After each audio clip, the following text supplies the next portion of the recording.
No part of this book may be reproduced, scanned, or distributed in any printed or electronic form without permission. Please do not participate in or encourage piracy of copyrighted materials in violation of the author's rights. Thank you for respecting the hard work of this author. This is a work of fiction.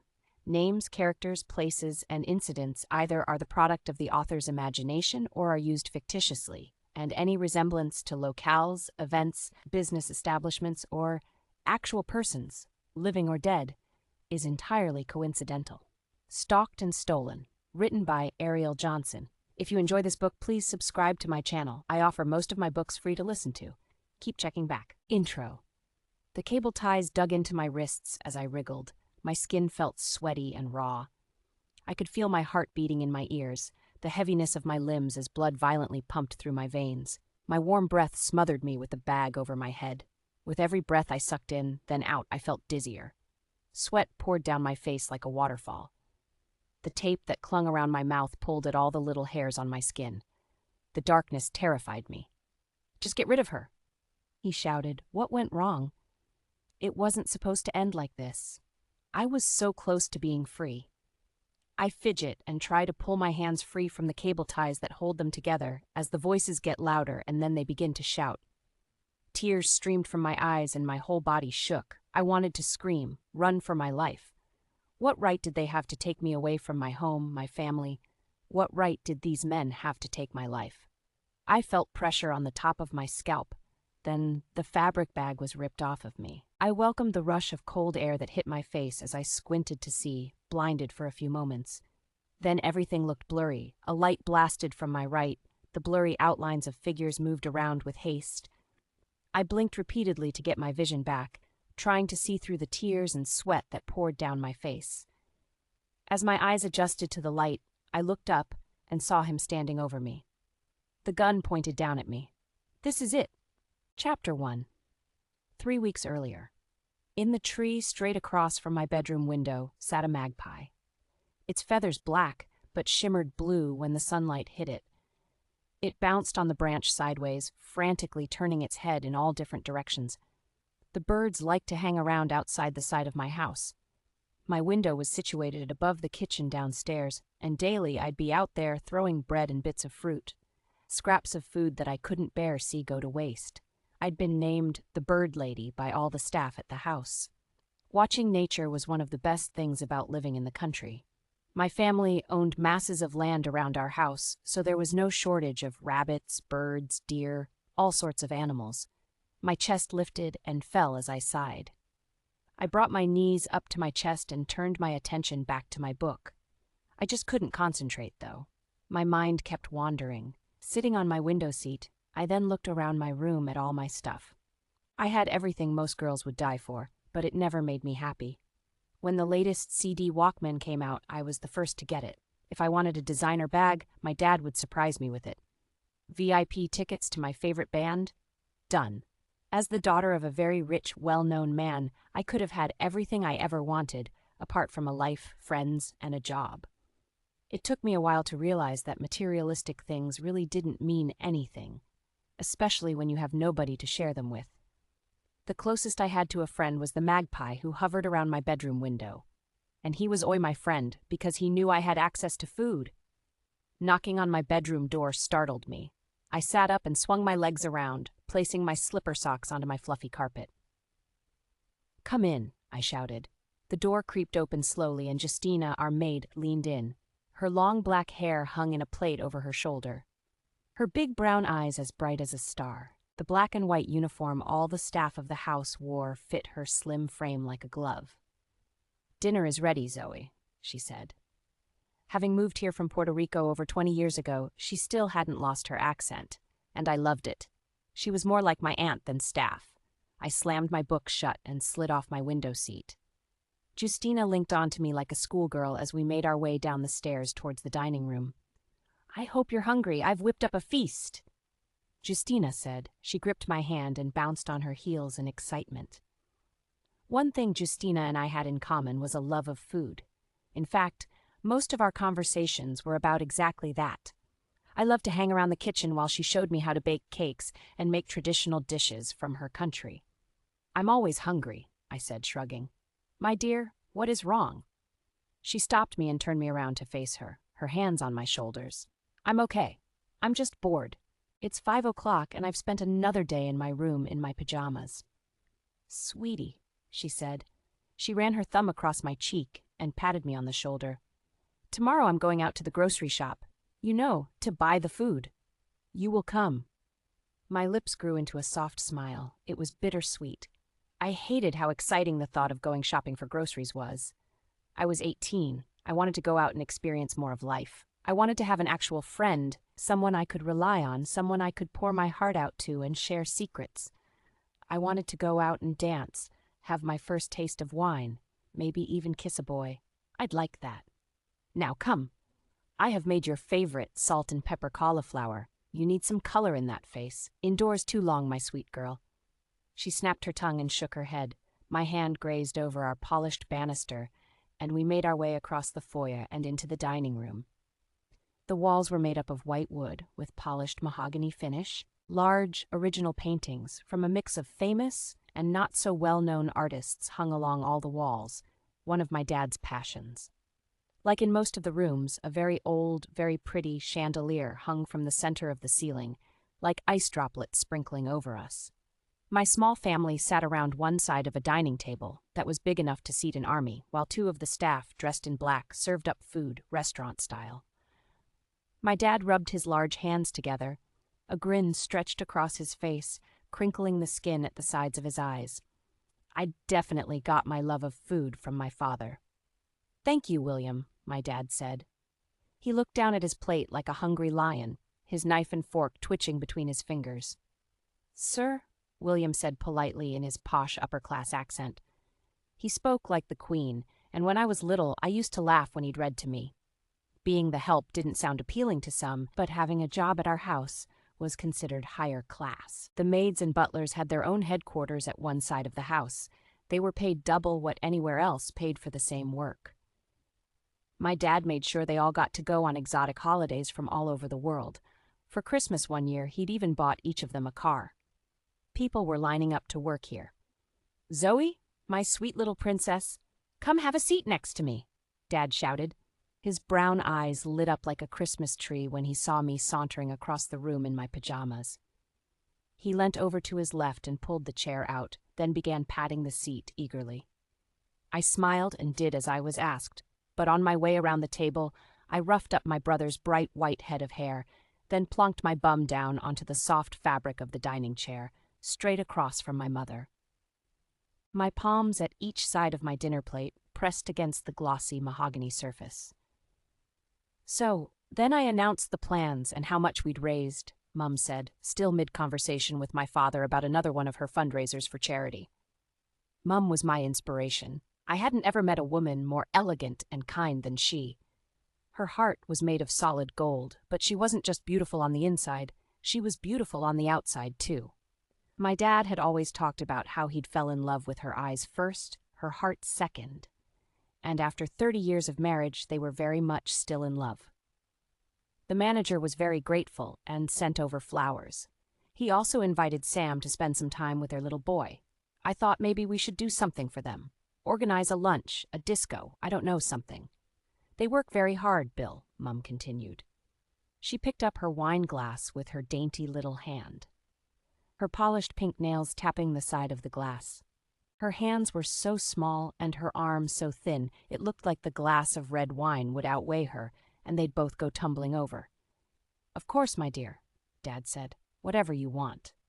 Dad was always happy, and dinner at my house always pleasant when we actually got to spend it all together. You see, dinner like this was quite rare. My dad always worked. Sometimes he could be away for weeks at a time.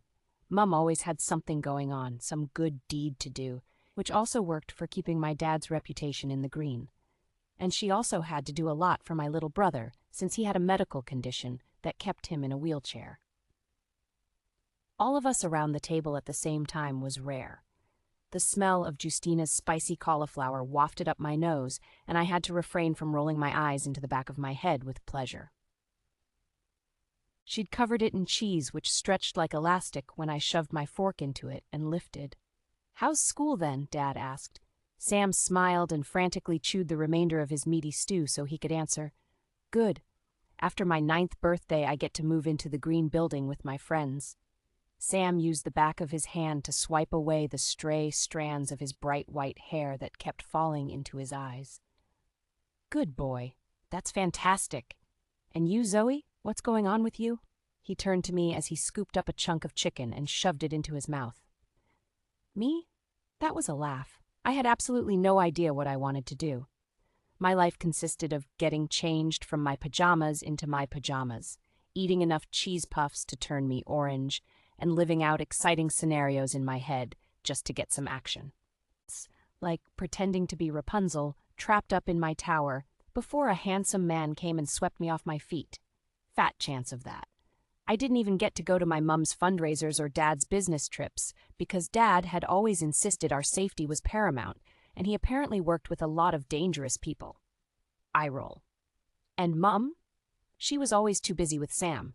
She'd take him along to all of her fundraisers or to his medical appointments. I was thinking, since I'm done with school now, maybe I could get a job, I said, slightly hushed, my eyes averted to my father, waiting for his reaction. "Oh, not this again, Zoe. You don't need a job.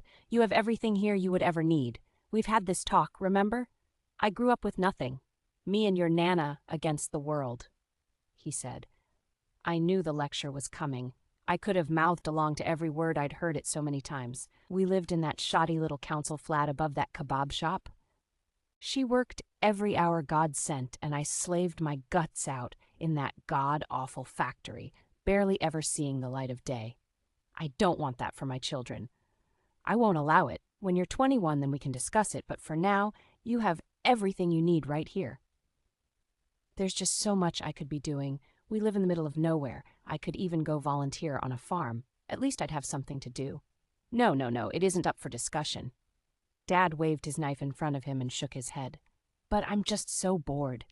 I want something exciting to happen to me. Even just once, something that's completely out there. Tell you what, I'm away this week, but when we're all back, I'll book us a nice holiday in the sun. How about that, all of us together? My lips quivered slightly, trying to smile. Of course, it did sound lovely, and I didn't want to be an ungrateful brat since there were starving people in the world, but it just wasn't enough. "Can't wait," I said, turning back to my food. "Well, that went well, not. You know what? I think it's all that veggie stuff you're eating, my dear. It's going to your head. You need some meat. Ask Justina to fry you up a lump of steak. I bet you feel better." "With all due respect, Dad, I'm vegetarian. Chewing on a piece of decomposing flesh will not make me happy." I smiled and scooped up a fork full of my delicious creamy cauliflower. I felt slightly satisfied when Sam looked down at his plate in disgust at the lump of meat he'd been tucking into. Yes, my brother was disabled, and yes, I was a horrible person for feeling that. But me and Sam had a great relationship. Just because he was in a wheelchair didn't mean we couldn't have any kind of innocent sibling rivalry. The room went silent. Mum sipped her wine, Sam gulped down water and shoved the meat to the side of his plate with his fork.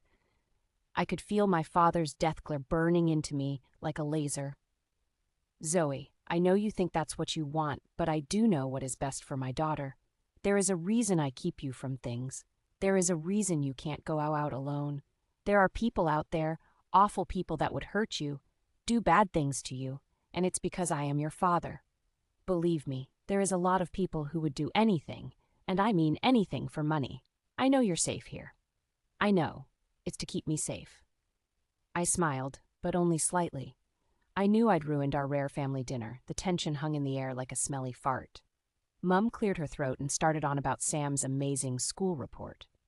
It was weird because Sam was only 10, yet he had all these plans to go on to college and become some kind of shark, hotshot lawyer, and my dad had no problem with that. It was just plain and obviously sexist. I was absolutely certain that he cooped me up like Dracula because he thought I was just a hysterical, delicate female. His only daughter who he insisted on wrapping tightly in cotton wool. Or maybe it was because I was quite introverted and not at all street smart, or any kind of smart. I was average. Sam, however, was very smart. He went to a private school and excelled in all his subjects. His legs didn't function, but his brain certainly did. I craved adventure. I craved something new. I crawled into bed after dinner and opened up another book. A new adventure, knowing I could only travel and live by the written words inside my books. Chapter 2. Sorry, Miss Zoe, but your parents and brother are leaving, and I was told to wake you, Justina said, her head hovering in my doorway. I will come down now. I rubbed my puffy, tired eyes and slipped the book I had been reading last night back onto my bookshelf. I'd fell asleep on top of my covers, my slippers dangling off my feet over the side of my four-poster bed. The soles of my feet dragged across the carpet, gathering static on my socks, as I made my way out into the hallway and down the staircase that sloped slightly to the left. My palms skimmed the banister as I lazily strolled down the steps. At the bottom, my parents and Sam were waiting by the front double doors while the waiters and maids loaded their luggage into 3 different cars. It was weird. One family, all living separate lives, although Mum always stayed with Sam and his nanny. Oh, look at you, Zoe, in your pajamas. You should be up and ready. It's past 8 in the morning, my father declared, flicking his wrist to look at his watch, always the early bird. Holding back the urge to roll my eyes, I wrapped my arms around him tightly, my cheek snuggling up to his blue tie that rested on his chest. As much as he could be an overbearing jerk, I loved him more than anything or anyone. He was my pops, my everything. The person who taught me to ride a bike, who had sat up reading my stories. The person who had canceled important business plans when I caught the measles. I will see you on Wednesday. I have got a flight back Tuesday night, and I promise we're going to look for somewhere nice together. He planted a firm kiss on the top of my head and held me close. I felt as safe as a newborn in its mother's arms. Okay, Dad, I love you. Love you too, Zoe, he said. We broke our hug, and Dad wrapped his arms around my mother. My little brother's goodbye was a punch in the arm before he wheeled himself down his ramp and towards the sleek black car he and my mother would be traveling in. I didn't really feel emotional, because these goodbyes were common. I knew they'd soon be back, and we'd do it all over again. I leaned on the front door frame, waving as the 3 of them climbed into a polished black car, each with their own driver. The car tires crunched on the gravel as they pulled away. My dad tooted the horn once and waved, and off they went. I sighed and planned to spend the rest of today pigging out on the sofa in my room with ice cream and chocolate. After my 4th movie of the day and lunch and a shower, I sat in front of my video shelf in search of what to rewatch next, wishing there was a way I could have any movie ever made somehow ready and available to watch on my TV. Instead, I had to go back to my shelf in the corner of my room, choose a video, shove it in the player, rewind it, then press play. I missed the days of my dad not working so much. Every Saturday, we'd drive out into the city to the video store. This was before I decided to become vegetarian, so we'd go to McDonald's for a Happy Meal, then we'd rent a Move from the video store across the road. I loved exploring the rows and rows of stacked-up videos. Then, the owner, Chris, would always give me a lolly. But it all changed once my dad opened up his own firm and began representing high-profile clients. Instead of going to the video store, he just bought me my own rows and rows of videos. It wasn't the same. It was at that moment, right there sat staring at the Little Mermaid in its plastic pink case, that I made the decision. I was going to run away. Although, not your typical runaway, with a bear and a hanky tied to a stick, lost. I was just going to go for a few days somewhere normal. Not the Walker, normal, actual people normal. Somewhere like the city, where I could sit in a cafe and order a coffee, maybe rent a hotel room. Justina would sound the alarm, but I'd be back before Dad, then I'd face his wrath, but it'd be worth it. I jumped in the shower, then washed and straightened my long hair. I blushed my cheeks with bronze and a little mascara. I slipped out of my towel and into a plain pair of black trousers, a white tank top, and my bright pink Skechers. Since it was winter, I planned to grab my coat on the way out. I was going to leave after dark when I knew Justina would be sound asleep, and the rest of the staff would be off guard. I knew the security officer my dad hired did his rounds every hour, so 11 p.m. would be perfect. I'd catch the late bus into the city and wing it from there. I had absolutely no idea where I was going. I wished there was something I could use to look up nearby places. Hotels. Nice places to visit. There was no such thing. I only had the giant Yellow Pages book that was filled with names and phone numbers. So I decided to wing it and buy an AZ map from the first store I went past. I stuffed a wad of money into my bra for safekeeping and sat at the bottom of my bed in waiting, my toes curled inside my trainers and my leg bouncing up and down. I hadn't ever done anything so rebellious. It terrified me, yet excited me at the same time. The time seemed to go by slowly as I got up and paced the room. I made sure my bed was made. My bathroom taps were turned off, and I packed a small bag with clean underwear, 2 changes of clothes, and my toothbrush. Then I wrote a note for Justina to find when she came to wake me in the morning. Please don't worry about me. A friend called, and I've went to stay there for a couple of nights. I will call you. Please don't tell Dad. You know what he's like. Love you. A loud thud and a scream made my back snap up straight and I froze, staring at the wood on my heavy bedroom door. I knew it would have just been one of the maids who had dropped something, or maybe a new starter fooling around. We had had plenty of those. But that thought didn't stop my heart from beating a little faster. I slid my weekender back off of my shoulder, and it landed on the carpet with a slight thump. I never took my eyes off the door as I stormed towards it and swung it open. I leaned half my body out into the hallway, my ears pricked up for the sound of laughing, but it felt like my heart stopped when I heard a high-pitched scream. I didn't think. I reacted in an instant and went running across the landing to the top of the stairs, looking down into the foyer, where, surprisingly, I didn't see anything. My eyes scanned the marble tiles that covered the floor, over the 2 extra-large potted plants that sat at each side of the front double doors.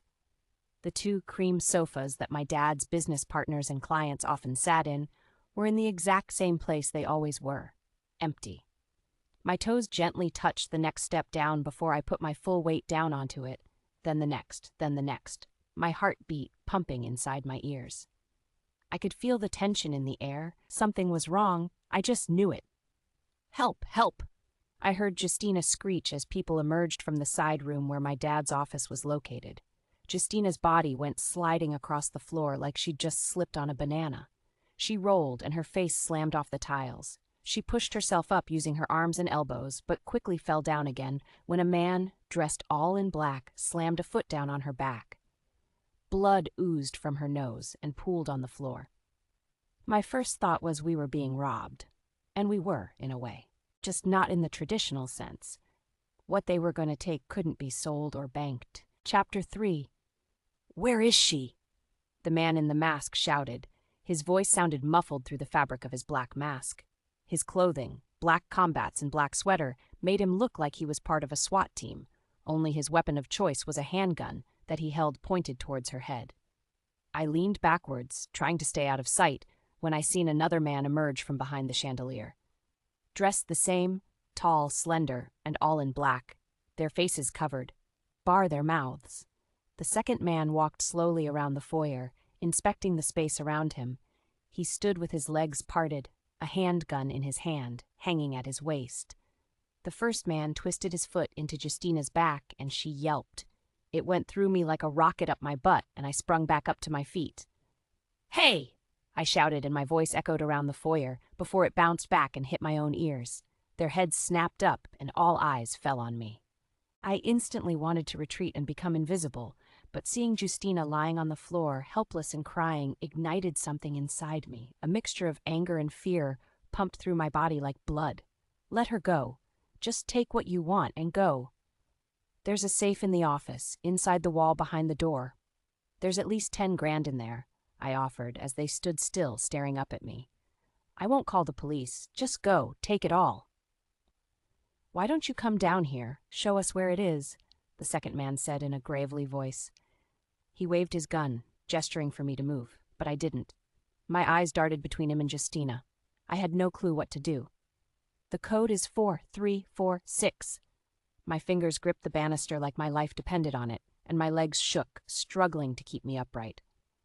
Come down the stairs and show us, he repeated. I swallowed hard and shook my head. I felt like one of those bobbleheads that sit on the dashboards of cars. It felt like my head was too heavy, and it would at any minute just fall off my neck and go rolling like a bowling ball down the stairs towards them.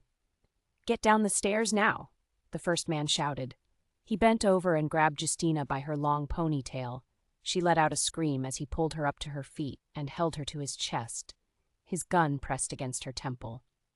The look in her big brown eyes broke my heart.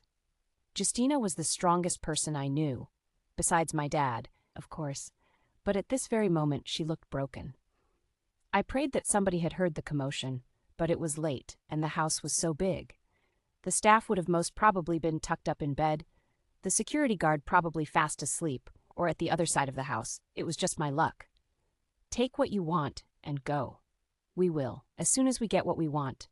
He stalled further towards the staircase, and my hard exterior began to waver. "Zoe, run!" Justina screamed. The man smacked her on the back of the head with the gun, and she fell into a silent heap on the floor. I gasped so hard my whole body leaned backwards, and the two men came running for the staircase. I turned and ran, but just like in the movies, I tripped on the top step and fell flat on my face. I scampered up to my feet and darted away. I sprung like Tigger into my bedroom and landed on my shoulder, but panic enveloped my body. I didn't feel the pain. I kicked the door shut and leaned my whole body weight against the door, which honestly really wasn't that much. I slid the little lock across and backed away. My lungs burned as I panted, my fists clenched at my waist, my socks sunk into the thick, piled carpet below me, and for a few moments all was silent. Boom! It sounded like he hit the door with his whole body. Boom! Boom! Boom! My breath caught, and tears began to roll down my cheeks as I watched the door bulge on every hit. I looked around my bedroom frantically searching for something, anything. A weapon? Somewhere to escape? It felt like time had stopped, and I was stood in some sort of alternate universe. I grabbed one of the old metal candlesticks Mum had placed on one of the shelves that held my beloved books. Then I pushed with all my might and watched, almost in slow motion, as the bookshelf tumbled over sideways and landed in front of the door with a loud clatter and thud. My beautiful books bent, torn, and scattered across my bedroom. He continued to kick and batter the door, the lock loosened on every blow, and it wouldn't take long for the bookcase to receive the same treatment. I ran over to my window and pulled at the clasp. It was locked. The lock on the bedroom door snapped, and the bookcase began moving with every thud. I lifted the cradle stick and threw it with everything I had in me, and my window shattered. The sound stung inside my ears, and as I leaned out, pieces of glass streamed out of the window and hit the grass. It was a long way down, another thud, then another. One more big one and the bookcase shifted. I dropped to the floor and rolled, throwing the slippers that were next to my bed over to the window to give the illusion that I'd climbed out. I'd seen it work many times in all those action movies I watched with my dad and Sam. I pulled the wooden mesh front off my dresser and climbed inside, before pulling it back on again, hiding me. I had forgotten to pick up the candlestick to use as a weapon, so I clutched at my own fingers and kept my eyes tightly shut, saying a silent prayer. It felt like my breathing was as loud as a foghorn. "Zoe, come out. Come out wherever you are," he said sweetly, like he was playing an innocent game with a child. I heard the snapping of wood as he climbed over the bookshelf. The sound of him kicking my belongings around then. Silence. I waited a few more moments, and I began to think maybe they'd been scared away. I opened just one of my eyes. When I saw that nobody was there, I opened the other. I wondered where the house phone was for me to ring the police. To my horror, 2 eyes appeared in front of the mesh, and my body automatically pulled back, slamming my head off the wall behind me. "There you are now. Why you hiding in there?" he asked so sweetly again.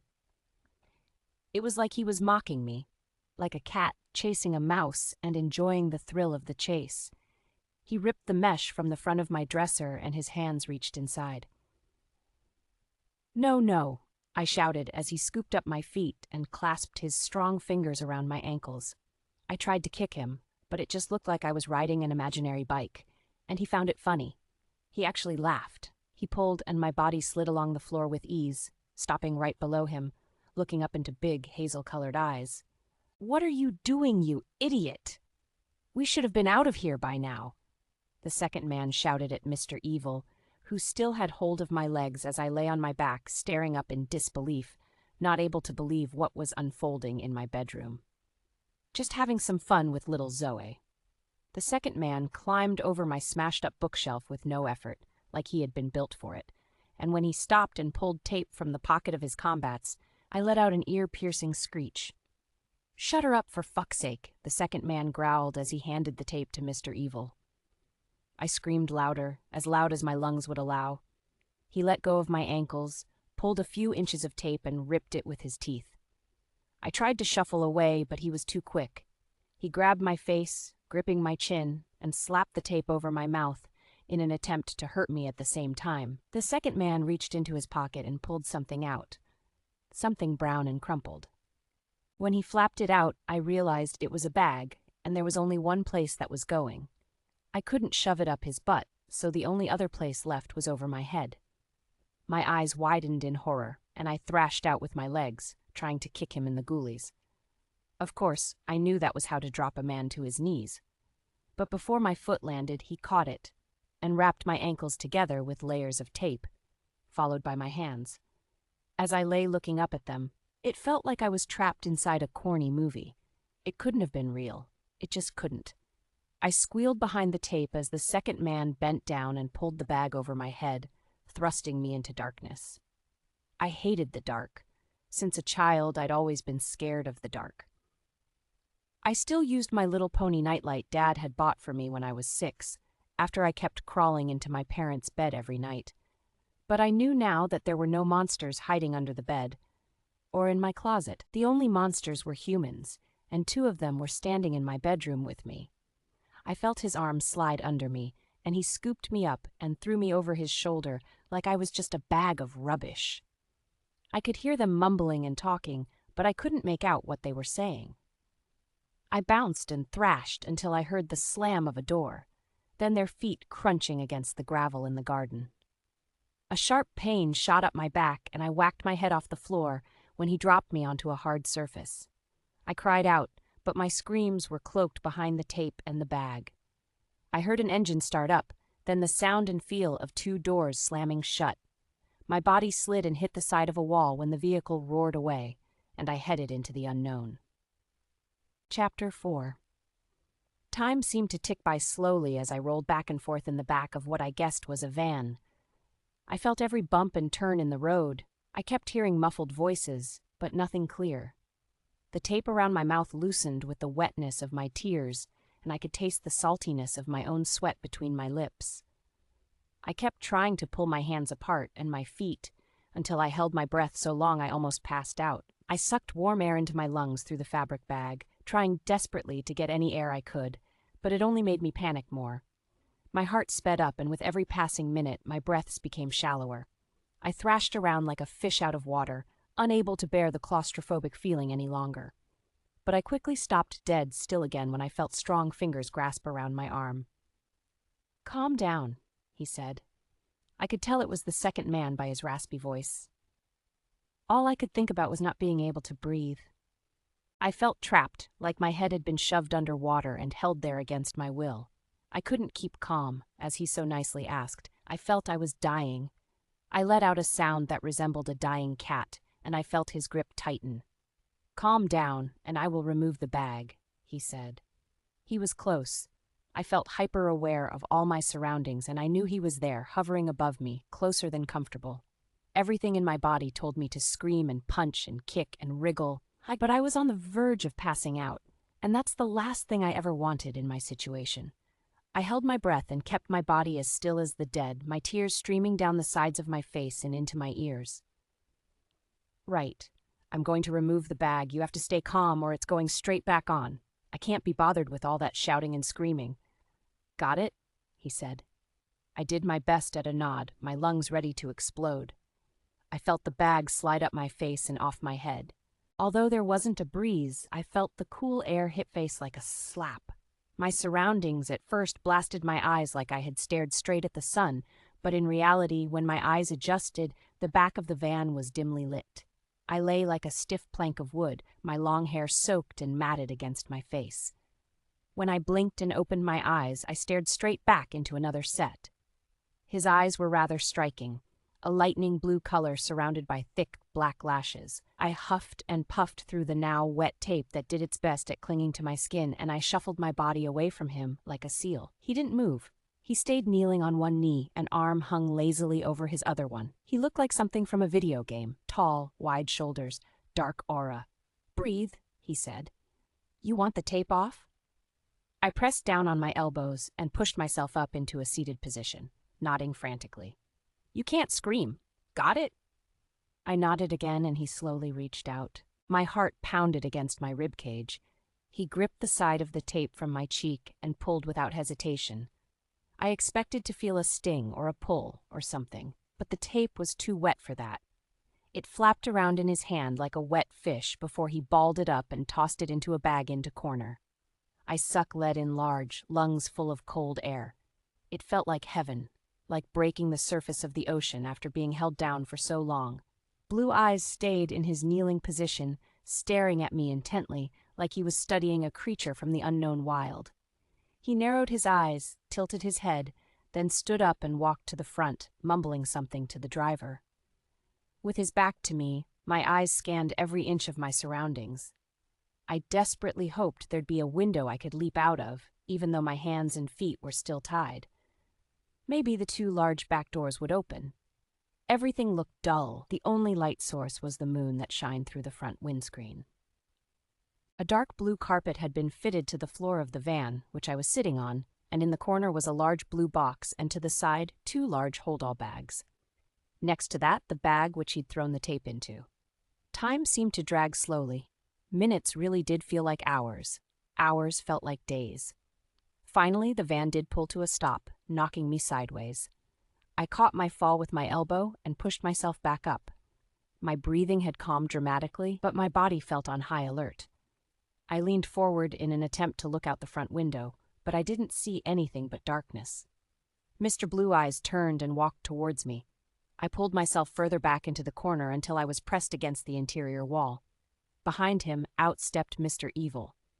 Me against 2 large men, I was doomed.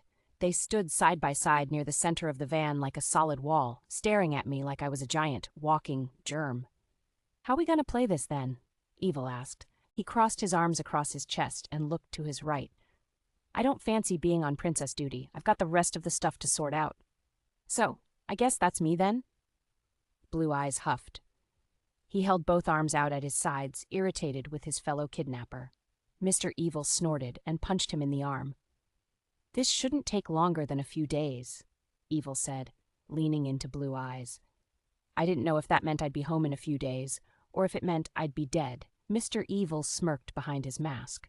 He walked back to the front of the van, climbed over the seats, and pulled down a black shutter that blocked all incoming outside light.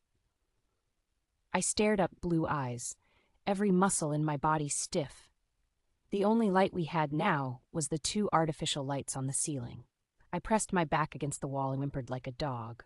He took large strides towards me with his long legs and dipped his hand inside the pocket of his pants. He pulled out a small, sharp flick knife, and I started to cry. There was nowhere to run, nothing I could do. I hid my face behind my hands and prayed it wouldn't hurt. Chapter 5. Relax, all right. I haven't got the patience to deal with drama. He knelt down in front of me, arm resting on one leg again, and shook his head. I felt quite offended that my fear seemed to be such an inconvenience to him. As cool as a cucumber, he held the knife out in front of my face, and his eyes narrowed, curious, like he was studying me. Taking in every detail of my expressions, all the muscles tightened in my body.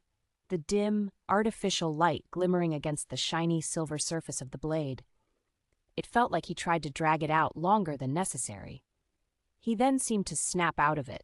Like something came across him, he blinked and reached out and grabbed my arm, pulling my tied wrists towards him. The knife sliced through the tape like butter and freed my hands. Then he did the same with my ankles. I wanted to stretch out and walk around, but I stayed glued to the wall with big, wide eyes staring at him. I wondered if he was enjoying my misery, if he was getting off on watching tears stream down my face and my whole body physically shaking. Like another switch flipped. He stood up and walked away to the other side of the van. It felt like my hearing came flooding back, and it was so silent I could hear ringing in my ears. He slid down the wall and sat straight facing me, before pulling out a packet of cigarettes from his combats.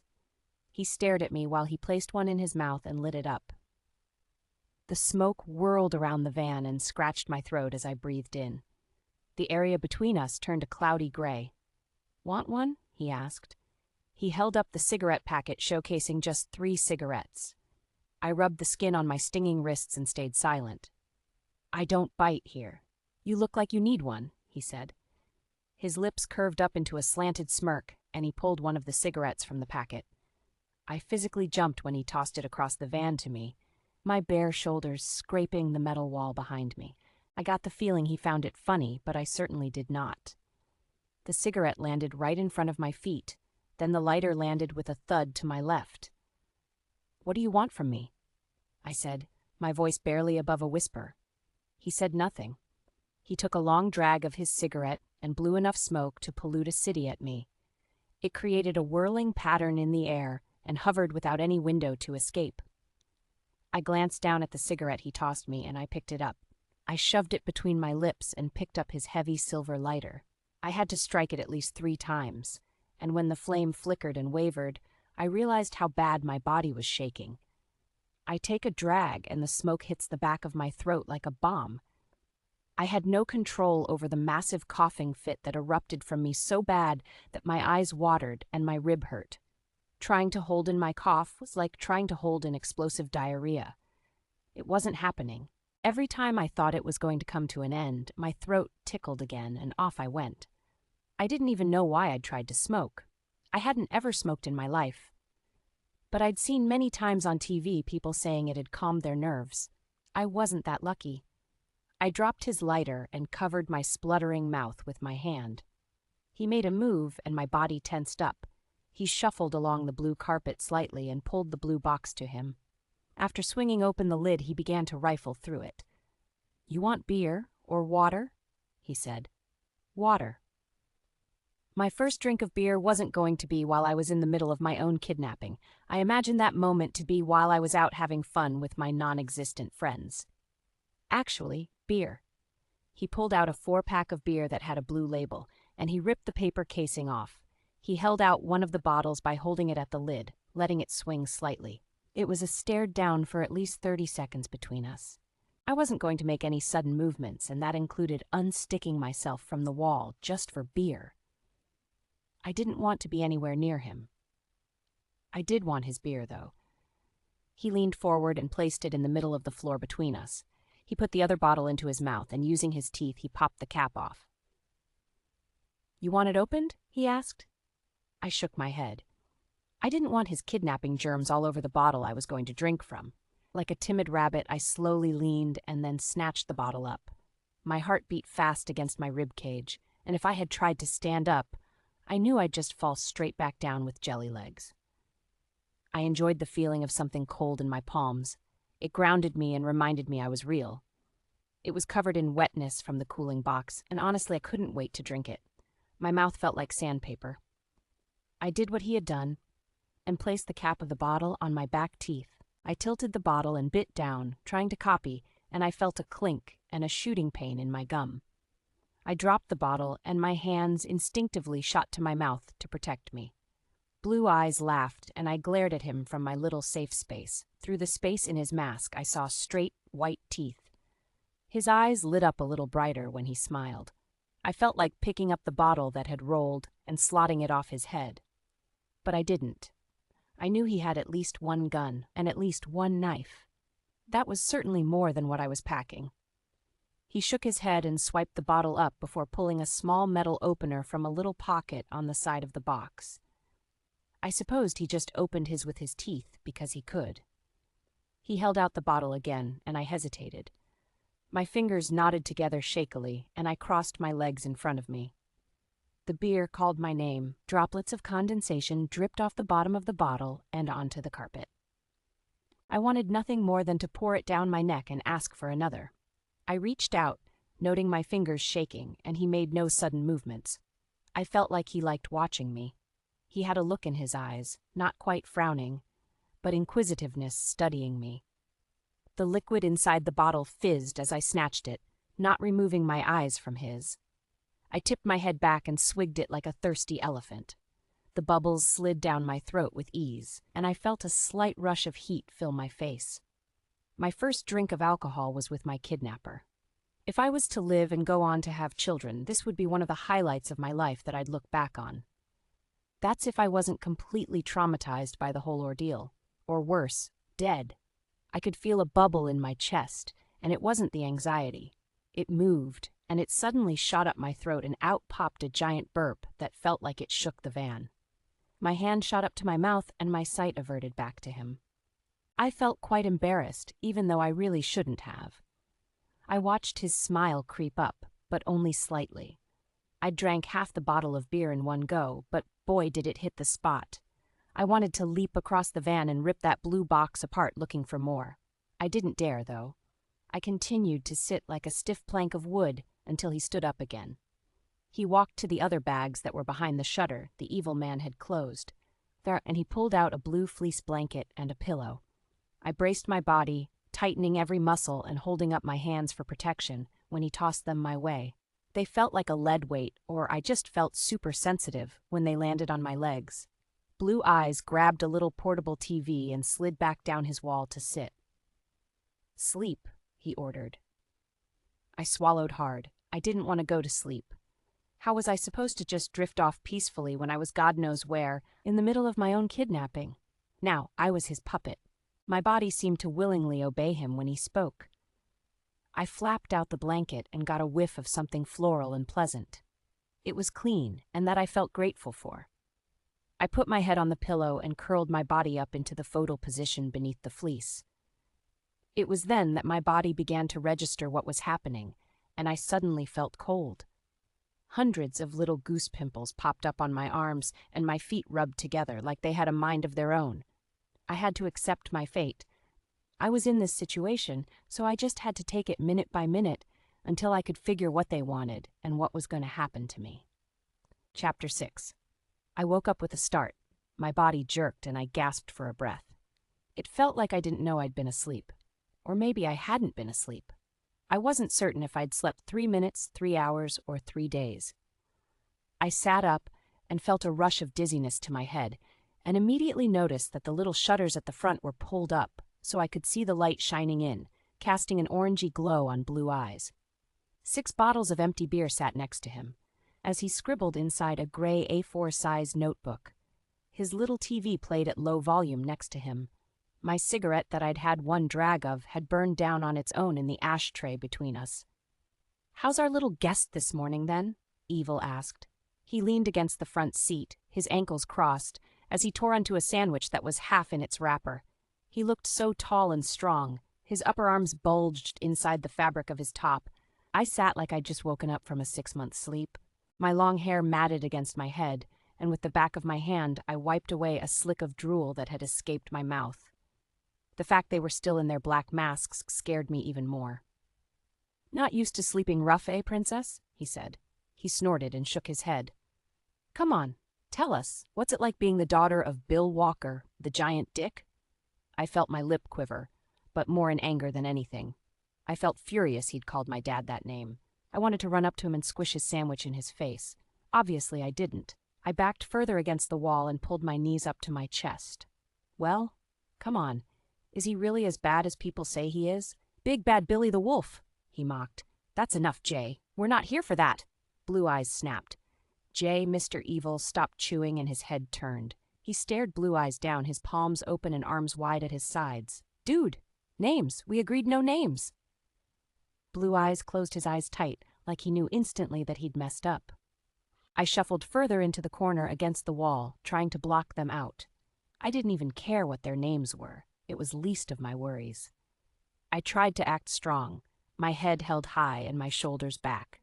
Hiding through fact, my insides knotted, and I wanted to vomit. I didn't want them to see me weak. Weakness was an invitation to take advantage, to bully, and toy with me. Jay crumpled up the rest of his sandwich and threw it like a football so it hit the rubbish bag with force. Blue Eyes jumped up to his feet, and they seemed to have a little meeting near the shutters and the front seats. I couldn't work out what they were saying, so I leaned forward, pricking my ears up. I heard them talk about using names, about their identity, messing up, and then something like, "We agreed with the boss." The boss said so. It made me squirm. "I need to go to the bathroom," I said. My voice came out louder than I'd anticipated, and both men stopped talking. Their heads turned, and they both stared at me silently for at least 30 seconds. "What?" Jay asked. I cleared my throat and attempted it again. "I need to use the bathroom." Jay huffed. His shoulders dropped, while Blue Eyes rubbed his eyes like he'd just woken up. Both were really sick-me, and I got the impression that my bladder was a big inconvenience to them. "You deal with it," Blue Eyes spat, before he walked away and disappeared into the front where the driver's seat was located. Jay stormed towards me. His SWAT-like boots vibrated on the carpet. He scooped me up by putting an arm under mine and pulling me up to my feet. I grasped onto the wall. My muscles felt weak and in decline. My legs jelly. "Listen to me. If you try anything funny, you'll be sorry. You scream, you will be sorry. Do anything you know is wrong. I swear to God I'll put a bullet through both your kneecaps. Then you'll just have to sit there and piss yourself." He pulled me closer to him, and he leaned down and stared straight into my eyes. I could smell the breakfast sandwich he just ate. "You try to talk to anybody, I'll put a bullet through them too. Got it?" I swallowed and nodded my head. Chapter 7. Turn around. He twisted my arm and I yelped like a dog before he spun me so my back was to him and his gun pressed against my back. "I'm taking my mask off. If you look at me, this will be over for all of us, including you. Okay?" I nodded again. He slipped his mask off and I deliberately didn't look at him. I looked down at the carpet and my bright pink shoes. He pressed something and I heard a beep. Then the side door of the van slid along. He kept his pistol pressed against my back, and we both jumped out onto grass and dirt. The sun beamed warmth on my face, but the chilly winter air nipped at my bare arms. I was careful to keep my eyes mid-level or lower. I saw a large building to my left made up red bricks. When we walked a little further, I realized we had been parked behind a petrol station. There were no other cars, though. The ground was made up of yellow stones and mud, and only 2 pumps sat in the middle of the courtyard. With my head still tilted down, I looked to the glass windows of the shop and saw a man sitting reading his paper. He looked too old and frail to help me, even if I wanted him to. He lifted up his hand to give us a wave, and then went back to his paper. We reached the large wooden door to the toilet block, and I looked away as he leaned forward to push open the door inwards. The smell of urine and damp hit me like a slap on the face, and my body leaned backwards, almost in a subconscious move to protect me from it. "Hurry up, you've got 2 minutes. He pushed the pistol further into my back, and I reluctantly entered, and immediately I felt dirty and had the urge to shower. He slammed the door shut behind me, and it was like my breathing started up again. Adrenaline began to pump through my body. I panted like a dog, my eyes scanning up the dirty, grimy tiles for a window to escape through, but there were none. I wondered if that was how it smelt so bad.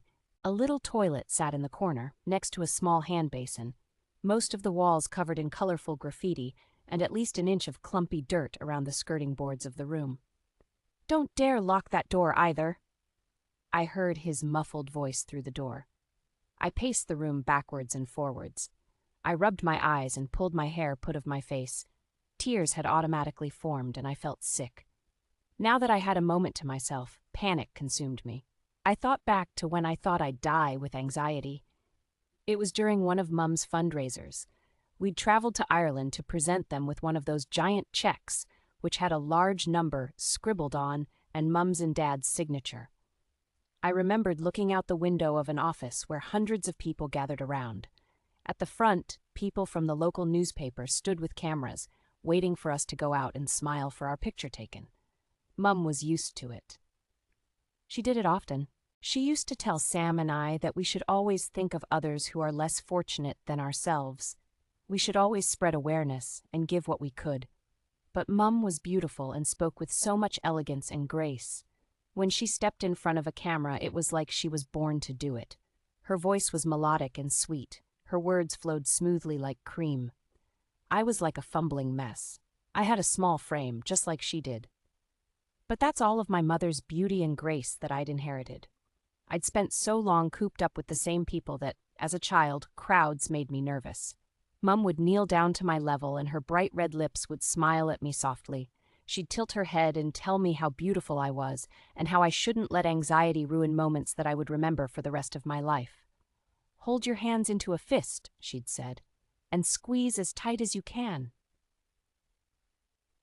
She held my fist in hers and pulled a face like she was squeezing with all the strength her little body had. When you feel like this, ground yourself with something that brings you back into the moment. Remember, it's just your brain trying to protect you. She stroked my hair and kissed me on the forehead. I clenched my fists at my waist, so tight my short fingernails dug into my palms. I closed my eyes and tilted my head back, silently praying for a miracle. I had to pull myself together. I blew out a breath and laid toilet paper on the seat so my skin didn't connect with somebody else's splashback. I didn't even sit. My bum hovered just above the toilet as I emptied my bladder, and what a relief it was. I made my way over to the sink and ran my hands under the cold running water. Like Mum had taught me, it grounded me and brought me back to this very moment. Bang, bang, bang. Pounding from the door made me physically jump. "Hurry up!" "Damn it," he said. I stood up and looked at myself in the remaining pieces of glass that used to be a square mirror. I had eye bags the size of tea bags. My eyes were red, puffy and bloodshot. I splashed some cold water on my face and took a breath so deep my lungs burned. I opened the door slowly, trying carefully not to touch the handle with my bare hands. I could only imagine the millions of germs that harbored there. I saw that Jay had a hoodie pulled up over his head, disguising himself underneath. In this weather, we would have just looked like an ordinary couple linked onto each other. I kept my eyes down, silently pleading with the guy in the shop to notice that something wasn't right if he could see over the rim of his glasses. Maybe he'd see the gun, or how scared I looked, or how it didn't seem right that Jay was keeping warm under a hoodie while I wore a tank top. I climbed back into the side of the van, and Jay pushed me back into my corner. I kept my head down while he slid the mask back over his face and tucked his pistol back into a holster at his waist. He slammed the door and I heard the beep again. The engine started up with a roar, and my body leaned back as we moved off.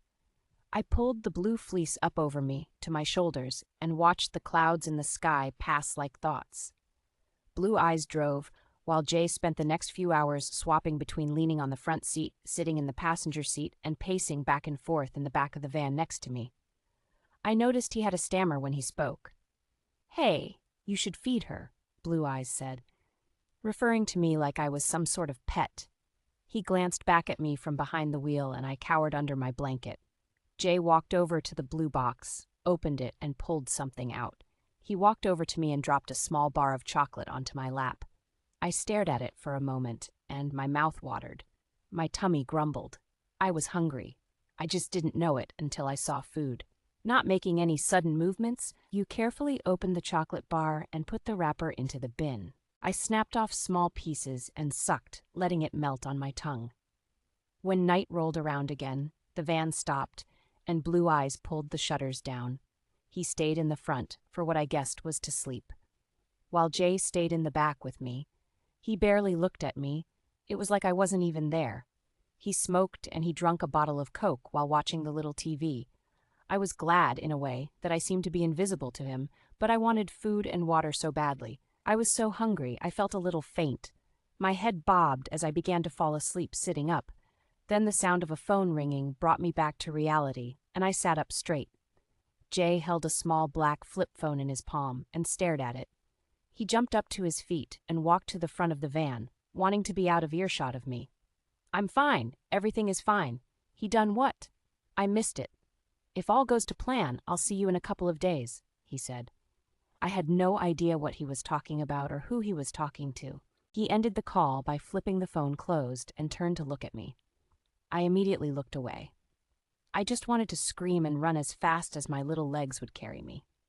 Chapter 8. I counted 4 sunrises as everything repeated. We drove and we slept. They took turns sleeping and watching me. It felt like they were stalling, waiting for something. I refused all their food and survived on sips of water and chocolate bars. But on the fifth sunrise, I was ready to collapse. "Dude, I think there's something wrong with her," Jay said. Blue Eyes pulled up onto the side of the road and made his way to the back. My head rolled on my shoulders and my vision blurred, dipping in and out.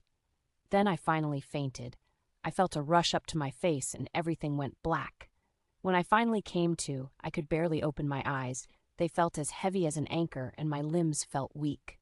"Shit, Tommy, I think we killed her." "We didn't kill her, you moron. She needs food. She has barely eaten a thing." Tommy. I liked that name. I thought about a little bear I had as a kid that I'd named Tommy Bear. Dad had bought it for me after Mum had given birth to Sam on our living room floor. That made me think about Sam, and I felt guilty for how much I had envied him since the day he was born. People looked at our family like we had everything, but there were some things money couldn't fix. My eyes sprung open when Tommy Blue Eyes splashed cold water onto my face from his water bottle. I spluttered and sat up, almost bumping heads with him. I felt woozy and my upper body swayed. "You good?" he asked. He held my chin up and examined both my eyes. I felt like I needed to vomit, but my stomach never had enough food in it to do so. "You drive." Tommy tossed the key to Jay, and he quickly disappeared and off we roared again. The motion of the moving vehicle made me dizzy. I put my head in my hands while Tommy sat down in front of me. He dragged the blue box to us and opened the lid. He scooped out a cold bottle of water and opened it for me. It splashed and a few drops spilt when Jay turned a corner. With shaky hands, I took it and brought it to my chapped lips and drank. "You have to eat." "Here," he said. He held out a wrapped sandwich and I took it. I felt fatigued in a way I hadn't ever before. I handed him the half-drunk bottle of water and looked down at the sandwich. Chicken mayo displayed on the label. I shook my head and held it out for him to take back. I felt I didn't even have the energy to speak. "Nah, you have to eat it? You starving yourself in protest or something?" he said. I looked up at him and he smiled like he really did think it was funny. "Okay, I get it. Not the time." He cleared his throat and turned back to the box. "We got prawn, chicken and stuffing, ham and cheese." I didn't even care that he looked so intimidating with his mask on. I just wanted to push him out the way and crawl up into a ball in the corner. "I'm a vegetarian." Tommy pulled his head back and his eyes widened. "What? I've never met one of them before." "We aren't an alien breed, no need to be so shocked." He turned back to the box and this time used 2 hands to rifle through it. "We don't really have anything. Wait." He opened the chicken sandwich like it was a bag of crisps and he peeled the 2 slices of bread apart. He took out the 2 slices of meat and closed it again. "There. A butter and lettuce sandwich." He held it out for me and I had a reaction that I never expected. A lungful of laughter exploded from my mouth. It was a nice thought, I supposed, so I took it. "Thanks. More chocolate, too." He placed another purple chocolate bar in front of me and I bit down into the bread. Why would anybody be a vegetarian? I don't get it. He looked like he'd been stewing on that question for at least 3 minutes. "Moral reasons. I love animals, so I refuse to eat their bodies." I shrugged and took another bite. "Each to their own, I guess." He shook his head as if he couldn't fathom why anybody wouldn't want to eat meat, but for me it was important. "Don't be too concerned, I still get to eat burgers and bacon sarnies. Times are moving forward. There is such a thing as a veggie sausage." His lips curved up into a smile before he snorted a laugh. "Like cardboard though, right?" "Some, but not all."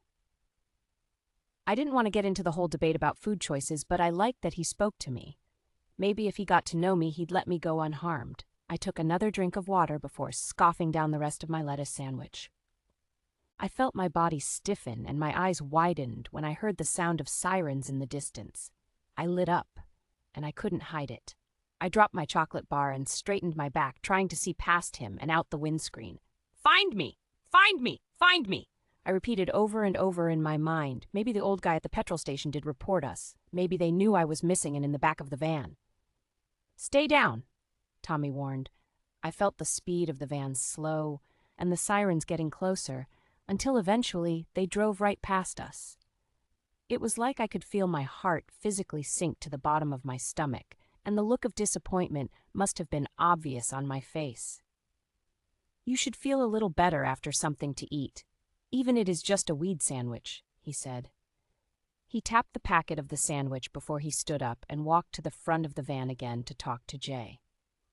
After days of repetition, boredom bothered me more than anything else. At one point, I wished they'd just kill me off before boredom did the job for them. I realized that if they were going to kill me, they'd have done it by now. The men had other plans. That thought kept me comfortable. I finished my food and curled back up against the wall. I wondered if Justina had sounded the alarm as soon as we'd left. I wondered if Dad was on his way home, if William had called him. And Mum, poor Mum, she'd be in such a panic. It was Jay's turn to sleep. After the shutters had been pulled down, I curled up in the blanket. Tommy lit up a cigarette and hovered back and forth. "You want to watch some TV?" he asked. Honestly, I'd kill to watch some TV. I nodded slightly. He left the cigarette hanging from his lips, bottle of beer in one hand, and he scooped up the portable TV with the other. He placed it in front of me. I sat with my legs crossed and the fleece blanket around me. He pushed a button on the front, and the screen flickered black and white. I didn't relax the tensed muscles in my legs until he walked away again and sat facing me in his usual spot. An old-fashioned movie played on the TV, and Tommy pulled the little book out of one of his cargo pockets. He slipped a little pencil that looked like it had been sharpened at least 900 times behind his ear and flicked through the book. Apart from the TV, it was completely silent. I worried that my grumbling stomach could be heard over the sound. I needed a proper meal. My body was screaming for one. I promised myself that when I got home, if I ever made it back, I would never take anything for granted again. Simple things like a shower, a running tap, a refrigerator filled with food. Most of all, I missed my slippers. I hadn't ever in my life felt so grubby and dirty. I wondered what my parents and Sam were doing, and I hoped they didn't miss me too much. I couldn't bear to think of them in pain. I'd lost all track of time as the days went by, but I knew it was around the time of night I'd pop into Sam's room to say goodnight. His room was the opposite of mine. I had my room clean and tidy. Everything was organized. My pride and joy was my 4-poster bed and my bookshelves. They housed all my books and little book trinkets. Sam's room, however, looked like a bomb had went off. One side of the room was where his bed sat in the corner, next to equipment that hung from the ceiling so he could get himself out of bed. That side of the room was organized because Mum took care of it. She administered his medication daily. She changed his sheets. She did everything Sam couldn't do for himself. The other side of the room was a different story. He had shelves and boxes and 2 large desks filled with his little projects that kept him busy. He was obsessed with the solar system and had built models that hung from the ceiling. He had a passion for science and robots, and had even attempted to build his own. I'd poke my head through his door and say goodnight, then I'd end up watching him fiddle with switches and machines. Next thing I knew, he'd be giving me a science lesson. He was the smartest person I knew, and despite his disabilities, he was reaching for the stars.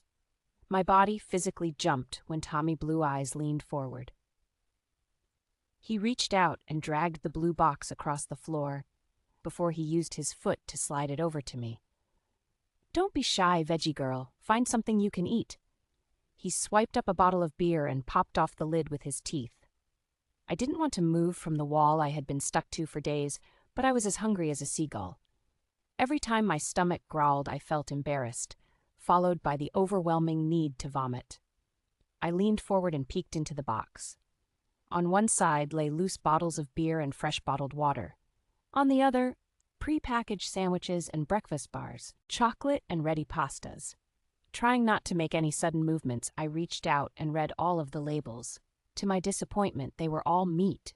My hunger did make me question my morals, but only for a second. I grabbed a chocolate bar and leaned back again, staring at the masked man across from me, seeking approval. "Is that all you want? You have to eat something proper," he said. His concern made him seem slightly more human. I shrugged and looked down at it in my hands. "I'm vegetarian. I can't eat any of that." He rolled his eyes, but I didn't mind. I'd received that reaction many times by ignorant meat eaters. They expected their food choices to be respected, but they never respected mine. It made me think about when I told my family I was vegetarian.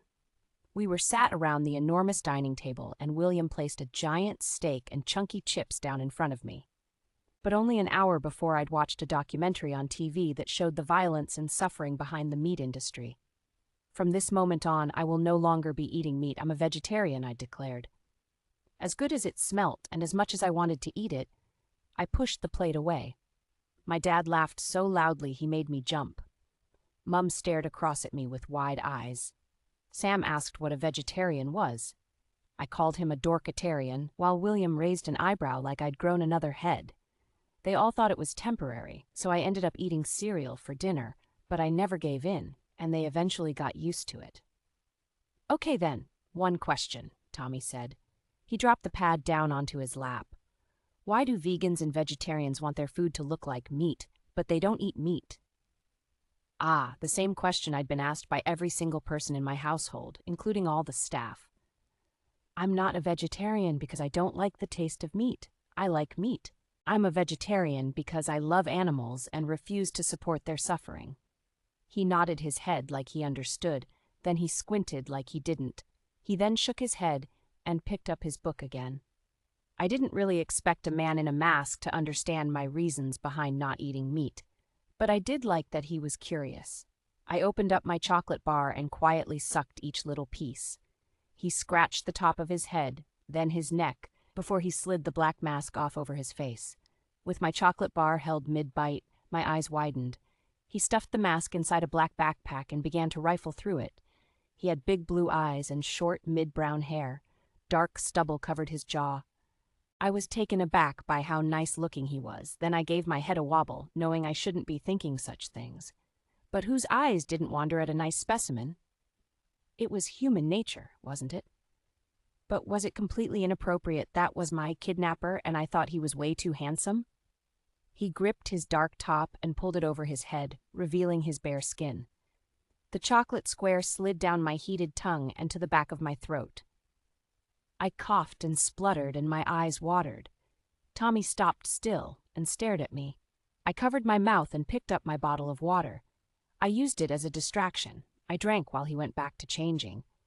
I watched the muscles in his back and arms move as he turned his new black shirt the right way around. My eyes followed a long white scar that went from his shoulder and across his back. I screwed the lid back on my water, finally realizing I hadn't blinked in at least 2 minutes. He pulled on his new shirt and sat back again, picking up his notebook. You look better without that horrid thing covering your face. More human, I said. He didn't say anything in reply. His chunky lips lifted into a slanted smile.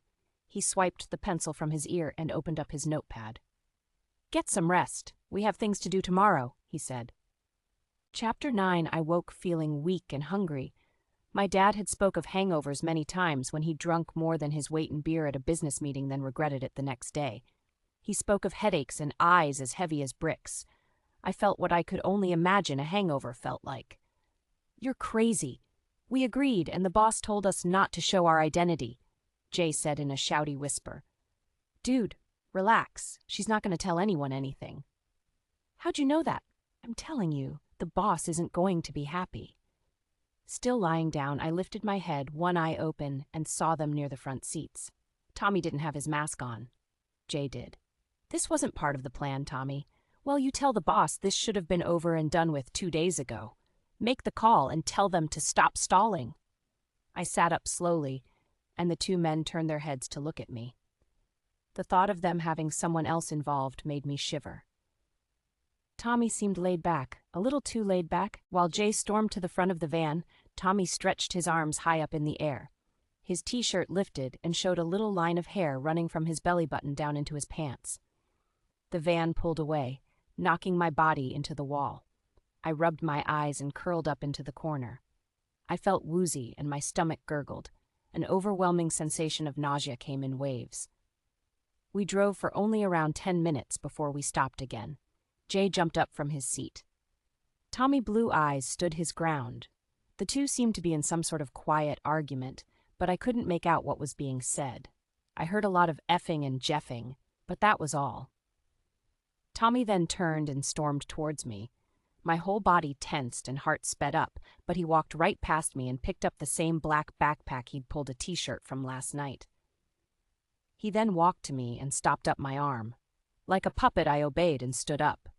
My legs felt like jelly, and I worried that at any moment they'd give out. It wasn't just hunger, it was being seated for so long. All my muscles felt like they'd died off. I'm taking her. Make the call. I'm not fucking around like this, Tommy said.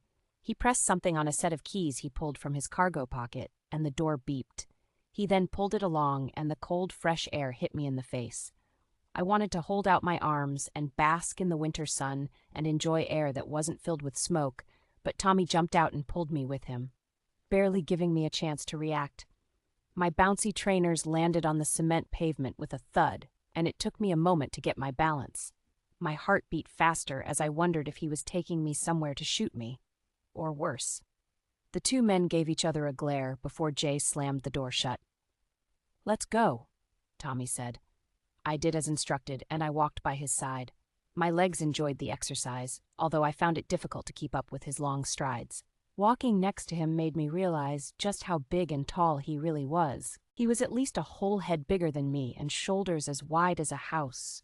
He had his backpack slung over one shoulder, and I noticed another little scar on his neck behind his ear. When I looked around, I realized we were at some kind of holiday park. Behind a fence were rows and rows of caravans. All I could think about was running, screaming at the top of my lungs and banging on all the doors in search of help. But Tommy's hand firmly grasping my shoulder made me stop still. Even the thoughts in my brain stilled. "I'm trusting you. Do not let me down," he said. I looked up into his big blue eyes and cowered. He was so lean and mean and scary. "I'm doing this little trip for you, so if you pull anything, I'm warning you, you'll be sorry. If you signal anybody or alert anyone, I will shoot them," he said as he tapped the holster on the waist of his cargo pants. "I know the rules," I said. I swallowed hard and picked at my thumbnail. The winter sun blazed above us, but the goose pimples on my skin were proof it was still cold. We walked in the open air for a minute or two along a small, gray path. On one side of us, lush green fields of grass spanned the whole distance. On the other, the caravans, a small play area, centered. For a caravan park, it was surprisingly quiet. I saw the odd person in the distance, but that was all. We walked through the gates and headed to a large building made of red bricks. We reached a heavy red door that had a sign with "ladies" stamped on it, and a little picture, if a stick person, in a dress. He ignored the sign and we both stepped inside. It smelt clean. I got the whiff of lemons, and the light blue floor tiles gleamed. Up one side of the room were 6 showers tucked away in cubicles. Up the other side were 6 white sinks with mirrors above. A large hand dryer to side. He turned and dropped his backpack onto the floor. The zip whizzed, and he opened it. He pulled out a little knife and proceeded to fiddle with the lock on the door until it clicked, locking us inside. He went to his bag again and pulled out a pair of navy joggers and a shirt to match. "It wasn't supposed to last this long, but I prepare for everything," he said. He pulled out a small towel and handed me the pile. "Just be as quick as you can." I wanted to jump for joy and kiss him. Well, not kiss him, although he did look tasty enough to kiss, so yeah, maybe kiss him. Wait, what was I thinking? I cleared my throat and attempted to drag my lips up into a nervous smile. He dug in his bag again and handed me a bottle of blue body wash and shampoo. "Thank you," I say, my voice wavering just above a whisper. I aimed for the last cubicle at the end of the building and I slipped inside. When the door closed, my shoulders dropped and I leaned against the door for a moment. I wanted to savor every single second of alone time. It was weird because not so long ago I had complained daily about being alone. Now, I was never alone, and I'd have given my grandma up for some alone time. I placed the clothes over a rail to the side and began to undress. It felt weird, though, like he could see through the walls. I glanced up at the cubicle wall to make sure he wasn't hanging over the top watching me, and then down to the floor to make sure he hadn't slid under. He hadn't. I kicked my shoes to the side and slipped out of my pants, then pulled my top over my head. I hadn't ever been a smelly person. I showered daily, but when I lifted my arms, I could smell myself, and it wasn't pleasant. It had been what? A week? Maybe 2? since I'd had a shower. My hair felt greasy and stuck to my head, and for the first time since I'd been paintballing with my parents, I had dirt under my nails. It wasn't pretty. When I unclipped my bra, the roll of money I'd slipped in there fell out and onto the floor. I had completely forgotten about it. It must have just molded to the shape of my boob. The thought of me trying to run away seemed laughable now. I promised that from now on I'd be super careful for what I wished for. I slipped my knickers off and pressed the big red button on the wall that turned the shower on. I soaked my knickers and bra and squeezed some shampoo body wash onto them and scrubbed before I hung them on one of the heated towel rails. I thought about wandering out and using the hand dryer to make the process quicker, but the thought of him catching me naked, drying my knickers that I'd just washed with his shampoo, made me cringe. I stepped under the running water and my skin prickled. Going from the cold air of winter into hot running water felt like heaven. I stood for a long time, just letting the water run down my face and body. I didn't want to take advantage and have him storm up to the cubicle and demand my return, or kick the door in, so I started to hurry. I scrubbed every single inch of my body with the wash. It smelled fruity, yet manly at the same time. I worked it into every crease and fold I had. When I scrubbed my legs, I noticed a little stubble. I usually got Justina or Mum to help me wax, and it lasted a couple of weeks. So on top of everything, I knew that if this went on a few more days, I'd resemble Bigfoot. Reluctantly, after what I felt was about 20 minutes, I turned the shower off and got dried with a towel that was approximately the same size as a tea towel. I slipped my damp underwear on and tucked the money back into my bra. I climbed into his clothes and they hung off my body like a washing line. Once I pulled the waist of the joggers up to my belly button and the shirt down to my waist, they weren't too bad. I slid my feet into my bright pink shoes and scrunched my soaking wet hair with the towel. I gathered up my dirty clothes and towel and let my hair hang down over my back.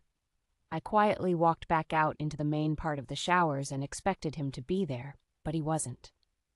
I looked left and right for a moment, completely lost. I wondered if he'd just left me here to get away, but then I heard one of the locks on the cubicles slide along, and he appeared from one of the showers a few stalls up. His short hair was drenched just like mine, and he was topless and in dark joggers. I saw a large tribal tattoo down his chest and the front of one arm. For at least 20 seconds I stood as stiff as a plank of wood, my lips parted, then I shook myself out of it. I couldn't believe I'd just been eyeing him. He was my kidnapper. My sight shot straight down to look at my toes, which were in dire need of new nail polish. "They look good on you," he said. "Here." He rifled in his bag and pulled a clean t-shirt over his head, covering his torso. He bent down and pulled out a plastic bag, whipping all the kinks out. He grabbed my clothes and shoved them inside before he pulled out 2 new toothbrushes in their own individual packets, a tin of deodorant and toothpaste. It was like all my prayers had been answered all at once. We both used the deodorant and scrubbed our teeth, and by the time we were both done, I felt like a new woman. We packed up and made our way out. He used his little knife to open up the door, and it was just in time. A line of 6 people had formed, all looking annoyed. A woman with a purple branded t-shirt on with the caravan park's name flicked through a bunch of keys bigger than my fist. "Excuse me," Tommy said. He turned and grabbed my wrist, and we slipped past them. The look on the woman's face was of pure confusion. "We don't have long. We're going in the shop to pick up a few bits. Then we are leaving. No funny business." He let go of me, and I scampered alongside him, looking back at the line of confused people. "Here, keep warm." He dipped a hand into his bag and pulled out a black hoodie for me, before his bag again lay lazily on one of his shoulders. I slipped it over my head, grateful for the warmth. It smelled nice. It smelled like him. Tommy kept his head down as we walked through a set of electric double doors and into a mini supermarket. 4 cashier points sat to my right where the staff laughed loudly in deep conversation.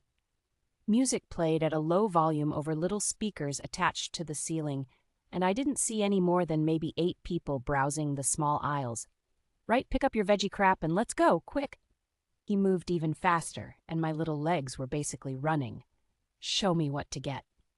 My eyes scanned all of the aisles. In his rush, he had me flustered. I grabbed some corn cocktail sausages and some cheese. Further up the aisle, I took a multi-pack pack of crisps, and on the third aisle, I picked Duo 3 cheese sandwiches and an egg and cress. I wanted to rip the packaging to pieces and scoff them down my neck right there in the aisle, but I controlled myself. "Give them to me," he said as we continued toward the self-service checkouts. I handed him 2 sandwiches, and he casually shoved them into his pockets. "What are you doing?" My mouth fell open in horror. "What's it look like? You really are a princess, huh?"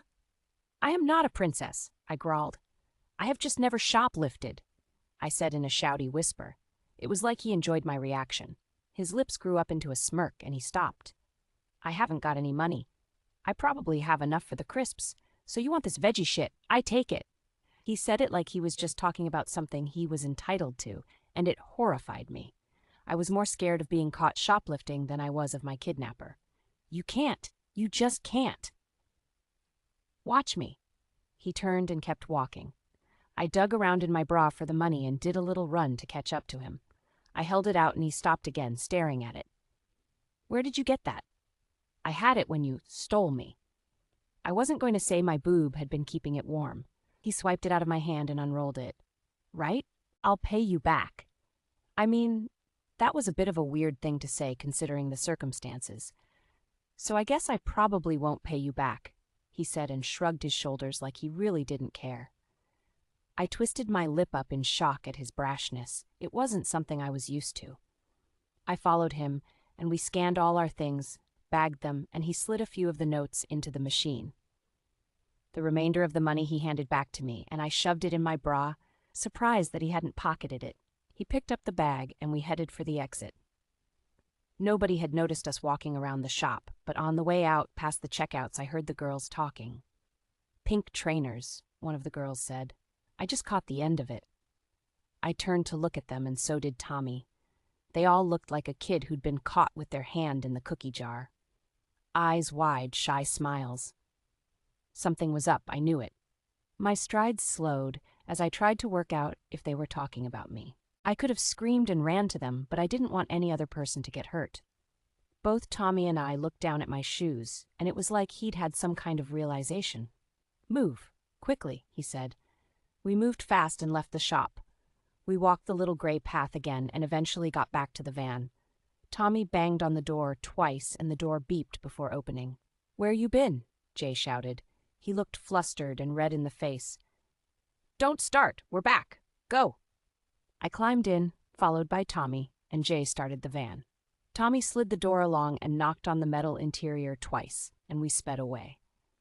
He opened the blue box and emptied the contents of the bag into it, then closed the lid. Food was so close, yet so far away. I sat in my usual spot. The disappointment on my face must have been obvious when he closed the lid on the box. I wondered why he just dragged me around a shop looking for food if he wasn't even going to give me any. He then put his hand in his hoodie pocket and pulled out a 2-pack of cherry Bakewells and a ready-to-eat veggie wrap. He then tossed them onto my lap, and my eyes lit up like a Christmas tree. "Wait, we didn't get these," I started. I picked them up and stared at them, confused. "You stole them!" I gasped so loud and hard that it hurt the back of my throat. "Why did you steal them when you had the money?" Tommy took the pack of cigarettes from his pocket and lit one up. "Because I could. Make it a bit more exciting." He stood smirking at me, with a cigarette hanging from his lips. I was horrified, but then I felt a laugh erupt from my lungs and fall out my mouth like unwanted diarrhea. It wasn't funny, but at the same time it really was. I was going to sit and stuff my face, fill my belly, and enjoy every second of it. Chapter 10. "Got something else," Tommy said. "You play?" I looked up at him from my bag of crisps and saw him holding a pack of cards. After I get over the utter disgust at his blatant stealing, I lifted my hand and gave him a so-so reply. "I think the only thing I can play is solitaire. I don't really have any friends to play with." As soon as those words left my mouth, I pulled a face of disgust at myself for saying it. "How come?" He grabbed a bottle of beer and sat next to me. "You're the daughter of Bill Walker. Sure, you've got many, many friends. People tend to levitate toward money, and people with it. I guess I'm different then." He tore open the cards and stuffed the wrapper into his hoodie pocket. Who needs friends when you got a family like yours and enough money to end world hunger? There are things money can't buy, I scoffed. He clearly had no idea about my life. Money can also make you incredibly lonely. He stopped shuffling and looked up at me, straight into my eyes, like he was searching for something. I'd love to be lonely sitting in my private jet on my way to an island to lie on the beach with my tits out, he said. So, this is about money? That's why you took me, right? He ignored me and went back to shuffling the pack of cards. You want money? I pushed. Enough of the questions. I can't answer any of your questions, but I'm telling you, as long as everything goes to plan, you will return home. I sucked in my top lip and bit down in an attempt to shut myself up before I said something he didn't like. So you always been a kidnapper? I said cockily and watched him deal the pack into half. No, my first time. Actually, I joined the army at 16 and went to prison when I was 20 for 4 years. For what? Self-defense. I shouldn't be telling you any of this. He tapped his cards on his knee to straighten them up. I won't tell anybody. I know you won't, because if you do, I'll come find you. His head stayed tilted down, but his eyes shot up to look at me, and at the same time I felt a flutter in my stomach when his gaze met mine. I didn't know why, but the thought of him coming to find me and get me gave me a rush of excitement, and I had to put a lot of effort into giving my head a wobble and to stop being so ridiculous. God, what was wrong with me? So how'd you do 4 years if you did nothing wrong? You ever heard of a one-punch killer? My whole body leaned back in shock and my eyes widened so much they stung. You killed someone? He attacked me. I hit back. He died. But you went to prison. I was found guilty, then I appealed, and my lawyers proved it was self-defense. Is that what your scars are off? He sat up straight and looked like he was chewing the inside of his lip. I wasn't sure if he was annoyed at me. No, which ones? Oh, wow, he had that many? Your back and your neck. I pointed out the places on my own body as if would somehow help him locate his scars. The ones on my back are from my mother. And this one, he said, pointing to the side of his neck and his ear. That's where I got stabbed. Again, I gasped dramatically. He was like an interesting documentary that I had the chance to study, and I was intrigued. I wanted to know more. I had so many questions swirling around in my mind like sharks. His world was so far from my own, we were basically on different solar systems, not just planets. Why would anybody stab you? In the neck? To kill me, of course. He said it like it was an everyday thing. He ran his fingers through his short hair and picked up my pile of cards to hand to me. But why? That's abhorrent. We don't all live behind protected walls with swimming pools and servants. Some of us have to live in the real world, where that stuff happens. You, Tommy, seem to have formed an opinion on me when you have no idea about my life. He raised his eyebrows far up his forehead and crossed his legs. You're telling me that's not true? Well, yeah, my dad has money. Not me. We do have a swimming pool, but that stuff means nothing. Have you ever had to steal to feed yourself? You ever had to hide in a cupboard at 4 years old to protect yourself from danger? You ever had to sell drugs to get by? He didn't say it bitterly. It was more matter-of-factly, like those horrific things were just normal. Just because you've had it worse doesn't make my suffering any less valid. My life is still shitty. Tommy placed both sets of cards down in front of us and sat up straight, facing me. You're right. I am? I said, shocked that he'd agreed with me. I mean, I know I have lots of things easy, but there are things I want that I can't have, like friends, like something for myself. I just haven't found my something yet. Then there's my brother. He was diagnosed with an illness with a stupidly long name that I can't pronounce, and that had a huge impact on my family. Since then, my mother has been on and off antidepressants and therapies. Dad is never home. He's always working. I spend my life in my bedroom or the garden because my dad won't let me out because of people like you. I completely spilled my guts, and he nodded, like he understood, which took me by surprise. I get it, he said. If my life was to have a theme tune, it would probably be Numb Little Bug. Yours is definitely Gangster's Paradise. At first he frowned, then his lips grew up into a smile and he laughed. All right, here, let's play.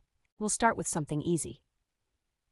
He picked up both sets of cards again and placed one into my palm. I felt something inside me that I couldn't quite pinpoint, and it wasn't exactly bad. When Tommy went to take a drag of his cigarette, it had went out. He puffed on it at least 3 times, inspected the end. He patted down the pockets of his pants and pulled out a little red lighter. He struck it, but it didn't work. "Hang on while I grab my lighter." He jumped up to his feet. He pulled the shutter at the front up and leaned over the seat and grabbed his big silver lighter that he liked to spin and flick often. "Hey, look, it's snowing," he said. My back snapped up straight before I pushed myself up to my feet and slowly approached him. He was so tall, and I was still a little scared of him. He struck the lighter and lit up his cigarette again. I swallowed, my hands felt a little sweaty, and my stomach did knots. I reached the front seats and saw Jay lying across them asleep. He had no mask on, and I got full view of his face and his short dark hair. The front of the van was in pristine condition. There wasn't a pick of rubbish anywhere, not even a wrapper. The plastics were polished to perfection, and the carpet looked new. My gaze shot straight to the ignition for a set of keys, but there were none in sight anywhere. "I haven't seen it snow in years," Tommy said. "Me too. Just a lot of rain, huh?" He let out a puff of air and nodded in agreement. "I remember playing in the snow. It was one of the very few things I loved as a kid," he said. He blew smoke out his mouth, and it hit the windscreen in large swirls. "You fancy some fresh air?" I couldn't believe it. I nodded frantically, and he pointed towards the door. I wondered for a moment if it was a trick, but I had absolutely nothing to lose. I walked to the door and prepared myself for the cold, tucking my hands inside the long arms of Tommy's hoodie and then stuffing them into the front pocket. He shuffled around behind me as I bit on my bottom lip nervously. I heard the familiar beeping noise, and then Tommy walked over to me and pulled the van door along. The fresh air was a welcome slap in the face. Tommy jumped out first. I held my hand against the door for balance and jumped out onto grass. I could see my breath in front of my face, but not much else. The sky was as dark as Batman's cape, littered with stars, and delicate little snowflakes fell on top of us like hundreds and thousands. The only things around were a small dirt road, with fields and trees disappearing into the distance. We walked to the front of the van, and I made a point to fill my lungs with clean, cold air.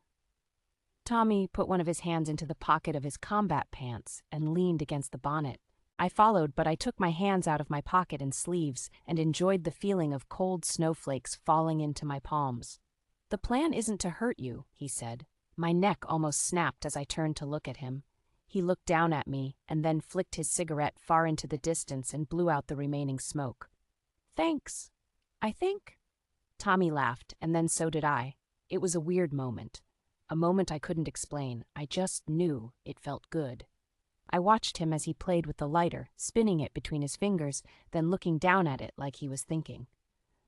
"Who is LS?" I asked, referring to the initials on the side of the lighter in large black letters. Tommy looked at me, then back at the lighter, but when he opened his mouth to speak, I screamed. Chapter 11. At first I didn't realize what was happening. I felt something large smack into my body and lift me up.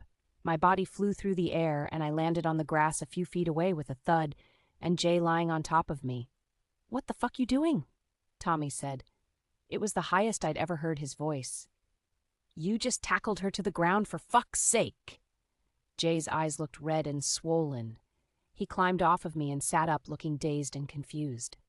Tommy stormed over to us and knelt down beside me. "Dude, I woke up and the door was open. I thought she was getting away." Jay sucked in short, sharp breaths as he leaned backwards and put his palms on the ground. "Idiot." Tommy grabbed my arm and pulled me up, but I cried out as a sharp pain stabbed at my shoulder and traveled down my arm. My arm felt limp, and I'd never felt pain like it. I was certain it was broken. Leaving Jay to catch his breath and wake himself up, Tommy, with no effort at all, scooped me up off the floor. He carried me around to the side of the van, climbed inside, and put me down. I gritted my teeth and my heart raced. "Take your top off," he said. He knelt down beside me and waited. "I am not taking my top off." My mouth fell open in shock horror.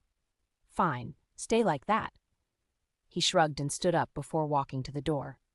I shuffled back into my corner and winced. I carefully slipped the hoodie off and held my hand on my shoulder above the fabric of the t-shirt I was wearing. It hurt so bad my eyes watered. I couldn't think of any time I'd ever broken a bone. There was the time I'd tripped and fell on my dad's boat. My father loved fishing more than life itself, and regularly took me out on his boat. As Sam got older, he wanted to come too. Because Sam couldn't walk, my dad had special things fitted to the boat to help Sam comfortably get on the boat and stay there. Although it was there for safety for Sam, I used one of the rails to swing, and I fell flat on my face. I'd popped my nose, and it gave me a good old egg on my forehead, but that was the only time I could remember being injured. "Fine, please, help me," I said begrudgingly. "Don't be such a prude. I've seen places on people you wouldn't like to know. Yak." I pulled a face in disgust at the imagery that played out in my mind. "You think I've never seen a woman in a bra before?" "I have no doubt you've seen plenty," I spat. "Just do it." I slipped my arm out of the t-shirt, and he inspected my shoulder. "I think you've dislocated your shoulder. We need to pop it back into place." My body instinctively moved back away from him. "You are not popping anything back into place on me. I need to go to a hospital." "Not gonna happen. I've done it before. Just shut your mouth, and it will be over in no time." My mouth dropped open again. I didn't like how he had that jaw-dropping effect on me. Everything that seemed to come out of his mouth shocked me. "When did you do it before?" "Did the person die?" I said dramatically. "You're not going to die from that, trust me. Lie down." I lay back onto my blue blanket, and Tommy wrapped his warm fingers around my wrist. He kicked off one of his shoes and rested his foot on my side. As he did that, the van rocked slightly as Jay jumped in.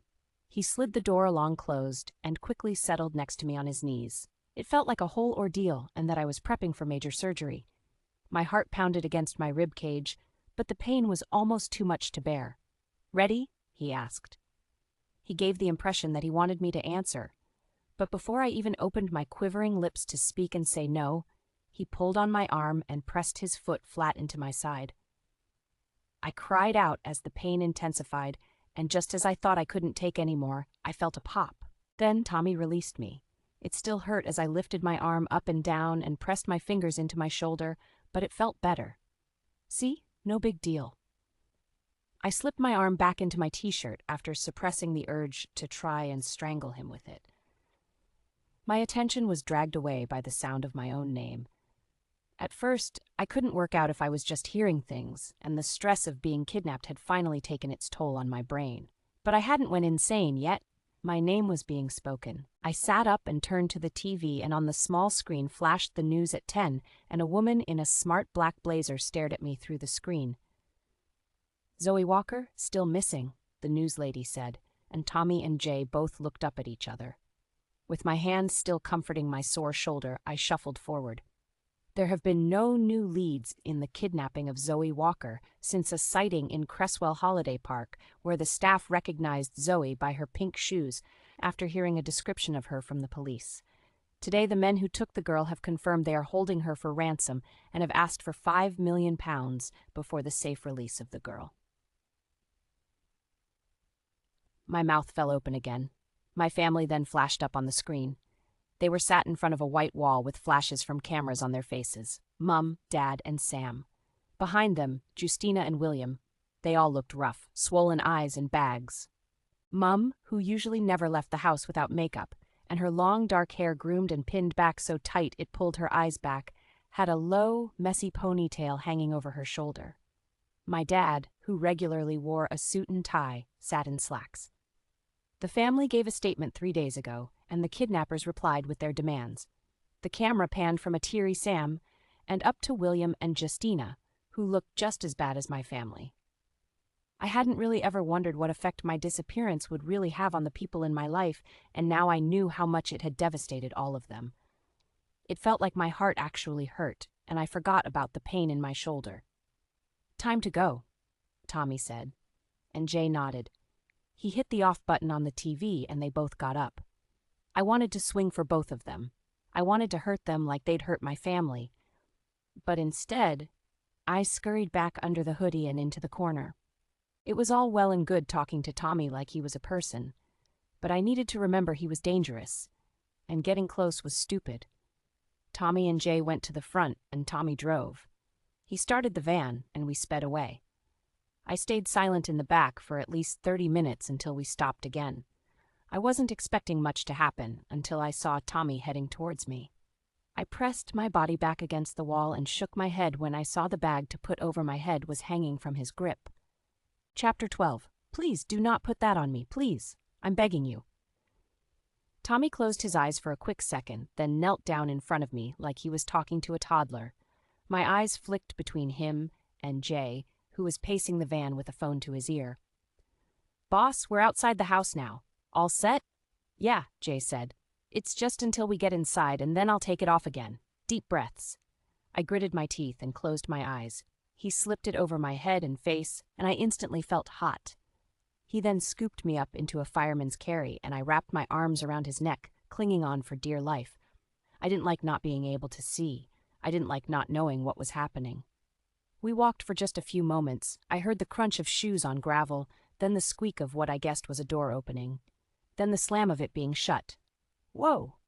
You aren't in your masks, a man said. It was a new voice. I knew I hadn't heard him before. I wondered if this was the boss. So this is her, eh? He said. Let's just get this done, Tommy said. Come on. I want to look at her. Tommy put me down, and I reluctantly let go of him. He then quickly slipped the bag off my head, and I was blinded by the light in the room. When my vision slowly returned, I saw that I was in a kitchen. My eyes scanned over old pine cabinets and a cooker that looked like it was from the 1930s. It smelled clean, though, and wasn't dirty. Well, looky, the new man said. He stepped in front of me, and the smell of smoke and beer assaulted my nostrils. He had a mask on, but had the same hazel eyes as Jay. Little Willie Walker's offspring in the flesh. He brought his hand up my face and flicked the end of my nose. It hurt, and my hand instinctively went to protect it. My dad's name is Bill, I said. Whoa, she speaks too. He laughed and looked at Tommy and Jay. Jay walked past us, disinterested, and opened up the fridge. The man then grabbed my face and shoved me against the wall. Something to say, Princess? We aren't here for that, Pete. Get off her, Tommy said. My heart beat faster and my hands shook. Seriously, off. I'll take her in the room. Pete's eyes were wide and furious. He looked at me like I was prey, and he wanted to play with me before he ate me. It knocked me sick. He reluctantly pulled back and let go of me. Tommy turned me around and led me to a door opposite us. Inside was a single bed with floral covers and a rocking chair. The windows had been papered over, and a red carpet covered the floor. He took me over to the bed and pulled a metal pair of handcuffs from under the pillow. He attached one side to the radiator behind the bed and held his hand out for mine. I have to put these on you. I did as I was told. I felt violated and so angry my jaw ached. Anger wasn't an emotion I'd felt a lot of before in my life, but it boiled in me like a kettle. I held out my hand and stared at him, but he seemed to ignore my daggers. He snapped the cold metal onto my wrist and backed away. So it really was about money? Why didn't you just say that, and I could have got you money? I said. I sat on the bed, and he took a seat in the chair facing. You know what I told you about going to prison and my lawyers finally won my appeal? I nodded. Those lawyers cost money. A lot of money. My Nana spent all her savings and sold her house to pay for those lawyers. Now it's my turn to look after her. I'm pretty sure your Nana wouldn't approve of what you're doing to get her money. She doesn't know. You see, she's dying. She has breast cancer. So I need that money, Zoe, he said. It was the first time he said my name, and when he did, I felt a little hiccup in my chest. I don't have the means to pay for her treatment. There's just not enough time. Time is something that's not on her side, so I need that money, and I need it quickly. An opportunity came up, and I couldn't pass it up. He leaned forward and put his elbows on his knees. You'll be caught, then what? I'll be long gone, and she'll have the best treatment money can buy. We don't all have the privilege of health care at the snap of fingers. This shit can save her life, and it's worth it, because she is everything to me. She took me on when my junkie mother couldn't take care of me. I will do anything for her. I swallowed hard and shook my head. But then I thought about my family. I thought about Sam and what it would have meant for him if my father didn't have the money to pay for the best treatment and the best equipment money could buy. He wouldn't be sitting at home playing with his little gadgets. He wouldn't be going to a top private school. And Mum, my poor Mum, had never been the same since Sam. I remembered her as a classy, fun, beautiful woman. But after Sam, she lost something. She lost her spark. For at least 2 years, while Sam went through different tests and trialed new medicines, she popped pills and spent her time in therapy. Although we weren't perfect, we had problems like everyone else, but we were definitely privileged in the fact we could just make a phone call, and healthcare was sorted. I'd never really thought about it until now. I know you're angry, but I have to do this. You're just our bargaining chip. I looked away. I felt my body filled with rage. Then my heart would shut my brain off, and I'd feel empathy for him. My emotions bounced from one place to another, until 20 minutes later Pete came bursting into the room so fast the door swung and dented the wall. "We gotta go. We're listening to the scanners, and the coppers are on their way." Tommy sat up straight, eyes wide. He jumped up to his feet and used the little key he pulled from his pocket to free me. The metal cuffs dropped from my wrist and rattled as they hit the radiator. Without asking, Tommy shoved the bag over my head again and pulled me up to my feet. He lifted me up, and I wrapped my arms around his neck again. Before I knew it, we were back in the van and speeding away from wherever we were. I wondered if it was ever going to end. The bag lifted again, and my lungs were grateful for the cooler air I inhaled. But my eyes sprung open further when I saw it wasn't Tommy in front of me. It was Pete. He sat right in front of me and crossed his legs. He had a big smile on his face. He reminded me of the Joker. I didn't know him, but I knew instantly that he must have been mentally unstable. He licked his lips and then leaned towards me, his tongue thrashing around like a wet fish. I couldn't back up any further. I was pressed against the wall. "Dude, the fuck is wrong with you?" Tommy said. He walked over to us and nudged Pete with his foot. Pete found it hilarious. He barked out a few belly laughs and leaned to the side. "Just playing. She's a pretty little thing, though, isn't she?" He pinched my cheek with his thumb and finger and turned my head away. I felt like a mouse who'd been caught by the cat. "Get up," Tommy said, shaking his head and clicking his tongue on his teeth. When Pete stood up, still laughing, I brushed the hair out of my face and tried to act like it hadn't bothered and disgusted me. Although it had. I felt very scared of Pete. He wasn't like the other two. "Here we go, boys," Pete said. I looked over to him, and he held a little black radio in his hands. He turned the volume up, and I sat up straight, my ears pricked up to listen.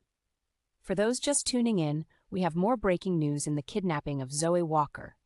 CCTV from a long line of road speed cameras has led the police along a route to a secluded location that they now believe is where Zoe may be being held.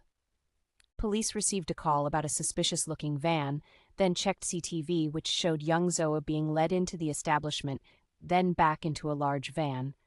This information then led them on a route, and they now believe they may possibly know where she is being held. Police are certain that it is them in the images that were recorded. This is the information we are receiving, but no statement has been made by the police, and the information is still unconfirmed. We do know that the property is now surrounded. They are believed to have been driving a black van. We do not know of the make or plate at this time. If you do see anyone you think may be involved, the police advise you not to approach these men, as they are believed to be armed and very dangerous. This news comes just a few hours after the kidnappers got in touch and demanded $5 million for the girl's safe return. Police would not reveal the location or any other information until they find Zoe. They say the hunt for the girl has been more difficult, as the kidnappers do not stop in one place for very long.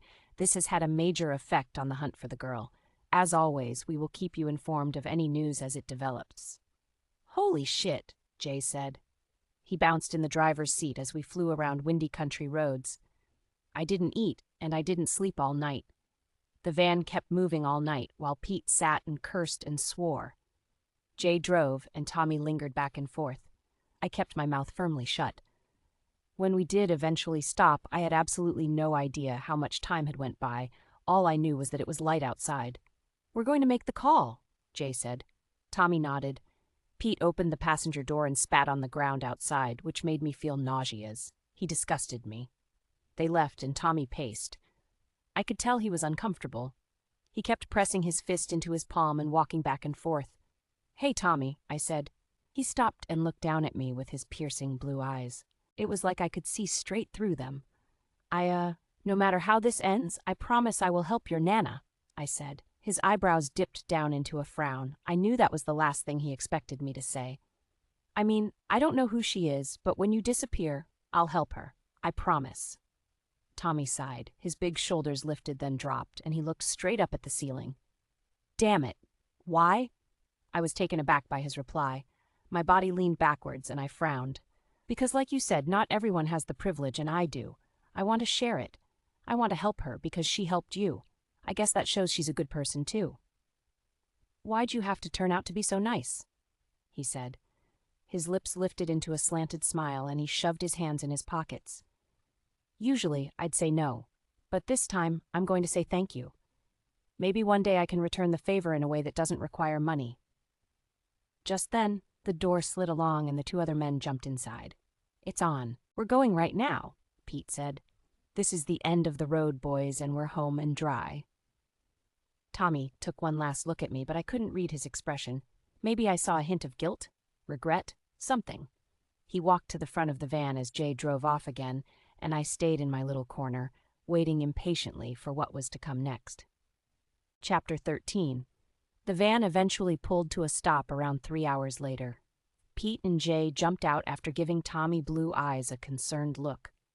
There was a tension between everybody. We were all on edge. I could just feel it, thick and heavy in the air. After they left, Tommy slid down the wall next to me and pulled out his cigarettes. "Want to try again?" he said, holding out the pack for me to take one. My head spun to look at him and I eyed him up. "Are you making fun of me?" "No, just wondering if you fancy choking yourself again." I snatched a cigarette and he lit his up. He passed me the heavy metal lighter and I copied. This time, though, I didn't even try to inhale the smoke. I took a drag and blew the smoke back out.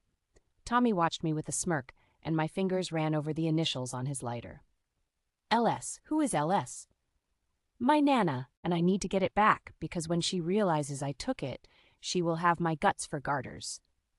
I found the thought of him having a very stern Nana hilarious, although I tried not to let it show. "Your granny kicks your arse?" He didn't reply. He looked down at his cigarette and smirked. We both knew he was going to get slapped upside the head after his antics the past couple of weeks.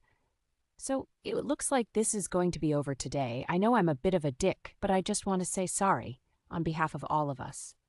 I hope this experience doesn't follow you in a negative way throughout your life." I wanted to scoff at him. If my dad wasn't strict enough before this, he was definitely going to go to extremes after it. I'd be lucky if I ever saw another human again.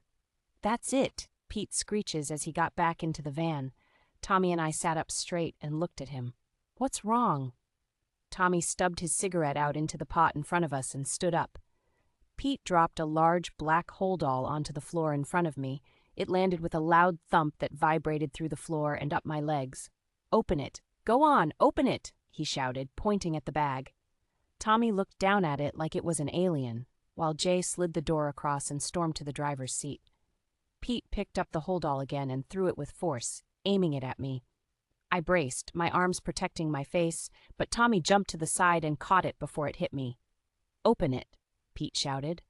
Hesitantly, Tommy knelt down and slowly unzipped the bag. I lowered my arms and leaned to look inside. I saw piles and piles of money. Tommy put his hand in and pulled out at least 500 pounds. He then dropped it like it was hot, and when I looked at his hand, it was covered in red. Instantly, my heart sped up. I thought of blood. Pete had killed my mum or dad. "Yeah, that's right. They set us up. It was a dye pack. They put a dye pack in the fucking money. It's fucked. It's all fucked." He waved his arms wildly. He ripped off his mask in fury, revealing mid-length brown hair and a wonky nose that had obviously been broken more than once. "This is your fault, Princess," he growled. He pulled a pistol from his pocket and pointed it at me. "Hey, how could she have known?" Tommy said. He stood up and went face to face with Pete. "She knows. And they knew if they fucked us over, the bitch would die." "Back off," Tommy shouted.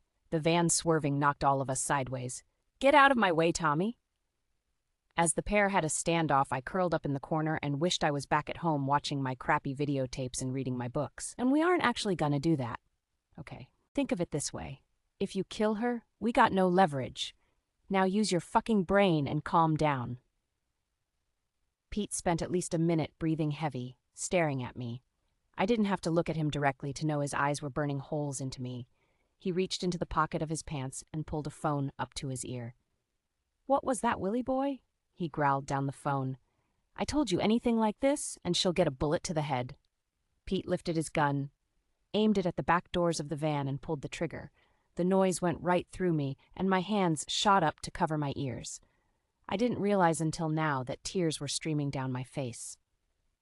"I swear to God, you try anything like this again, your daughter will be delivered in a body bag. You hear me?" "What? You don't trust me?" He threw his head back in laughter and stormed towards me. "Tell Daddy you're safe for one more day." He dug the pistol into my head, and my heart raced. My hands and body physically shook, and my voice caught in my throat. I closed my eyes so I couldn't see Pete or his gun. I could only smell the alcohol on his breath. He pushed the phone onto my ear. "Dad?" I whimpered down the phone. "Just give them what they want, and they'll let me go." "Zoe, it wasn't me. Tell them it wasn't me. I gave every penny they asked for to the police. Tell them I will get more money and I'll deliver it myself. Are you okay, Zoe? They haven't hurt you, have they?" His voice sounded like I hadn't ever heard before. He sounded like a broken man. "This is your last chance, old man," Pete shouted. He snatched the phone away and walked to the front of the van. "The next coordinates are—" "Don't worry, he won't hurt you," Tommy said. I begged to differ. "What on earth is a dye pack?" I asked. I wiped tears off my cheeks and sniffled. "Simple terms, it goes in with the money, and when the signal goes off, it goes bang inside the bag, letting chemicals and dye out. It ruins the money and dyes the criminals the same color." He looked down at his own red palm and tried to wipe any excess off onto his pants. Well, that was just my luck. "One more night, Zoe. Just one more night." He handed me a bottle of beer, and I didn't hesitate to take it. Chapter 14. Tommy grabbed his backpack and unzipped it.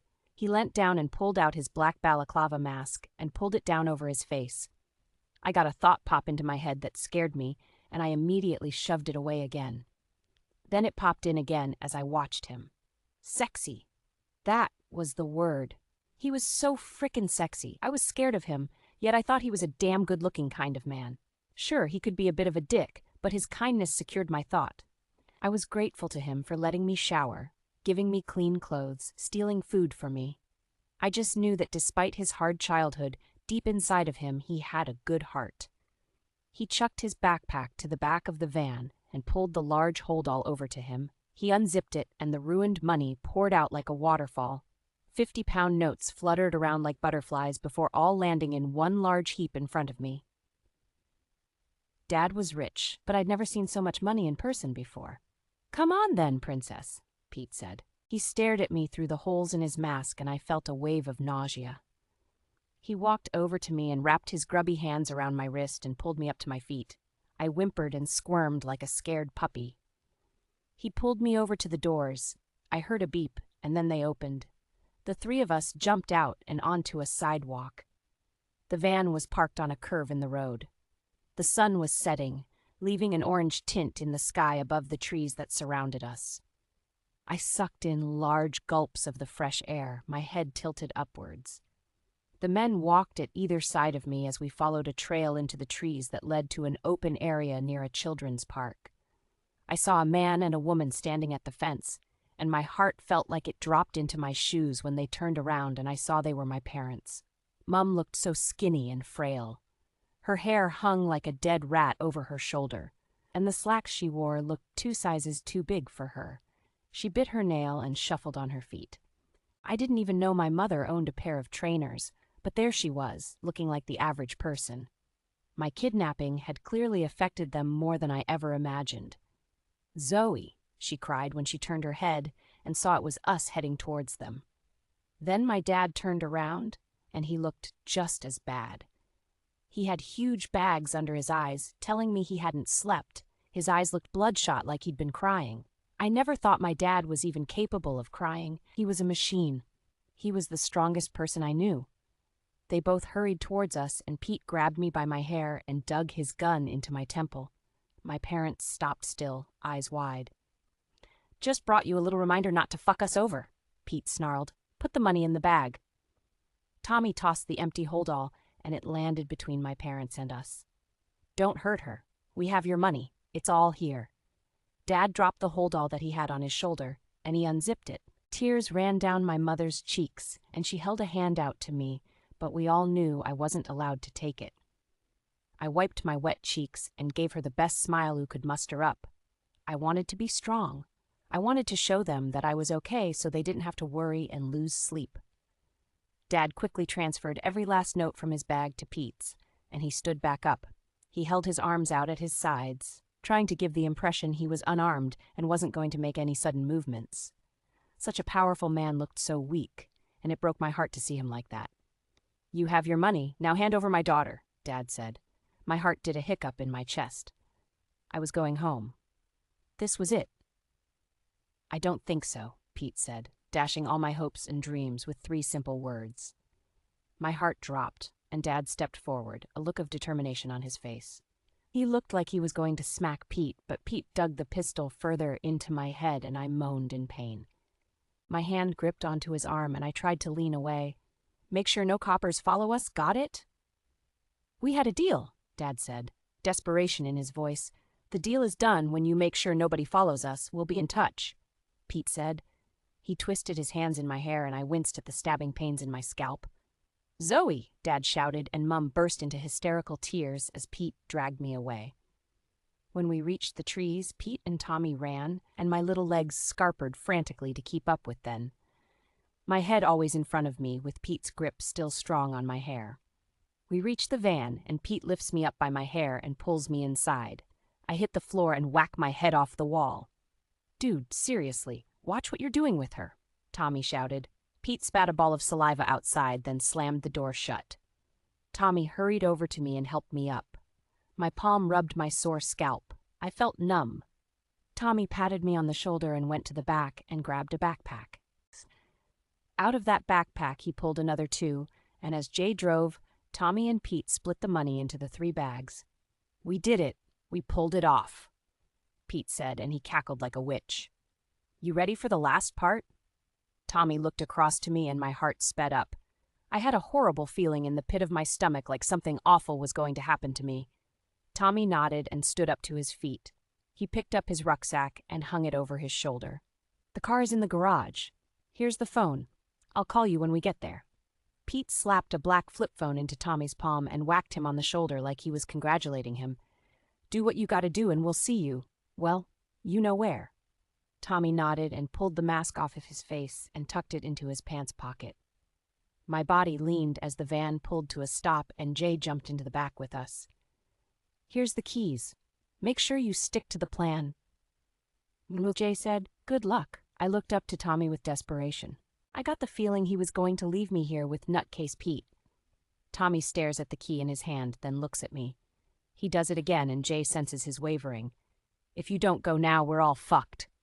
Tommy's hand closed on the key, and he nodded. "I'm sorry," he said. I shook my head and spat out some inaudible words. It was like my body was stuck on the spot. Tommy opened the back doors and jumped out. He gave me one last look before slamming the door again. Hey, my last sight was his blue eyes. Jay and Pete worked quickly to pack up everything and stack it all up near the back doors. I guessed they were getting ready for their getaway. "When you making the call?" "We need to get rid of her," Jay said. He walled to the front of the van and jumped into the driver's seat. 20 minutes. Jay pulled out a map and spent a few minutes tracing his fingers over the roads. I wanted to gather every detail in my mind, but I was too far away to see any details. "We need to hold on to her for as long as possible." "So where are we taking her?" Jay asked. He scrumpled up the map and stuffed it into his pocket. "Just drive." Pete spat again. This time his landed right in front of me, and I quivered in disgust. I pulled my body closer to the wall and my legs up to my chest. The van started, and Jay drove. I didn't feel safe without Tommy. Pete didn't take his eyes off me. He stalked towards me, pulled the gun from the holster at his hip, and stood over me. I swallowed what felt like a brick on my throat. I could feel my limbs physically shaking. He lifted the gun and smacked me on the side of the face with brute force. I felt a sting and my vision blurred before my head hit the ground. The cable ties dug into my wrists as I wriggled. My skin felt sweaty and raw. I could feel my heart beating in my ears, the heaviness of my limbs as blood pumped through my veins. With the bag over my head, my own breath smothered me. With every breath I sucked in, then out, I felt dizzier. Sweat poured down my face like a waterfall. The tape that clung around my mouth pulled at all the little hairs on my skin. The darkness terrified me. I had no idea where I was or what was going on. "Just get rid of her," Pete shouted. "What went wrong?" It wasn't supposed to end like this. I was so close to being free. I fidget and try to pull my hands free from the cable ties that hold them together as the voices get louder, and then they begin to shout. Tears streamed from my eyes and my whole body shook. I wanted to scream, run for my life. What right have those men have to take me away from my home, my family? What right did these men have to take my life? I felt pressure on the top of my scalp. Then the fabric bag was ripped off of me. I welcomed the rush of cold air that hit my face as I squinted to see, blinded for a few moments. Then everything looked blurry. A light blasted from my right. The blurry outlines of figures moved around with haste. I blinked repeatedly to get my vision back, trying to see through the tears and sweat that poured down my face. As my eyes adjusted to the light, I looked up and saw him standing over me. His pistol pointed directly at my face. He looked like he enjoyed every second of me squirming like a worm on the ground. "What you doing?" Jay shouted. "Put that away. We'll just throw her to the side of the road, then get the fuck away from here. She knows too much. She's seen our faces." He licked his lips and smiled. I tried to scream, but the tape muffled my voice. I rolled back and hit the wall with a thud when Jay pulled the van to a stop. This wasn't part of the plan. Pete shrugged his shoulders and snorted. I closed my eyes tightly and cried. Tears streamed sideways down my face and into my ear. This was it. This was the moment I was going to die. Bang! The trigger was pulled. Chapter 15. For a moment it felt like I left my body and everything around me wasn't real. Like I was looking through a snow globe at everything going on around me. For a few seconds the only thing I could hear was loud ringing in my ears. I wondered if this was what it felt like to be dead. My body jerked when all my senses came crashing back down on top of me. I wasn't sure if I'd passed out or if I'd been shot. My body was a ton of bricks. I breathed furiously through my nostrils and my eyes shot open. I blinked fast and see Tommy. I thought I was hallucinating. Tommy dragged Pete up off the floor by his collar and pulled his fist back. He punched Pete square in the face so hard I had to close my eyes on impact, and I felt it. He turned his attention to me. He lunged across the van and pulled the knife from his pocket. I winced instinctively and pulled back. "I'm going to cut you free," he said, stopping at my reaction. My breaths were furious. My heart raced so fast I thought at any moment it would pop right out of my chest. He sliced through the cable ties. My hands immediately went to rub where it hurt. He grabbed my arm and pulled me to a sitting position, and he ripped the tape right off me mouth. I wasn't sure if it was saliva or tears, but my face felt wet and soggy. "Pull yourself together," Tommy said. He began gently slapping me around the face over and over as I gasped for breath. It was like I was dry heaving and hyperventilating. "Snap out of it."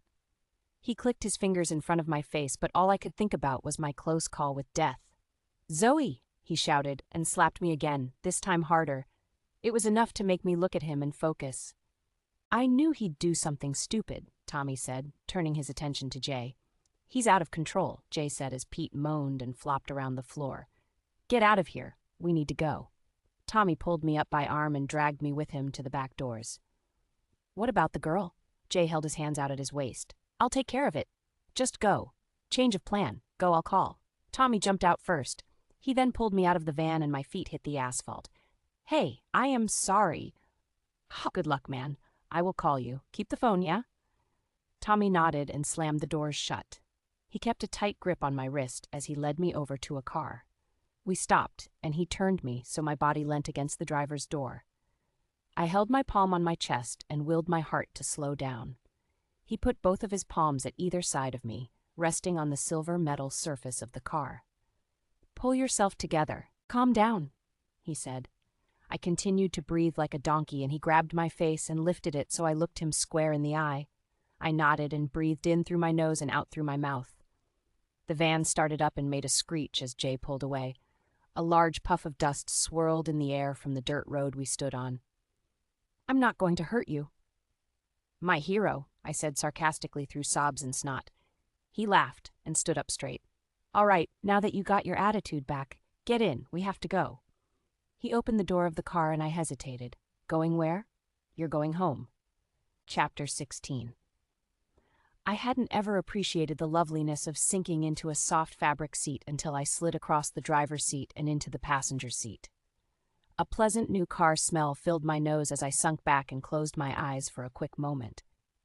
Tommy, for being such a big guy, seemed to move with so much grace, like he controlled every muscle perfectly. He slipped into the car and slammed the door. A beeping noise sounded and the dashboard lit up. A large orange screen flashed the radio station that played at a low volume. He reached over me and pulled on my seatbelt for me. He started the car and it skidded as he pulled away. I was stuck to the seat, my little body huddled up inside his hoodie. I had no idea where we were. All I saw was darkness and the cat-eye lights in the center of the road we'd pulled onto. He drove like a maniac, but when I looked at him next to me, he looked cool and calm. He kept hold of the steering wheel with just the fingertips of one hand and the other resting on the gear stick. He was such a rogue, and I found myself strangely attracted to him. I knew it was probably just because he was so different from what I knew. He was dangerous and definitely a bit of a dick. But he showed me humanity at what was the worst time of my life. He showed me kindness with things like a shower and food. I'd never even had a boyfriend, so Tommy was definitely danger. If my dad knew what was going on in my mind, he'd go absolutely mental. I remembered my parents' attempt at the sex talk. It was basically my dad saying boys were bad and to never, ever, under any circumstances, do it. Tommy was the bad boy I'd swooned over many times in movies and books. He was the real deal. He was there in the flesh, right next to me. I was going insane. "I don't understand." "He pulled the trigger," I said. "How am I not shot?" "Like your knight in shining armor, I turned up just in time," he said. His lips grew up into a smirk, and he gave me a side look. It wasn't funny at all, but he was right. "You saved my life." "Don't mention it." He changed gear and pressed his foot further down on the gas. He may not have taken it seriously, but I did. Sure, he was my kidnapper, and part of the reason I was there to begin with was his fault. But No. I needed to stop running over it in my mind and remember he was the bad guy. I lay my head back and turned to look, put the window. Trees looked like they were whizzing past. Lampposts did the same. We overtook the odd car. It was quiet, and for the first time in weeks I felt comfortable. I tucked my icy cold hands into the sleeves of my hoodie, and Tommy reached over and turned on the heaters. He waved his hand in front of each grid to make sure they were blowing towards me and turned it on high. "See?" It was things like that which muddled my mind. He was good, right? But then again, I didn't know what to think. All I knew was for some strange reason I felt safe. The man on the radio spoke of the weather. He said there was more snow coming. He did a traffic update. Then my head almost fell off my neck, turning to look at the screen when I heard Gangster's Paradise start. I looked at Tommy, and his face was flat. I couldn't read him at all. Then his lips lifted into the faintest of smirks, but it was definitely there. I bit my bottom lip and turned back to the window. We drove for 2 hours straight before I started to recognize my surroundings. The houses became further apart and bigger. We passed the little farm Justina bought my organic eggs and veg from.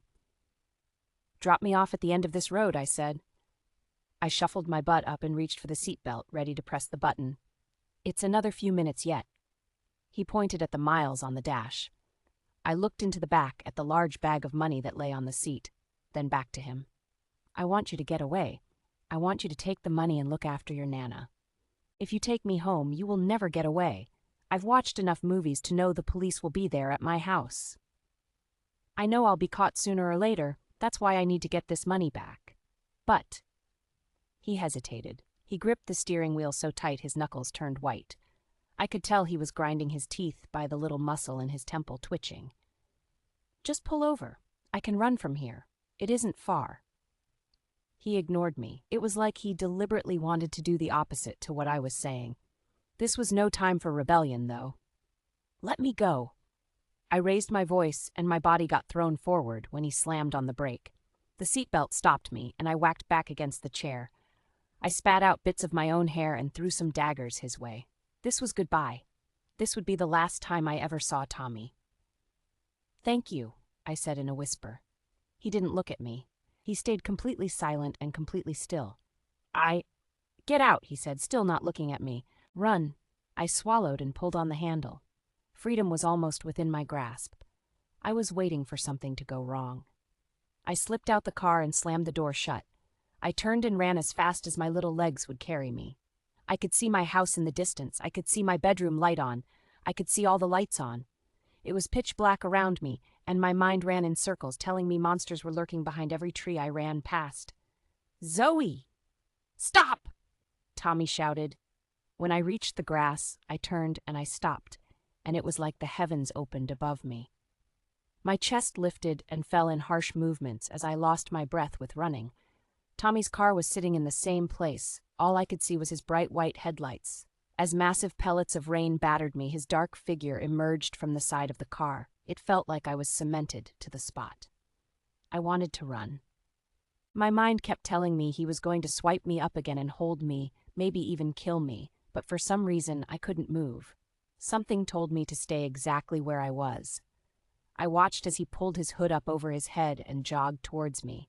He stopped right in front of me, and my heart beat fast against my ribs. "It's not over, Zoe," he said. My eyes widened and my heart dropped. It was like I knew I would just surrender to him and let him take me. But still, he didn't. I looked up into his eyes that were still so bright in the darkness, his hood casting a dark shadow on his face. "When you go back there, you aren't safe." "Pete," I said, almost knowing the answer before he said it. "No, somebody in there," he said, and nodded toward my home. My eyebrows slid down my face into a frown, and I shook my head. I can't say why or who. Just watch your back. You're not safe in that house." "What are you talking about?" "Don't trust them. You can't trust them."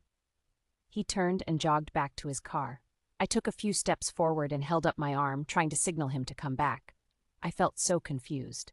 If he saw me, he ignored me and got back in his car, slamming the door shut. I turned again and ran, my hair swinging behind me, Tommy's joggers falling down my backside, the rain thrashing heavy on top of me. I heard his car reverse, the higher pitch of it screeching backwards, the crunch of the tires as he turned, then the skid as he pulled away. The little bit of light that cast it onto the trees disappeared, and I was finally alone. It was the last time I would see Tommy. Or was it? Chapter 17. "Zoe, I'm Officer Collins. This is my colleague Amy Turner," the man said. He held his tie to his chest as he took a seat opposite me. A kind-looking lady with pinned-back blonde hair sat next to him in a gray skirt suit. "We know you haven't been up to talking to anybody since you've been home. But Zoe, it's really important that we hear what happened to you. We need to catch the men who did this." He leaned forward as he spoke in a soft voice. He had steel-colored eyes and thinning hair on top of his head. He seemed friendly enough. I just didn't want to talk to anybody until I could come to terms with it myself. "Take your time. Just start at the beginning," the nice woman Amy said. She gave me a tilted head smile, like I was some kind of victim, and she felt sorry for me. My dad wrapped an arm around my shoulders, and I instantly felt safer. "Didn't Justina tell you what happened?" I asked. "She did, but we want to hear your side too." "Well, there's not really much to tell." I shrugged and looked up into my dad's bloodshot eyes. Tommy's words swirled around in my head about how I couldn't trust anybody. I wasn't safe. It had been 2 weeks. 2 weeks of torture as I hid out in my room and eyed every single person I came across with suspicion. I couldn't cope with it. "How about we start with how many men were responsible?" Collins asked. 3, I think. I squinted as I thought about the answer. My mind felt muddy and groggy. "Did they hurt you in any way, Zoe?" Amy asked. "No, he was really nice to me," I said. "When you say he, do you know his name? Did you get a good look at their faces?" I swallowed hard. Maybe any conversations they might have had. I fiddled with the string on Tommy's hoodie that I had on. Zoe? He pushed. I don't think she's up to this, officer. Can we reschedule? Dad asked. Collins looked at him with sad eyes. I could see he was devastated. I wasn't giving anything away. And why wasn't I? I knew enough, at least about Tommy, that would get him caught within no time. But something was stopping me. Zoe, these men kidnapped you. They could go on to hurt someone else. We need to find them. Listen, officers, Zoe has been through a lot. She's not ready to talk about it, Mum said.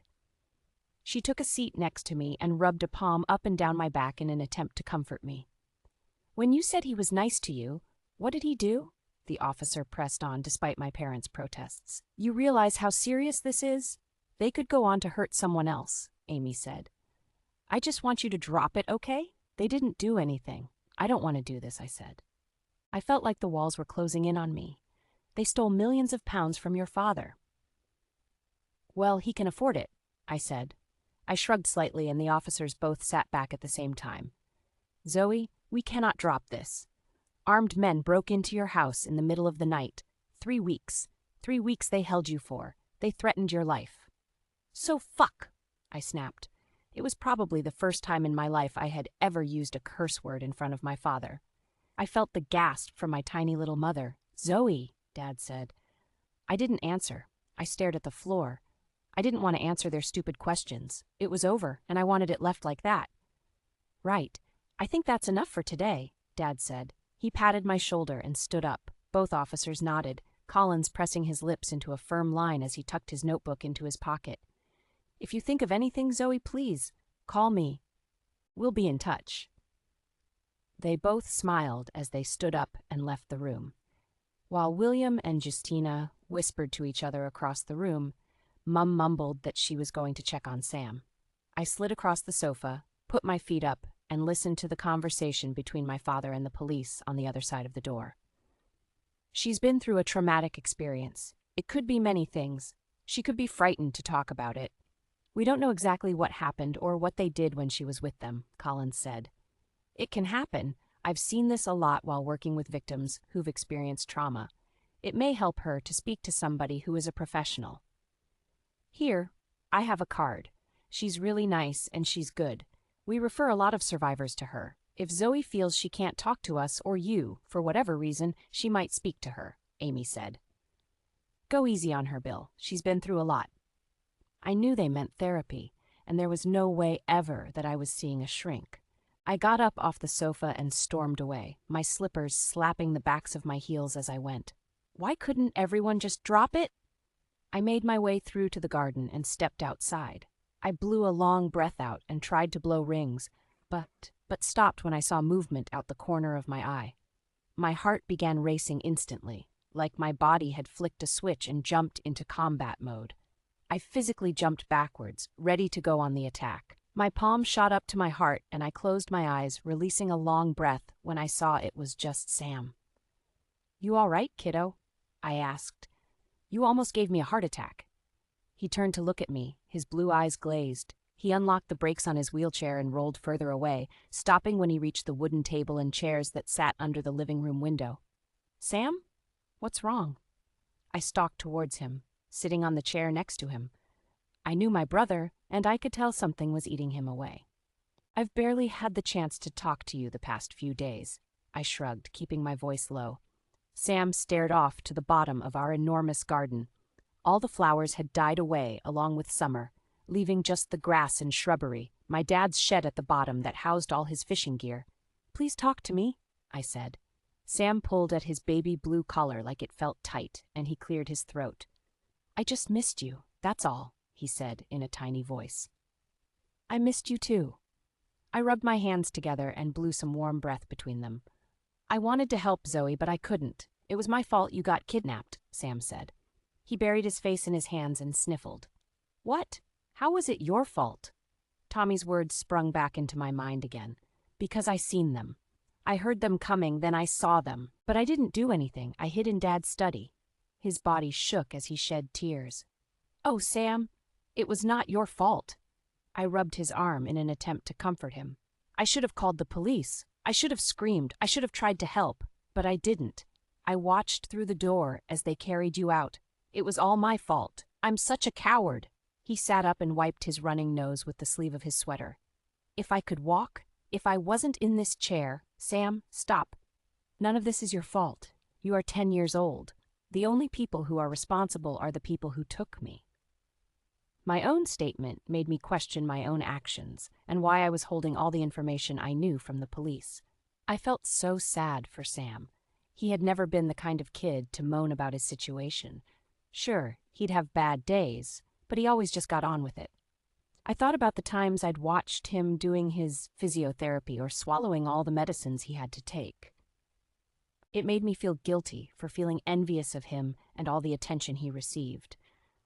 The times he'd asked for my help and I moaned about having to do it, I felt like a rotten sister. My brother was a child and bound to a wheelchair. He'd had years of suffering and missing out. And there I was, moaning about not having a life. I didn't have even half the things on my mind and body that he had to deal with, and he was in fact just a child. You know what? I missed the annoying way you chew with your mouth open, or how you keep stealing my hairbrushes to comb that beautiful white hair I'm so jealous of, I said. I brushed his long white hair out of his reddened face, and he spluttered a laugh. I promise from now on I'm going to be a better sister. And I promise to be a better brother. You're perfect just the way you are, and I cannot imagine my life without you. I stood up and wrapped my arms around him. But hey, there is something I need from you. I stepped back, and Sam rubbed his eyes. Anything. I need the password to Dad's computer. Zoe, Dad shouted. He emerged from the French doors and approached us. What was all that about? We need to talk. I'm not going to therapy, I stated and crossed my arms. Mum followed close behind Dad. Honey, we need to make a statement too. There's a media frenzy. Zoe is all over the papers, Mum said. I cannot deal with the press right now. So Dad waved his arm dismissively at Mum, and she looked hurt. I thought about it, and that was the first time I'd ever heard my dad raise his voice to any of us, especially my mother. They were very much in love. He frequently sang the song Mandy to her and told her how she was his queen. It was sickening and sweet all at the same time. This thing that happened to me was breaking my family. The last thing I ever want to do is push something on you, but this is different. You are going to therapy. But Dad... No, this isn't up for discussion. I'm going to call and make an appointment now. Please don't fight me on this, Zoe. And what is that thing you're wearing? Dad looked me up and down, his eyebrows knitted into a frown. It's just... Isn't that what you came home in? You've had it on for days. The sooner we put this behind us, the better. Take that off. But Dad, now! I leaned back, shocked at my father's short fuse. He looked so very tired and run down, and it made me feel guilty. Reluctantly, I slipped the hoodie over my head and held it out. Dad snatched it and sucked in a breath. I'm sorry, but we all need to find a way to move on. This isn't healthy. Dad looked like he was on the verge of a nervous breakdown. His strong voice wavered and cracked. His eyes were drawn out and red. Mum didn't look much better. She watched him with tears in her eyes as he stormed away back into the house. I looked down at Sam and he nodded. I would get that password later. If I was going to move on, there was a couple of things I needed to do first. Chapter 18. I crept across the foyer when I knew everybody was in bed. This side of the house was in darkness as my family slept and the staff had left for their quarters every night at 1 a.m. My chunky pink slipper socks slid across the glossy floor to the door of my dad's study. I held my breath as I reached out for the handle and pushed the door open. After closing it quietly behind me, I rushed over to the large mahogany desk in the corner and turned on the lamp. The light illuminated all the papers on my father's desk. A picture of all of us on our holidays in Italy 2 years ago sat next to a paper calendar and the pen I'd bought him for Father's Day. Rows of bookshelves stacked up 2 of the walls and filing cabinets with locks on the front took up the other 2. He had something that I needed, and that was the internet. It was something that not many people had, but I was lucky enough to know my dad did have it for his work. I sat in the swivel chair and hit the power button on the large cream monitor, then the base of the computer. It made a bleeping noise as it powered up, and I heard the fan inside start up. I gritted my teeth, hoping it wasn't loud enough for anybody to hear. I really wasn't any good at being sneaky. I'd always been too honest to be sneaky. I was so tired of looking at everyone in my home with suspicion.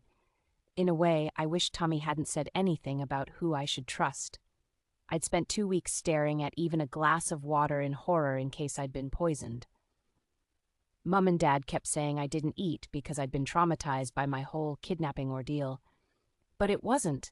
It was because I no longer trusted anybody who cooked for me. It would be easy to hold a grudge or be jealous, get a job with us and kill one of us. It knocked me sick. Tommy knew something, and I wasn't going to quit until I found out what it was. I typed in my dad's long password that consisted of what, to me, were random digits and letters, and his home screen loaded up with a picture of me holding Sam when he was born. I used the mouse and clicked onto the symbol that looked like a cartoon version of the Earth and said web below it.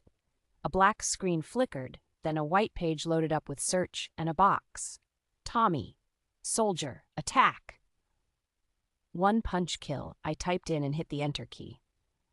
I wasn't supposed to be on Dad's computer. He'd be furious if he caught me.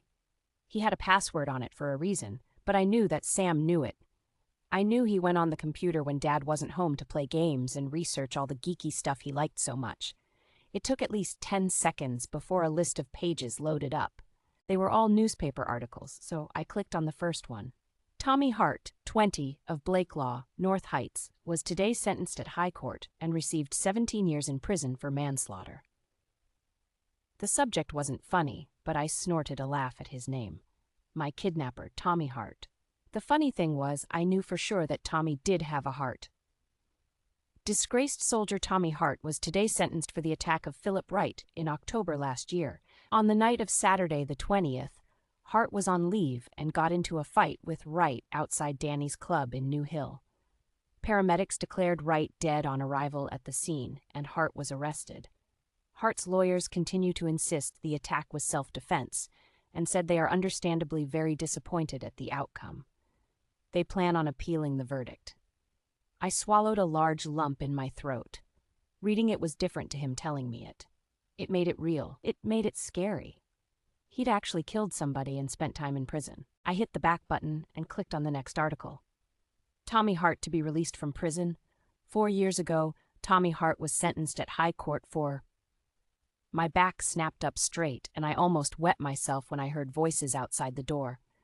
I hit the off button on the monitor and slid off the chair and under the desk. I closed my eyes tight like it would somehow make me invisible. I heard the door open and shut, then voices. I don't want to talk about this now, Justina said. She sounded angry. We need to talk about what happened, William said. Not now. Stop, Justina growled. We not talk. We stop this now. But what happened, what we did, William continued. No. Even I jumped when Justina sharply raised her voice. I didn't think I'd ever heard her shout. She was always such a lovely woman. She was family, so was William. I go to bed. You keep your mouth shut. We tell nobody. It was wrong. We find the trouble, okay? But... No, I will not speak of this again. We forget. We got away with it. It's over. Justina stormed out. I crawled just a few centimeters forward and peeked my head out of the desk. I saw William right there next to me, my nose parallel with his shin. He leaned his body on the desk and rubbed his eyes like he was stressed and tired. My gaze ran from his ankles and up to his head. I hadn't ever seen William in pajamas, and yet there he was, in a blue matching set. His graying hair slicked back. It felt weird seeing him like this, like seeing your teacher in the grocery store outside of school. It wasn't right. William prided himself on his pristine appearance. He shook his head and stood up straight, before he walked out and gently closed the door behind him. I waited a few seconds before I breathed out and crawled out into the room. I couldn't work out what was going on. Could William and Justina be the reason Tommy told me not to trust anyone in here? And that I wasn't safe? I shivered at the thought. It couldn't be. Justina was like my cool aunt. She loved me, and I loved her. And William, he was like a brother to my dad. He'd watched me take my first steps. He'd been on every family holiday since I could remember. He was like another dad to me. He was kind and smart. He'd even attended my parents' evening at school when Dad was out of the country. It just couldn't be, could it? Chapter 19. I sat across from my dad in the waiting room, eyeing him up. He'd went from on the verge of a nervous breakdown to sitting like a king in his usual suit and tie.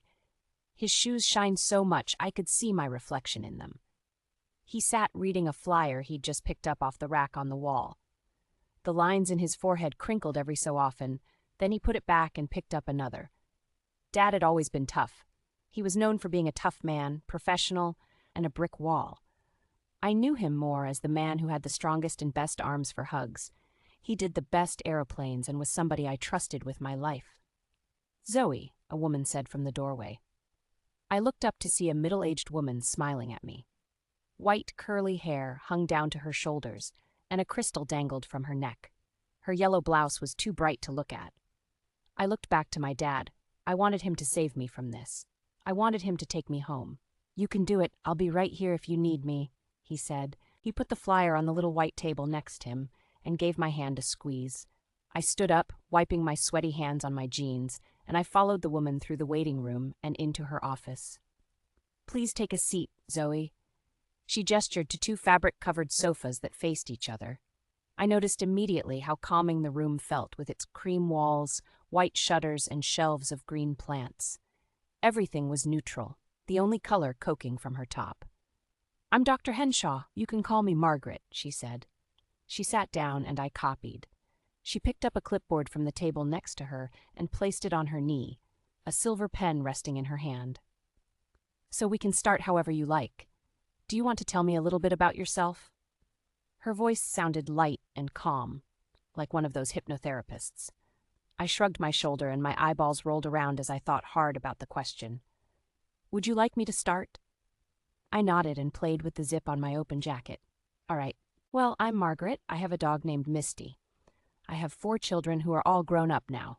I've been married 25 years. I like cooking. I love cooking, actually." "I'm Zoe. I guess I like reading and watching movies." I shrugged. My whole life could be explained in just one sentence. It was depressing. "Oh, I like animals, too." "Oh, what's your favorite animal?" she said, smiling at me. I couldn't help but think she was easing me into something else. This was small talk. She really didn't care if I adored rats or lions. "I know why I'm here. My dad made me come, but I know I don't need therapy," I said. "And why do you think your dad would send you here?" "Because of what happened to me." "And what happened to you?" And there it was. Oh, she was good. Well, I think we both know what happened. "I was kidnapped." I laughed and rolled my eyes. "And how does that make you feel? How are you dealing with what happened to you?" She sat forward, crossing her arm across the other one and giving me a sympathetic smile. "Is what I say in this place private?" I said, looking around the room for a camera or an extra person. "Whatever is said in here will be kept between us. The only reason I would disclose what we spoke about is if I thought you or anyone else was in danger." I nodded and sat back. I couldn't trust her. I didn't know who I could trust, and it was frustrating. Being kidnapped wasn't that bad. I mean, it was horrible and scary, and there was moments I wished never happened. But I don't know, I said, staring off into the distance. Something else happened while I was there. It's like I saw another side to life. I've spent so much time locked up, I've never really met any ordinary people before, especially not people like him. Him? I stopped myself saying his name. The guy! I mean, if he wasn't there, I wouldn't have ate, or showered, or had my first taste of beer. She nodded and frowned slightly. I wouldn't have listened to what happened to him to make him the way he was. "Are you saying you enjoyed the experience?" "No. Definitely not." I blew lip bubbles and crossed my arms. "But he was nice to me. I honestly just wish people would shut up about it because I'm not traumatized. I'm more worried about..." I stopped myself again from splurging details. I watched the seconds tick by on the clock as Margaret continued to quiz me and make me talk about how I felt about everything. It went on a full hour, and by the time it was over, I wished Tommy would come kidnap me again, just so she'd shut up. "I will see you next week," she said as we both stood up. She shook my hand and we left the room. I didn't want to be rude and tell her like hell she would, so I smiled and nodded. When we went back into the waiting area, my dad stood up. He fastened his suit jacket and met us in the middle of the room. "Zoe, love, will you nip downstairs and get a coffee? I'm parched and didn't want to leave until you came out. I just need to sign a few forms," Dad said. "Sure." I said, but I was immediately suspicious. I held out my palm and my dad gave me a few coins. I smiled happily and walked away. I stopped outside and ducked down, peeking through the slit in the door. When you asked if I could tell you what Zoe told me in our sessions, I replied I couldn't, unless I thought Zoe was in danger. Something has come to my attention, and I feel I should share. Zoe is such a young girl, and I'm slightly concerned. Oh God, what is it? It's early days yet, but by the things she's telling me, she's indicating Stockholm Syndrome. Stockholm Syndrome? Dad repeated. It's a condition where the person who has been kidnapped begin to have feelings for their kidnapper. I know what Stockholm Syndrome is. I just understand how Zoe could be. She's never showed any sign. Stockholm Syndrome is a condition where the person who has been kidnapped falls in love with her kidnapper, Bill. Think of it like a defense mechanism. Think about the phrase, if you can't beat him, join him. The victim is powerless to change their situation, unable to escape, totally dependent on the captor for her very survival. I think Zoe is very vulnerable right now. Margaret was a fucking traitor. This is crazy. Wait, Dad said, and my heart jumped up into my mouth. That top. When she came home, she was wearing these clothes that weren't hers. The dark jacket, hoodie thing. She never took it off. It's his, isn't it? When the police questioned her, she said he looked after her. You think the jacket belonged to one of the kidnappers? Margaret essayed. Maybe, I don't know. What the hell is going on here? You think that's why she's not talking? Because she thinks she loves him? What? What can I do? Tell me what I can do. Hold on. I heard Margaret's voice coming closer to the door, and I shot out of there, down the stairs, and made a jump to the coffee machine. So, he knows I like Tommy because of what he did for me. It doesn't mean I have to admit anything. I get his coffee and make my way back up the stairs. Dad was standing waiting, smiling like the good actor he was. All the way home, he made small talk, and by the time we'd got home, I wished he'd just spit it out. He didn't, though. He never mentioned a thing all night. I kept thinking of her stupid diagnosis and how she could come up with that so fast. I didn't have some fake emotional bond because I subconsciously wanted to protect myself, or because he gave me food. That was absurd. Wasn't it? Off. My life had went from 0 to 10,000 so quickly, and I felt confused and lost with everything. I climbed into bed, my mind a mess. I kicked off my socks, because nobody should wear socks in bed, and rolled over, wrapping up in the covers like an Eskimo. I didn't mind winter or the cold. I actually liked it better than summer. But I felt the need to be hugged, to wrap up and feel safe. I wondered if I'd ever feel safe again. I sat up when I heard tapping on my door. Come in, I shouted. Justina opened the door and poked her head through before I saw her full body. She smiled and gave me a wave. My sweet Zoe, she said. She had something bundled in her arms. She closed my door and headed toward me.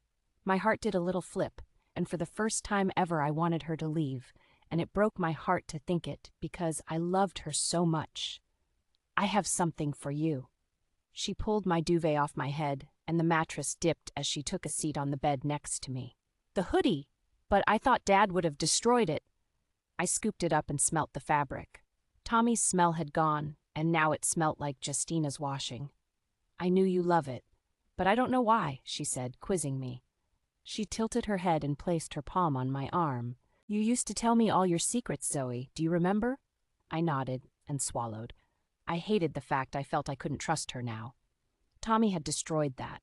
I looked down at the fading bruises from the cable ties, and I wanted to spill every last detail to her, but I couldn't. I'm sorry, Justina, I just can't. Not right now. She nodded, disappointed prominent in her beautiful brown eyes. Another knock at my door interrupted us, and Justina stood up and rushed to the door. William? She said. Sorry to interrupt, but your presence is needed downstairs, William said. Can't it wait? I'm afraid not. He leant over, past the threshold, and whispered something in her ear. Zoe, we will talk soon. Good night, sweetheart. I smiled and gave them both a wave. Good night, Zoe, William said. Their suspicious behavior was really getting to me to the point I felt paranoid. People spoke about how kidnapping may have made me appreciate my life and the things I had.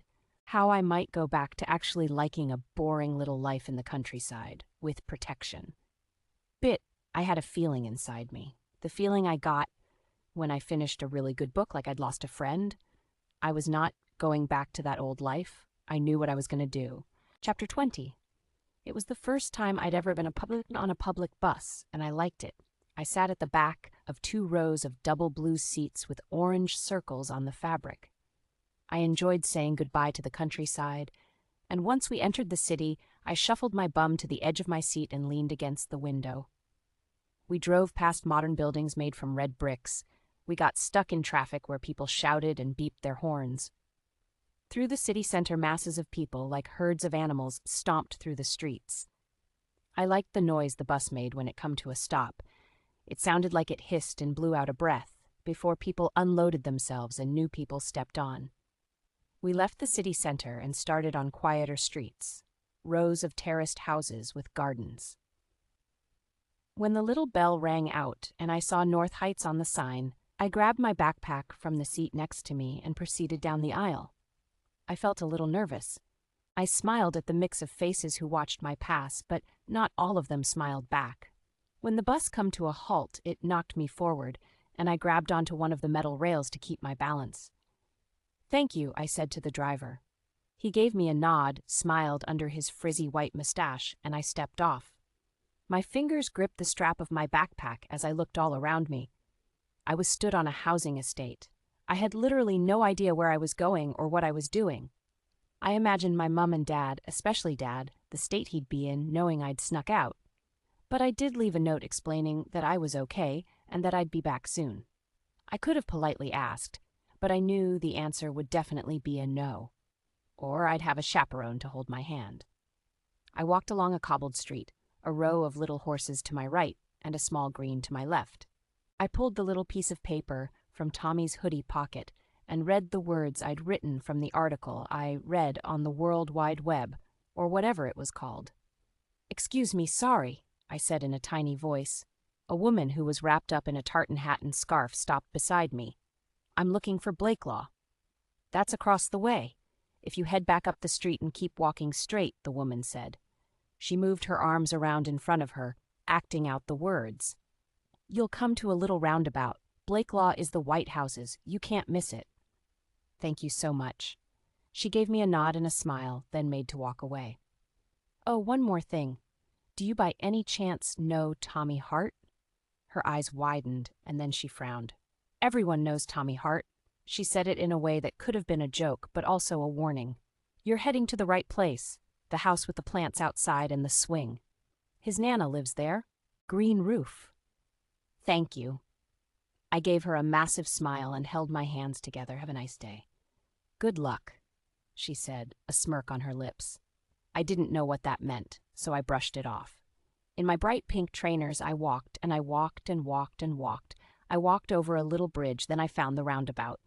When I seen the row of painted white houses, my heart did a little flutter. It was located off the side of a main road, where I had to press the button and wait for the little green man to appear to let me know it was safe to cross. The house with the green roof sat smack bang in the middle of the long street. Nobody was around, despite the number of houses on both sides. I got to the black metal gates and hesitated. My shaky hand fell onto the latch, and I stepped into the garden. There were 2 hanging baskets at each side of the white double-glazed door, with colorful, artificial flowers dropping down like a waterfall. To my left was a small lawn and pots of soil. A few garden gnomes stared me from beside a garden swing seat, probably thinking I was the dumbest person on earth, and they were probably right. It was such a stupid thing to do, coming here. Maybe I was a bit stupid. Maybe, deep down, I craved the danger.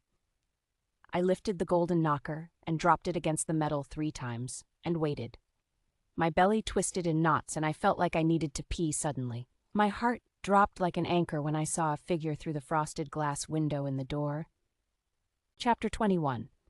The door opened, and an airy, fresh scent filled my nose. A woman with massive blue eyes and blonde hair stood smiling at me. It took me a moment to recover from how much she looked like Tommy. I guessed she was probably in her 50s. She was small in frame and height, like me. "Hi," she said after a while of me just standing staring, and I pulled myself together. "Hi, I'm sorry, I'm looking for Tommy." "Oh, I should have known." She blew out a breath like she was exasperated and she shook her head. Her friendly smile had disappeared. Why won't you girls ever learn? Stop chasing him, you won't settle him down. You all think you will, but you won't. Frankly, I'm bloody sick of covering for him. I'm telling you now, if you want him, go find him. She made to close the door and I held up my hand and leaned to the side so she could still see my face. It's nothing like that. I swear, I'm a friend. I wasn't Tommy's friend, I was his. I wasn't his anything, was I? His victim? His ticket to all that money? He's not here. Please, it's important. Where can I find him? The door closed further. He told me about you, about why he needed the money, I said in a last attempt to speak to her. The door stopped, and then she opened it again. Her pretty blue eyes eyed me up from head to toe. What money? I don't know anything about any money. I know you didn't know when he did it. You didn't know what he was going to do. Well, my Tommy has done nothing. I won't have you throwing accusations around. You know who I am now, don't you? I said. I watched her close her mouth and swallow. I'm not here to cause any trouble. I haven't told the police, I said. She opened the door further and stepped forward. Listen, he's done some really stupid things in his time, his most recent being the stupidest. But he's my boy and I will protect him, so if you're here to cause trouble... I'm not. I swear. I just need to talk to him. She eyed me up suspiciously for a moment before she stepped back. Wait there. One moment. She closed the door and my lungs emptied of air. My heart was beating faster and my knees felt weak. I was stupid. I was so freaking stupid. Why was I here? What was I doing? I stood up straight again when I saw her silhouette approaching the door, and it opened. You can find him at the Burrows. Where's that? Main Avenue, where the garages are. Head down the street and follow the gray road around to the right. You will see them.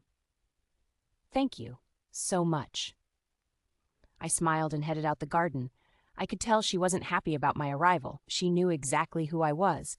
But I understood it from her point of view, too. I was nothing to her other than a rich little princess, and she would do anything to protect her family, just like I would, just like my parents would do for me. I pulled the gate shut and smiled once more. She gave me a small, hesitant smile back, and I headed away. I did as she'd said, passing more houses and a little corner shop. I saw the odd person as I went, but I didn't communicate with any of them. I walked for 5 minutes and stopped at a busy industrial estate. Massive buildings that looked old and run down soared down the massive street. Most of the gates were shut and locked, but there was 2 large buildings a little further down where a mass of different colored cars and vans were parked up outside, not in an orderly fashion. It was like they just stopped and died there. One of the vans was up on bricks, no wheels. As I got closer, I heard the sound of voices. Closer, I saw a group of young men leaning against a red car. One had his hands down his pants, another drank coffee, another one of them smoked a cigarette. They all looked dirty and in gray coveralls, their hands black from working on cars. I stopped outside and that's when I saw him. Chapter 22. He had been in conversation with another young man in matching clothing. They were both laughing, but when he saw me he stopped, and his smile slowly disappeared. He stood up straight from leaning against the car and twisted a spanner he was holding around his fingers. He looked scruffy in gray coveralls, his hands coated with oil and a streak of it down his cheek. "Give me some privacy, will yous?" he said. The group of men all looked at me at the same time, and I suddenly felt naked. They nodded and mumbled some words before the group slowly dispersed. One of the men patted Tommy on the shoulder before he walked away. Tommy and I stared at each other for a lot longer than felt comfortable. Despite my knees feeling weak and my heart racing, I wasn't going to show him weakness. He didn't have the upper hand on me anymore. "What you doing here?" he asked. "You owe me money," I said. "Hey, that was your veggie shit." He pointed the spanner at me and I pursed my lips. "Wait there. I'll write you an IOU and you can cash it when pigs fly." Off. He was way too cocky for the things I had on him. "You shouldn't be here. I found you." "Yeah, I know. You turned up at my Nana's door." "Would you have preferred me to turn up outside your window and serenade you with Gangster's Paradise?" Tommy's lips grew into a wonky smirk and he looked away. "Right. Come in." He waved his hand and retreated inside. I was stupid. I was stupid. I was stupid. The words kept going round and round in my mind, but still, I stepped forward, and I followed him. I was waiting for Crazy Pete to grab me, or for something awful to happen. "Nice top," Tommy said. I looked down at the hoodie I was wearing, then back at him. Inside the garage, one whole wall was filled with shelves and tools. On the floor, toolboxes and bits of tools lay scattered everywhere, and in the center, a silver car with the bonnet up. Tommy walked towards a sink on the far wall, above it a poster of a topless woman.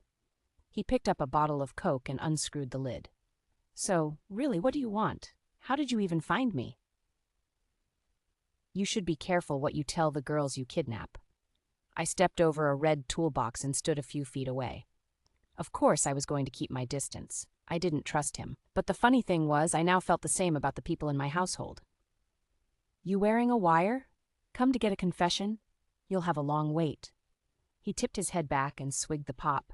"No, but you have something I want." "I have something you want?" he asked. He snorted and raised his eyebrows, like the thought was so unbelievable. "Information, the truth, what you said to me." Tommy's smile disappeared and he stood up straight, shaking his head. "Dunno what you're talking about. You owe me that at least, after what you did. I know there's something else. Something isn't right." He crossed his arms over his chest and said nothing. "You kidnapped me. You stole 5 million quid." Tommy walked towards me and snatched my arm.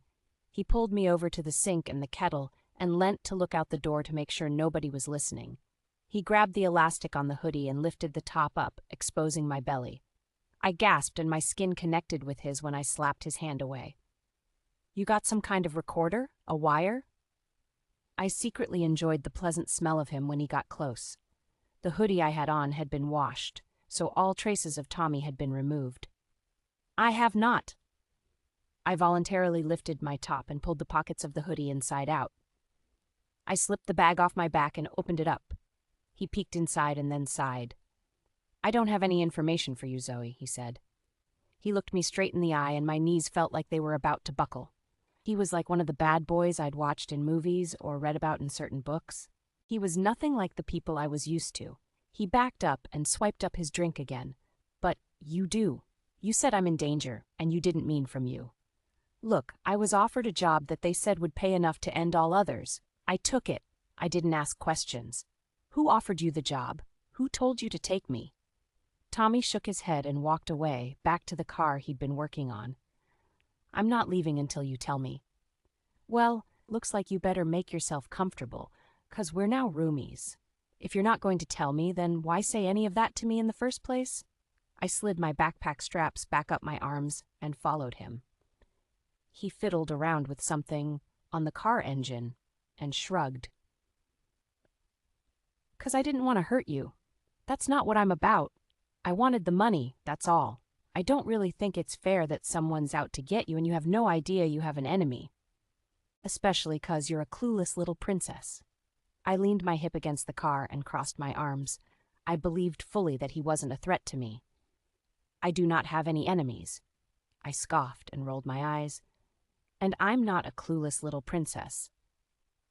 Tommy stood up straight and wiped his oily hands on his overalls. "The fact you're standing here right now in front of me after what we did to you proves you're a clueless little princess." He pointed at me. "How stupid is someone who goes to find their kidnapper alone?" I swallowed hard. He was right. You wouldn't hurt me. Wouldn't I? He stepped up to me and my heartbeat sped up. He leaned forward slowly, like he was enjoying me being uncomfortable. My body leaned back as he got closer. I felt the urge to run as fast as my little legs would carry me, but I stayed cemented to the ground. "How'd you know I wouldn't tie you up, keep you here, and do unimaginable things to you?" "Hi," he said. He got so close he could have heard my heartbeat. Just when our noses almost touched, he went straight past me and bent over, picking up a silver tool from the toolbox near my feet. I felt like I had ran out of breath. I wheezed and stepped backwards. If he was trying to scare me, it worked. Enemies can come in all forms. They aren't always obvious. He pointed at me with the silver spanner, then went back to his car. "Anyway, how do I know that if I told you, you'd run to the coppers and tell them everything?" My shoulders rose as I sucked in a breath and tried to calm my racing heart.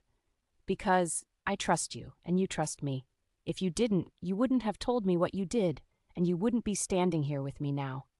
He didn't look at me, but he smiled. "I've heard people say before that it's always the rich people who are the psychos." He pointed at the temple on his own head. "Now that our paths have crossed, you know that saying is true." "Stop talking in damn riddles and just tell me." "You aren't gonna like the answer, princess? Before I tell you anything, make me a cupper." He pointed towards the kettle and I frowned. He still had that smirk, so I knew he was finding the whole thing amusing. I shook my head, slipped my backpack off, and rushed over to the kettle. I had literally nothing else better to be doing, so why not risk putting myself in danger? At least it was exciting. At least I felt my heart race, reminding me I was alive. "Are your two friends around here anywhere?" I asked. I flicked the switch on the kettle and threw a tea bag in the cup. "Both long gone."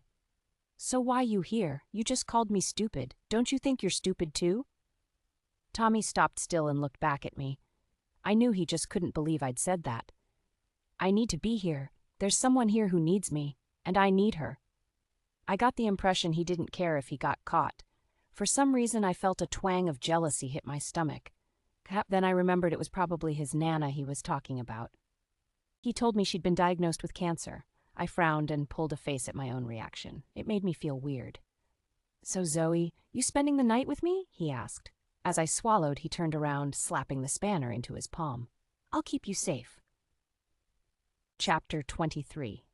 "Jay already had a grudge against your father," Tommy said. He took a seat opposite me on the sofa and put his cup of tea on the table in front of us. We sat in the back room of the garage on two red sofas facing each other. The room was clean and bright with gray linoleum floor that looked like tiles. A shelf above Tommy held a pile of books. Why would Jay have a grudge against my father? Your dad represented the piece of shit who killed his brother. Oh. I sat up, my palms and fingers wrapped around the mug of tea. "I'm sorry. I'm not allowed to know anything about my dad's work." "So, when we were offered a cut of all that money to kidnap you, we took it. Jay has a new baby, Pete has a habit, and I have," he shrugged. "Your Nana." He nodded. "All we had to do was take you from the house, get the ransom money, and leave. All within 2 days, but the boss dragged it on, and I still don't know why. You were just a pawn in our game. The deal was you didn't get seriously hurt, but we had to make it look good. It had to be real." "Wait, so Pete isn't the boss?" Tommy bit his lip and shook his head. "Pete couldn't organize a piss-up in a brewery." "It's Justina, isn't it? Justina and William, they told you when my parents would be gone. They've been acting really weird lately. But what I don't understand is why. Why would they do that to me? For money?" My mind frantically ran over everything. And I was still stumped. I thought about Sam. Then I remembered Sam had left that morning. But he'd told me he'd saw them. I hadn't ever felt confusion like it. Sam came home. That wasn't unusual, I guess. My family comes and goes all the time, but he was at home when it happened, and he saw you. Did you see my little brother?" I tried desperately to slide the pieces together, but none of it made any sense. Tommy shook his head. "She didn't give any information. She gave us a set of instructions, and we did our job." "The boss, she was a she? A woman?" Tommy nodded. "What did she look like?" "A woman." He shrugged, giving the impression he thought all females looked the same. I sat on the edge of my seat and placed the cup on the table near a pile of old magazines. "Did she have an accent?" Tommy's gaze drifted as he thought about it, then he nodded. "I knew it." I slapped my own leg. At the same time, it felt like my heart had shattered into little pieces.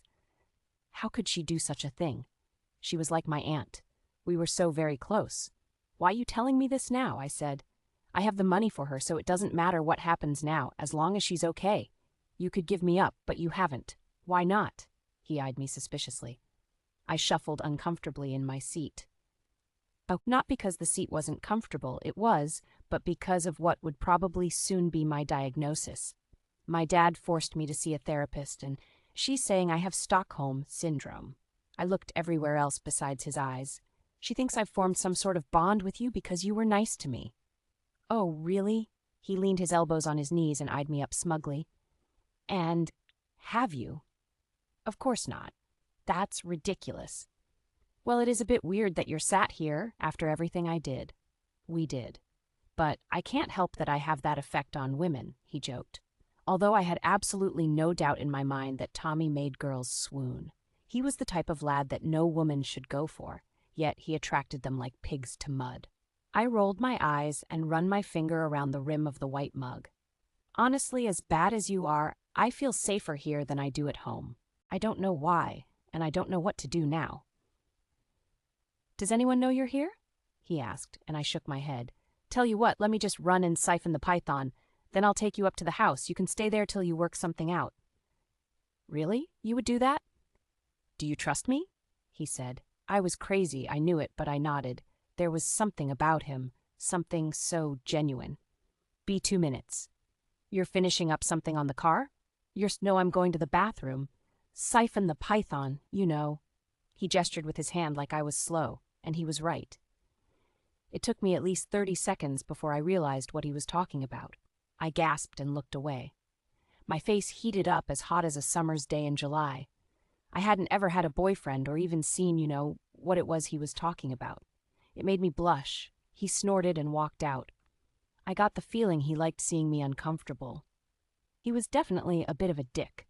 My gaze landed on the magazines, and I read the title on each one. Next to them, I noticed something familiar. At first, I couldn't place it, but then it hit me. The little notebook Tommy had used while we were in that van. He wrote in it every single night, and there it was, right in front of me. I wondered what it said inside. I wondered if it had any more details he was holding back. I had to look. There was no way I couldn't. I snatched it up from the table and opened it to the first page. As my gaze ran over the paper, my eyes grew wider until my eyebrows had nowhere else to go. My mouth dropped open, and a gasp hit the back of my throat. Chapter 24. I couldn't believe it. I was scared to touch the pages in case I ruined or smudged the contents. The first few sketches were of houses and kids playing in the street. It felt like I could just dip my hand in and pull them out. It was that realistic. I flicked the page, careful not to crease or ruin the pages, and I stopped on the face of a woman. It looked just like a photograph. Every single line of her face, the tear ducts in her eyes, even little hairs in her nostrils. I was completely amazed. I turned again, but then stopped still. I saw me. My face, my big, round eyes. I looked sad. My hair was messy. I turned again and saw me sleeping, curled up in the back of the van, my hands resting at the side of my face. Tommy had drawn me. Pages and pages filled with me. I jumped when the book was snatched out my hands, and I looked up at an angry Tommy. "What the fuck? Don't you understand privacy?"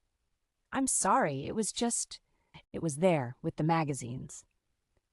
Tommy shook his head. His eyebrows dipped into a frown. His blue eyes reeked of rage. I rubbed my sweaty hands on my pants and cleared my throat. Tommy rolled up the book and stuffed it into the pocket of his hoodie, his overalls gone. "They're good. They're really good." He ignored me. He walked over to the little side table near the sofa and scooped up a set of keys. "Wow, now this is awkward," I said. I stood up, my backpack in hand. I wanted to see the rest of the book, not just because he'd drawn me, but because he was incredibly talented. Your talent is wasted. I don't show people my work. I'm sorry, I didn't mean to, but they're really good.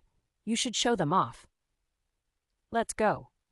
He walked past me and out the door. I followed, my little legs trying to keep up with him. I knew he was pissed at me. When we got outside, he pulled down the shutter to the garage and secured it with a bolt lock and key. "You off now, Tommy?" one of his friends shouted. We both looked over to the lad with a beanie hat on who was still leaning over the open bonnet of a car. Tommy held his hand up in a still wave, and we walked away. We walked a different way to the way I'd come, but after our silent journey, we ended up at his Nana's house. The house with the colored roof and swing. He didn't knock, he used his key, and we stepped inside. I liked the smell of the place, and my trainers sunk into a soft gray carpet that ran along the hallway and up a flight of stairs. We took a door to the right, and I saw his Nana, sitting in a black leather chair, watching TV. "You all right, son?" she said. She put down her cup and turned to look at us. Her face dropped when she saw me standing beside him. "I need to talk to you." She stood up and stalked towards Tommy. "Sit down. Won't be long," Tommy said. His Nana pulled him out the room and into the hallway. I knew the conversation would have been about me. I sat on the sofa feeling awkward. My fingers knitted together, then I bit my thumbnail, then I crossed my legs and uncrossed them. I settled on looking at the photos his Nana had hung on her wall above me. They were held in little silver frames, and I knew instantly that it was Tommy by his massive blue eyes. He was blond as a kid and quite petite. They were all of him. I could see how much she adored him. When they walked back into the room, I stood up. I hadn't ever felt so awkward in my whole 18 years of life. His Nana made her way back over to the chair and sat down. I got the feeling she didn't like me. "It's not that I don't like you, Zoe," she said, as if she were reading my thoughts. "He is all I've got, and I don't want the idiot getting in any more trouble." She pointed at him, then reached over to a little mahogany side table and picked up her pack of cigarettes. "I understand. I'm not here to cause any trouble. He's actually helping me out." He actually was. The way I like to think about it is if he hadn't been the one to take me, I wouldn't know someone else was out to get me. Plus, it could have been a lot worse. I could have had just Pete. "Stupid, stupid boy," she said. She shook her head and picked up the heavy silver lighter that I'd seen many times, with her initials carved into the side. "Of all the stupid, crazy things you've done and all the trouble you've brought to my door, this is by far the worst. Relax, Nana, it's done." "Is it, though?" "Because I thought it was done. Then little miss comes knocking on my door." "I'm Zoe," I said. I smiled and stood up. I held my hand out for her to shake, desperately trying to make her like me and ease the tension. She looked at my hand, then at my eyes. She looked so much like Tommy, it was scary. If I didn't know better, I'd have said she was his mother. Reluctantly, she took my hand and shook gently. "Lily?" I backed off, and she took a drag of her cigarette. "You can stay tonight. No drama." "No drama." I shook my head. "Let's get you settled, and you can figure something out tomorrow," Tommy said. With my bag in hand, I stood up to leave, and Lily stopped me. "There's clean towels in the closet. There's food in the fridge. Help yourself." She didn't look at me. She stayed focused on the TV. She didn't want me there in case I got Tommy into trouble, but she just couldn't help but be nice. I liked her already. I could imagine her kicking Tommy's arse, but loving him to death at the same time. "Thank you." I smiled, and Tommy opened the door for me. We headed upstairs, and he led me to a room at the front of the house. A double bed with a black leather headboard sat against the main wall. White blinds hung at the tall windows, and in the corner of the room was a desk covered with paper and pencils. I was in my real-life bad boy's bedroom. I was scared and worried, but at the same time, something inside me liked it. What had happened to me? I no longer felt capable of sitting in my room staring at birds. "This is your room?" Tommy nodded. "I'll take the sofa." "Thank you." "I'm sorry for shouting at you," he said. "It's just nobody besides my Nana has seen my drawings. It kinda makes me feel exposed." As he stood at the base of the bed, he looked like a normal guy. He seemed vulnerable, like I'd seen a part of him that I wasn't supposed to. "Oh, that's okay. It wasn't half as bad as kidnapping me." I smiled and rested my backpack on the floor beside the bed. Tommy's shoulders shook as he laughed. "Maybe one day you can show me the rest," I said. "You're planning on sticking around?" "Why not? Couldn't really get any worse or any more complicated, could it?" "I dunno. Could it?" As soon as he said those words, the energy in the room shifted. He stepped up to me, the toes of our shoes touching. My heart sped up fast again, and I could feel it throughout my body and even in my ears.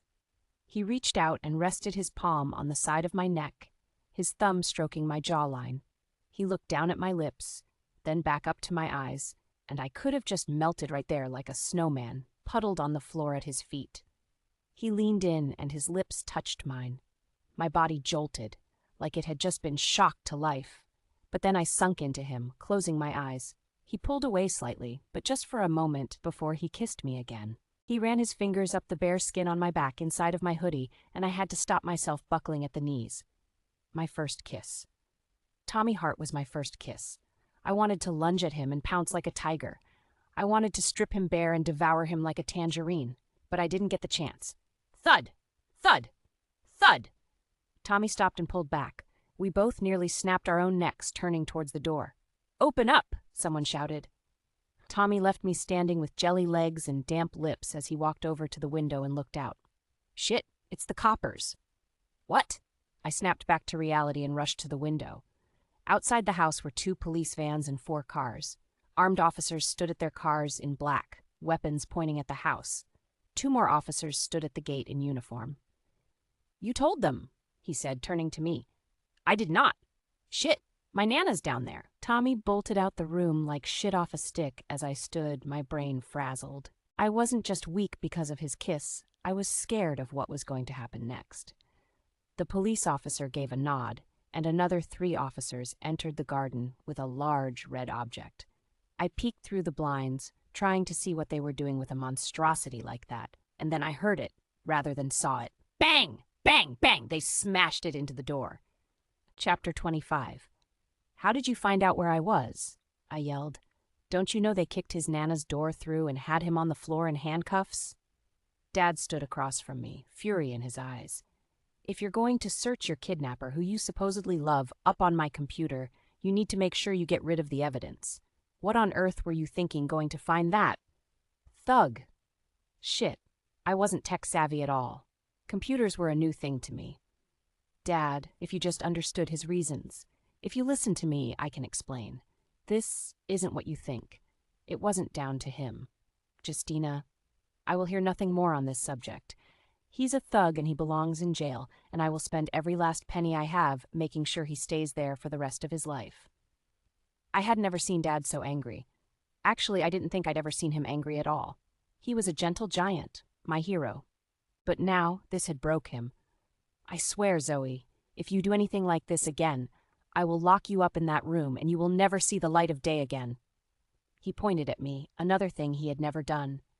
Tears burned in my eyes as I stared at him. "I mean it." I wiped my eyes with my sleeve and stormed past him, through the door and out into the foyer. The whole thing was a mess. I headed for the nearest door, which was the library, and I swung open the door. I planned on crying into my hands until I could cry no more, then maybe read a book. Just hide away for a while. Escape reality for a while. I jumped back, not expecting to see anyone in the room. Justina yelped, and William jumped back away from her. She fumbled around and fastened up the buttons on her blouse. They looked at each other like the kid who'd been caught with their hand in the cookie jar. "Whoa, you two?" I said. It just fell out my mouth. Sorry. I backed up and pulled the door shut. Justina came running out behind me, but I ignored her frantic calling of my name and rushed upstairs. I didn't go to my room because I knew Justina would follow me, and after what Tommy told me, I was afraid of her. I'd tried to tell my dad, and he was on the verge of a nervous breakdown, so, as I always did, I stubbornly told myself that I would take care of myself. The only thing really keeping me from screaming it all from the rooftops was that she didn't want me hurt. It was part of their deal. She only wanted the money. I reached out for the door handle on Sam's door and jumped back again, my heart pounding in my mouth, when the door swung open inwards. "Mum, you almost gave me a heart attack," I said. I held my palm against my chest and blew up my cheeks with air. "Zoe, Sam isn't feeling too good." "What's wrong?" My racing heart felt like it had stopped just as suddenly when I saw a glaze in her eyes like she'd been crying. We all knew, that Sam's illness had had a major effect on Mum, and she'd always struggled with coming to terms with having a disabled son. But she dedicated her life to him, and in my eyes, she was a hero. "Just not feeling too good. I've just gave him his meds. I'm going to get some lunch for us. I said we could watch that science show and eat in bed." Her red lips lifted slightly into a smile, but her eyes reeked of sadness. "Oh, well, I'll keep him company until you come back up." Mum sighed and leaned her small body against the door frame. She reached out and rubbed my arm. She didn't say anything, but it felt like she was thanking me. My family had so much on their plate. How could I tell them that Justina, and possibly William, my dad's best friend, had set up the whole ordeal I went through for money? I just didn't know what to do about anything. I thought maybe I could get to the bottom of it myself and prove that Justina was a complete rat in disguise. Just as that thought crossed my mind, Justina reached the top of the stairs, seemingly out of breath. "Zoe, we need to talk," she said. She shot my mum a smile and then looked back at me, desperation soaked in her expression. I debated on just spilling everything to Mum right there, but I didn't. I put on my stuff upper lip, knowing I needed to have this out with her. I needed to confront her. "I'll be back in a bit," Mum said. She squeezed my shoulder and smiled at Justina before heading for the stairs. I pulled Sam's door shut so only a sliver of light from his bedroom window slicked across the landing. "I know everything," I said. I pointed at her and Justina put her delicate hand above her heart. "How could you? I thought we were like family. You lied. You betrayed all of us. You've destroyed everything." Tears burned in her pretty eyes. "I'm sorry. I didn't mean for any of this to happen. It just happened," she said. "I don't even know what to do from here, Justina. You have been so stupid. And for what? For money? Why didn't you just tell me? Tell Dad, tell Mum? We'd have given you money. But you set up this whole thing and flip my life upside down and have me kidnapped?" Justina nodded as tears dripped down her face. She had the most beautiful, flawless skin.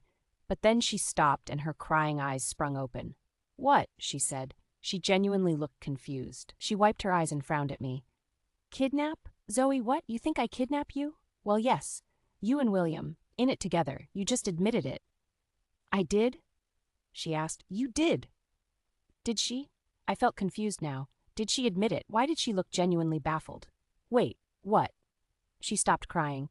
"I heard you and William talking about what you did together. You said you got away with it. You've been sneaking around and acting all weird together for weeks. I heard it. I saw you both." "Yes, but he divorced, so it's okay. He no wife anymore. But until we know, we had to keep secret. But I do think I love him." "Wait, what?" Both of us stared at each other, both as confused as the other. Justina then gasped so loud I physically jumped and she took a massive stride back. "Zoe, you think I kidnap you?" She said it like I had seriously insulted her, and I actually believed her. I knew instantly by her reaction that Justina was not the person I had to be afraid of. But, the sneaking around and what you said, you and William are together? Like, in love?" I gasped just as harsh as she had moments earlier. She rushed up to me, holding her finger up to her lips, gesturing for me to be quiet. "We haven't told anybody. Nobody. It's a secret." "Oh, Justina," I said with a sigh. My shoulders relaxed and I reached out and hugged her. "William is a lovely man. He's been divorced 6 years. You don't need to hide it. The whole family will be happy for you. I'm sure of it. But we don't want to do the public announcement until we know. Now, miss, you tell me, you think I kidnap you? You break my heart, Miss Zoe." Her soft, sad expression changed to stern. "We'll talk about it later. I promise I will tell you. I just want to see Sam first, because he isn't well. And don't worry, I'll keep your secret." I smiled. And so did she. It felt like a relief, and it made me question why I ever doubted her. It all made sense. But there was still someone out there. Someone I had to find. I walked into Sam's room and closed the door behind me. "Hey, Mum says you aren't feeling good," I said. I smiled as I pushed his model aircraft that hung from the ceiling, and it swayed back and forth. He had boxes and boxes of wires and robot parts at a desk under the window, and his wheelchair sat empty beside it. My bare feet padded across the carpet to his bed where he lay. I wasn't expecting him to look so ill, so I stopped before I reached him, eyeing up his pale complexion and graying skin on his arms and neck. "Sam, are you okay?" I rushed to his bedside, and he gurgled something like he was trying to speak. I placed my hand on his forehead, and his temperature was through the roof. "I feel like shit," he mumbled. I snorted and laughed. "Don't ever let Mum or Dad hear you swear," I said. "I need to tell you something, Zoe. Something is wrong." It sounded like he gasped in a breath, and he coughed. I began to feel serious concern for Sam. He really wasn't well at all. I wondered why everything in my life was going wrong. "Is it about Justina?" I asked. His cough turned into more coughs. I couldn't tell if he nodded his head or shook it, and my heart stopped when I watched his eyes roll into the back of his head. "Sam." His body began to shake erratically like he was having some kind of fit, and I screamed at the top of my lungs, hoping someone would hear. Chapter 26. While the doctors ran tests on my little brother, my parents stayed by his side. Of course, being the little rebel that I was now, I found myself in North Heights, down at the industrial estate and the garages I'd found Tommy at. I stood outside of the one I'd found him in, and the shutters were still closed. I walked further down and stopped outside the next unit. I could hear a radio playing from inside and saw a pair of legs hanging out from underneath a blue car. "Excuse me," I said after clearing my throat. The legs moved, then the board they were lying on slid out on wheels. A man with a thick black beard stared up at me. "What can I help you with, lady?" he said. I hadn't ever been called lady, and it startled me. I was 18. I definitely didn't want to be addressed as lady. "I'm looking for some help. I need a fake ID."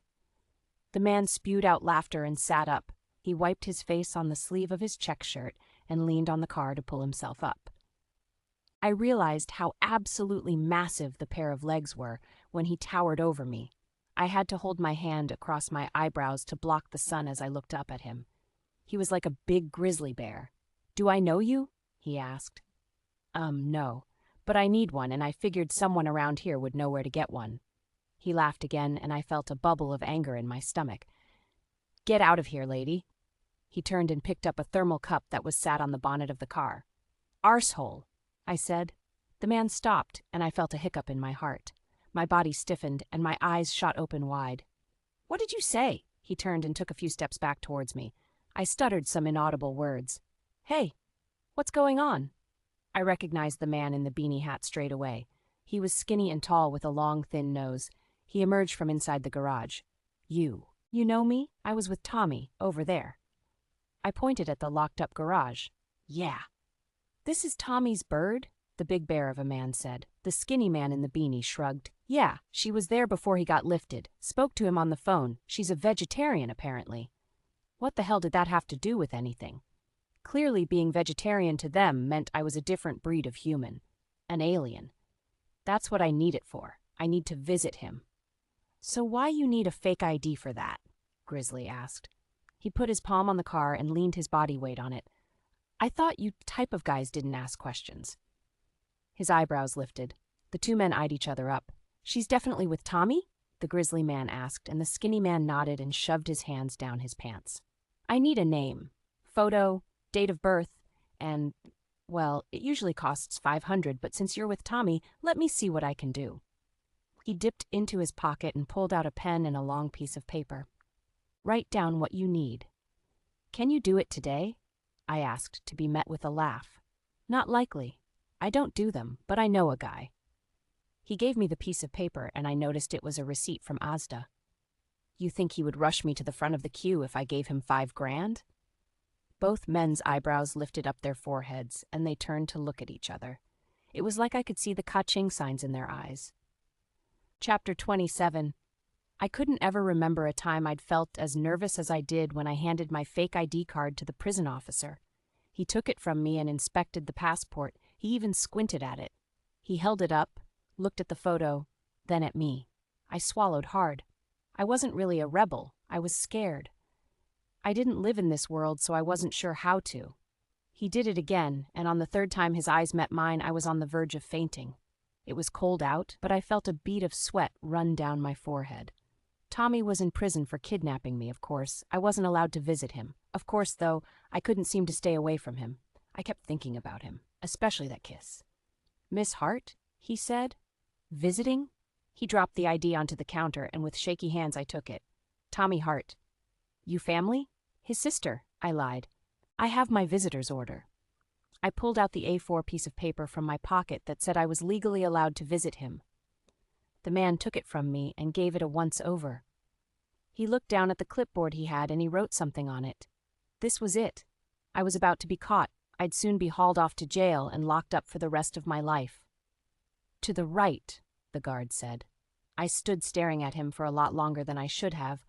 "The door to the right. Go." He pushed. Like I'd been electrocuted, my body jerked and my legs moved. I grabbed the paperwork and headed to the right where a guard opened a door for me. I walked into a plain room with beige walls and cream floor.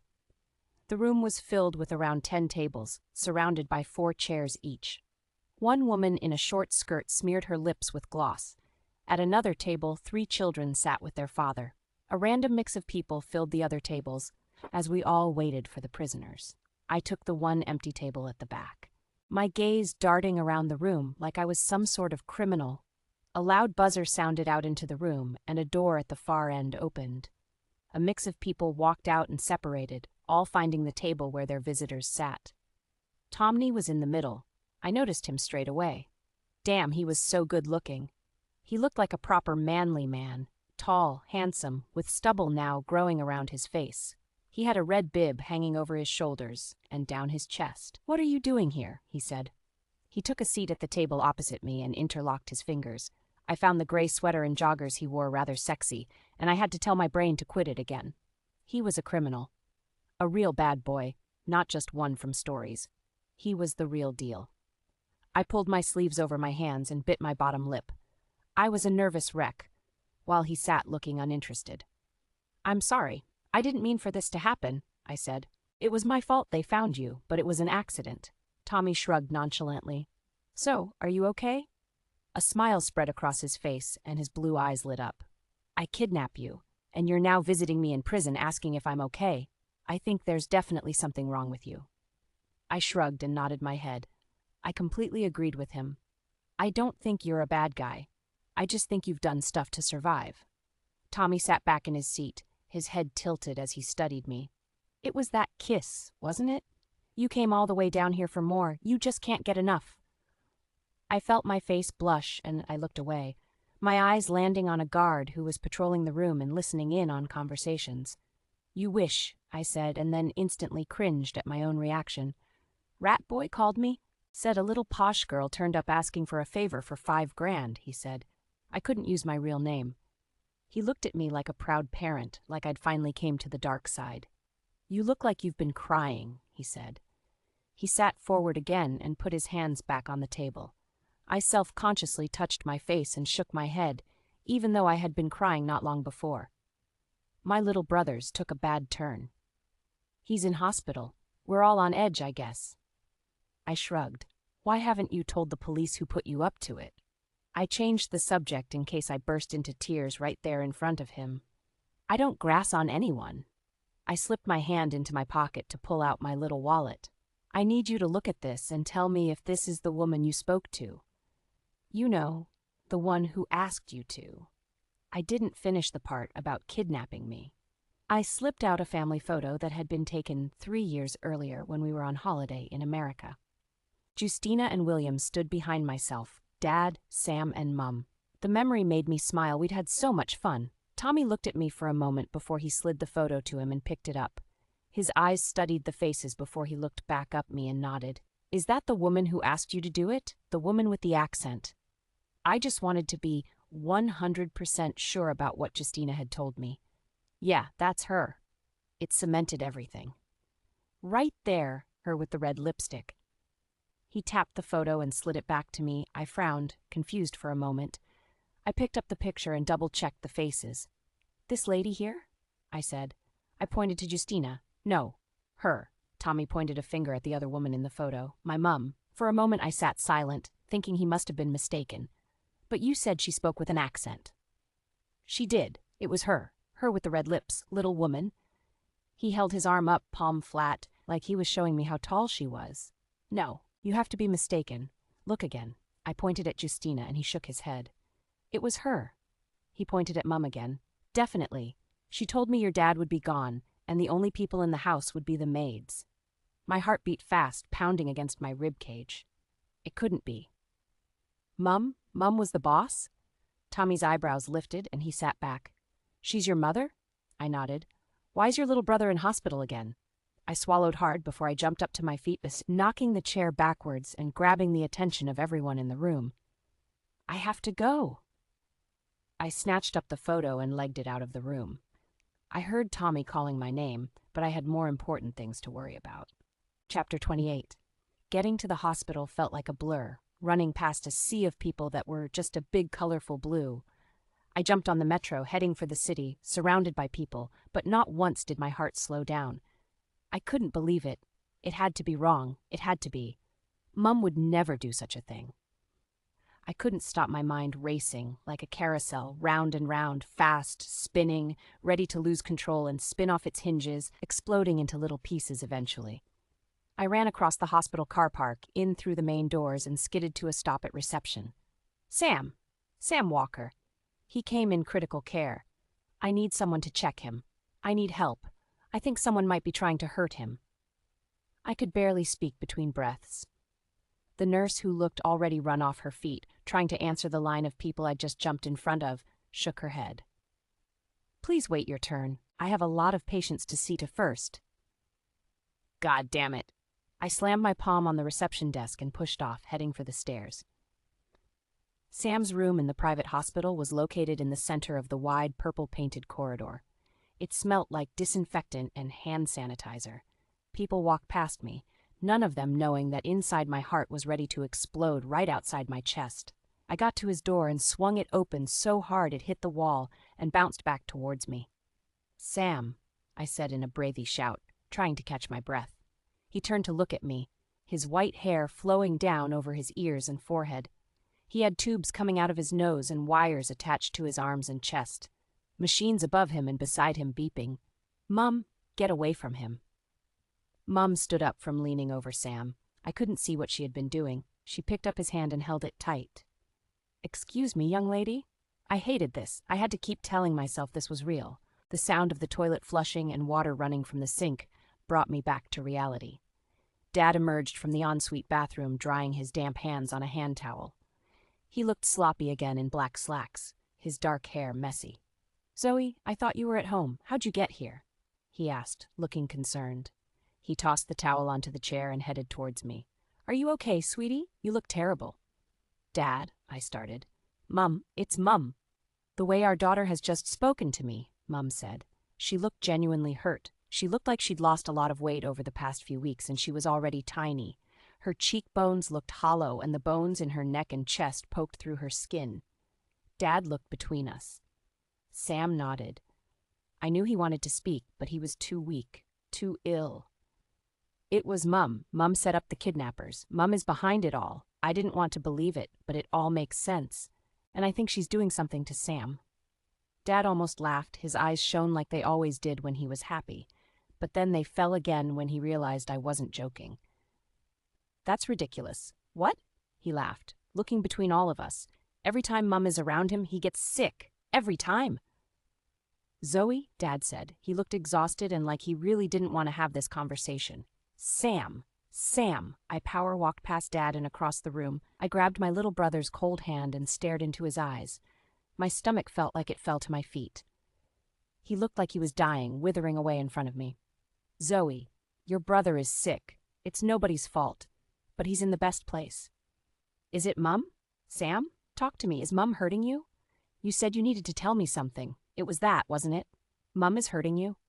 Sam couldn't answer. His gaze drifted from me to Mum, then back to me. I felt sick, like I was either going crazy or my life was falling to pieces right in front of me. I leaned over his frail body to see what Mum had been doing when I barged in the room, and lo and behold, next to Sam's leg, a syringe and a tiny glass bottle. Mum's eyes filled with panic, and I held them up, turning to Dad. "Dad, please help," I said. I couldn't hold back my tears. Tears of frustration, tears of fear. They drenched my face like winter rain. Dad looked at Mum, still not able to believe what was right in front of him. He took the bottle from me and the syringe and looked at the label. Something crossed his face, a wave of something, and his eyes shot up to stare at Mum. Sam's machines started bleeping loudly and rapidly, and his body began to go into a fit. He thrashed, and his eyes rolled back into his head. A nurse came rushing to the room. She glanced at the machines, then at him, and instantly smashed her palm into a button on the wall. A red light above his bed flashed, and what sounded like a siren wailed.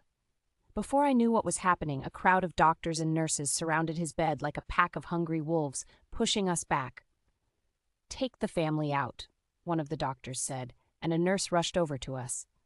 "Please, he's in the best hands. Let the doctors do their job." She held out her hands, a look of sympathy on her face. And right then, Sam stopped moving and the sound of the machines changed. I couldn't stop a scream escaping my lungs. Sam was dead right in front of me. My family falling apart, my mental state questionable. Chapter 29.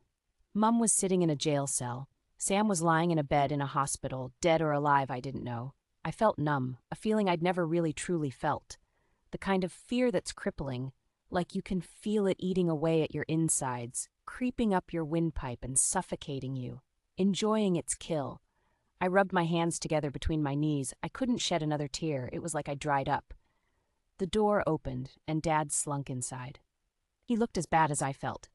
"Please tell me he's okay," I said, my voice jittery, broken, like my vocal cords were walking through glass. Dad swallowed. I watched his Adam's apple bop up and down in his throat. He pressed his lips together and sat on the coffee table in front of me. He picked up my hands, and I just waited for the confirmation that my little brother no longer existed. Here one moment, and bang, gone the next. "Sam is in critical care. He's stable," Dad said. I thought I couldn't cry anymore, but I was wrong. Wetness gushed from my eyes and streamed down my cheeks to the point I couldn't see anymore. I flung my arms around my dad, and he held me tight, and I felt safe. Maybe it was relief that Sam was still here, but my heart hurt. I didn't like what was happening. In such a short space of time, my whole life had flipped on its head and done a 360. And Mum? I sat back in Dad's soft seat in our living room and wiped my eyes. My throat stung and my head pounded. Dad sucked in a breath and then let it out fast. He sat up straight and leaned back slightly, looking away. He felt like I did. I knew it. The sheer shock of what she had done coursing through every vein in his body. Is she going to go to prison? She's been there 3 days since she got arrested, and I don't know what's going to happen, and I need to know. Dad nodded. He patted my knee, trying to calm me down. "Listen, Zoe, this is a very complex situation. You're telling me, how could Mum do this? I thought she loved us." Dad nodded again. Sitting there in front of me as big as a mountain, hard as a rock, the strongest person I knew. I even believed it was Justina at one point, because who would have thought my mum would do something so horrific to both of us? And Sam, poor Sam. "Your mum is very sick, Zoe. That's the truth. I've been there all day today. They've moved her to a psychiatric unit in St. Nick Hospital in the city." "What?" I couldn't believe my ears. "This has been going on for longer than any of us realized since Sam was a baby. They've diagnosed her with Munchausen syndrome." "What is that? Is she okay?" As much as I hated Mum right now, I loved her so much more. Dad rubbed his stubble on his chin. "It's a mental illness where someone harms themselves or their kids or, I guess, anyone for attention. So Mum is such a giant attention seeker she nearly killed Sam? Had me kidnapped and on national news? And we were all clueless?" I huffed and shook my head. I could not believe it. It's an illness like any other mental illness. We don't know why or how yet, but Mum is in the best possible place, and we are going to get her back healthy again, mentally and physically. She's also very underweight. She's been hiding it well, and I feel awful that I didn't do anything sooner. How could I not see it? I have thought of all these things, Zoe, but at the end of the day, this isn't our fault, and we must look forward now and work out how we move forward from this. I wiped my face again. I felt angry now instead of sad. "Your mum loves you dearly. I have absolutely no doubt about that, but she's sick. She's very, very sick. Great, I have Stockholm Syndrome apparently. Now Mum has whatever syndromes. Now I know where I get my mental illness from, huh? The family is flipping crazy. They are looking after her there. I've made sure of it. She has the best treatment and doctors in the whole country. She's comfortable and she's getting treatment and intense therapy. We will get through this. I don't know what is going to happen, Zoe, but I promise that no matter what, it will be okay. You will always have me here, and we will get through this together." I sniffled and nodded and crossed my arms across my chest. My head really hurt, my bones hurt, I needed sleep. "We need to talk about you too. I know you don't want to go to therapy." I tutted and rolled my eyes, sitting back up and sighing, my hands landing on my lap with a slap. "Listen, Dad, it's not what you think. I'm not in love with my kidnapper because of some disorder. I'm really not. Mum offered a desperate man money and he took it. He made sure I was okay. He didn't hurt me. I like Tommy because I got to know him. I'm not in love or have something wrong with me. He is a good guy, just made some stupid choices and was dealt a crappy hand in life. And yeah, I like him." I looked into Dad's big teddy bear eyes. "Trust me. I know you think I'm just some stupid teenager. Stop. I do not think that at all. I think you are the most intelligent, clever, self-aware, dare I say it, woman I have ever met, and you're my little girl." He took my hand and squeezed gently. "I'm just trying to protect you, Zoe, it's all I've ever tried to do. Do you trust me? Dad nodded. I trust you. Then please trust my judgment on this. Don't hate him. Dad nodded, but I knew he wasn't having any of it. And the other two guys who were involved? I shrugged and sat back. I dunno, and honestly, I don't care. I just want Mum and Sam to be okay. Chapter 30. I cried and I cried and I cried, but not tears of pain, tears of pure joy, my heart bursting with pride. Look at you go, Joey, Sam's physiotherapist, said. He clapped and cheered Sam on like a supporter at a football match. Nearly there. Nearly there. One more step. Come on, kid, you got this. Sam's knuckles were lily white, gripped onto both bars at either side of him as he took another step. Sam, you're doing it. You're walking. Dad was at Sam's side, enthusiastically and proudly cheering him on. By the time Sam had walked halfway across the target area, everybody in the room was paying attention, and when he finally got to the end, the whole room, nurses, patients, physios, all burst into applause. I could have just died right there on the spot with pride as I watched my little bro learning to walk.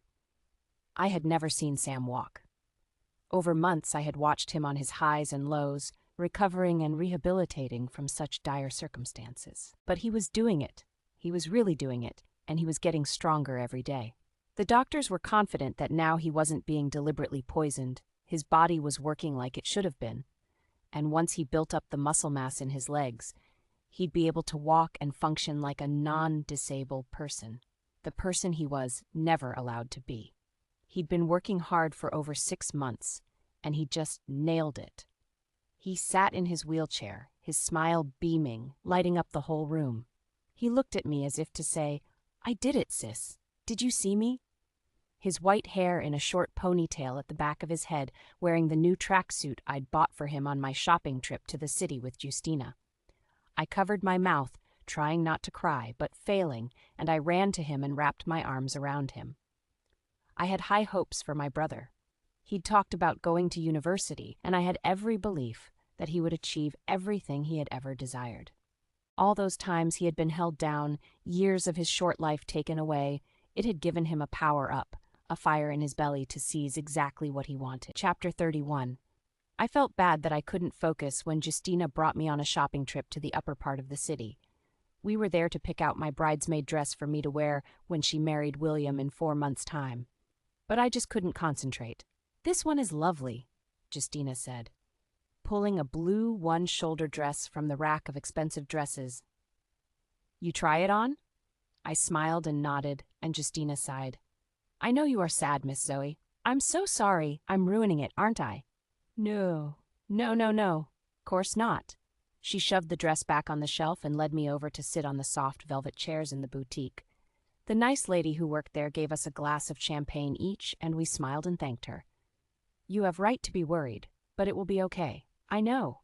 I nodded and took a long swig of champagne. What is it? Tell me. It will help that you tell. We talk about it.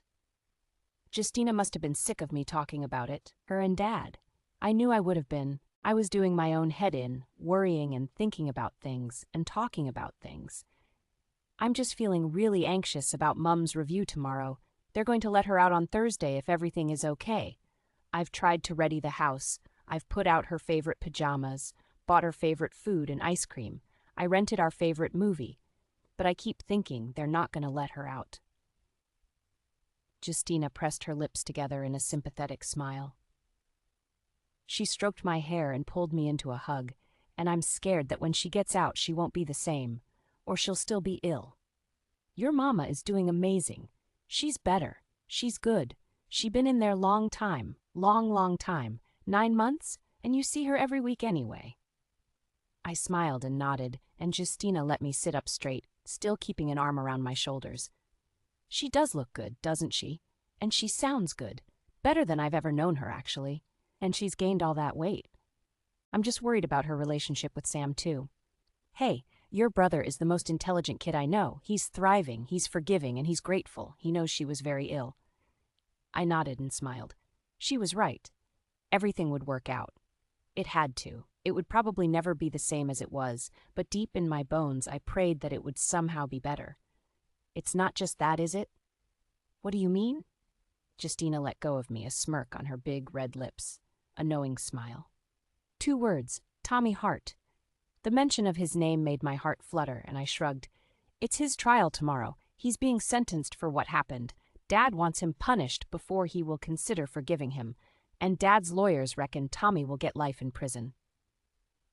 Justina gave me that sympathetic smile again. She was my rock. I had dreaded the day for ages. They found Jay and Pete too, not sunning it up on some tropical island, but hiding out only 15 miles from the city center. Their cut of Dad's cash buried in an undisclosed location that the police never found. All they admitted to was that it was at the base of an oak tree on the south side, marked with a triangle of all things. Dad was never getting that money back, we all knew it. All three of them were being prosecuted together on the same day for my kidnapping. "Are you going to ruling?" Justina asked. I swallowed and shrugged my shoulders. That was the burning question. I hadn't seen or spoken to Tommy Hart in months, but I thought about him every single day. I wasn't sure I could face him or the other two.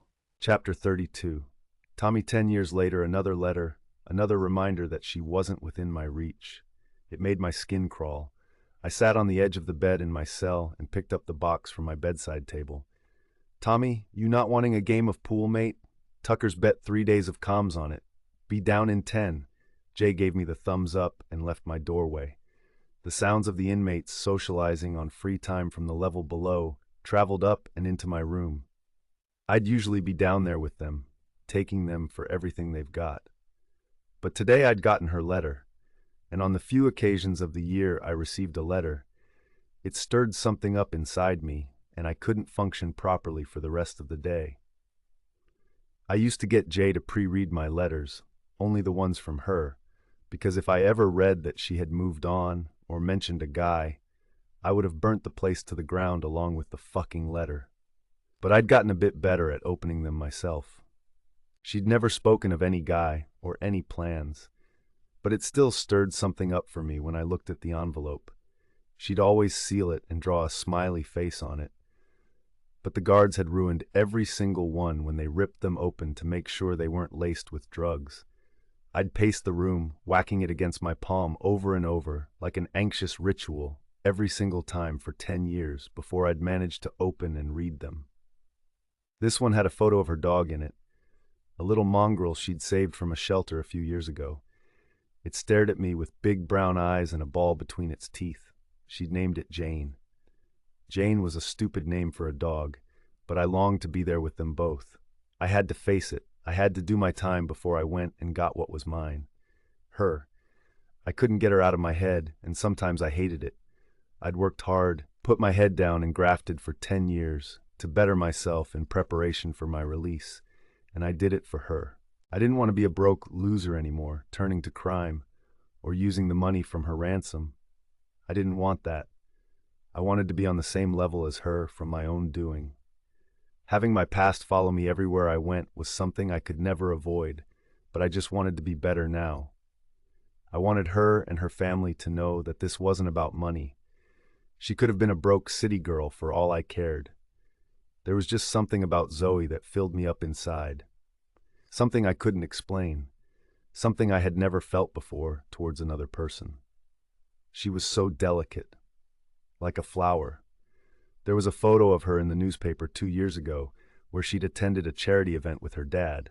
She was older, more mature, and that made me want her even more. She was the most beautiful woman I had ever laid eyes on, and the fact that I couldn't say she was mine made me want to seriously burn the place down. I had just gotten back from the governor's office. I'd signed some forms and met my probation officer. I was ready to go, but I couldn't stop the feeling of dread in my stomach. The what-ifs. I'd thought about my release every day. I'd arranged for the lads to pick me up. I was going to go home to see Nan was okay, get a shower, and then head uptown to find her. Her dad would hate it, but it didn't matter. I was going to knock down that door and go kidnap her again if that's what it took. Maybe she'd have a boyfriend there. The thought of that stirred a jealous rage inside of me, and I had to suck in a deep breath.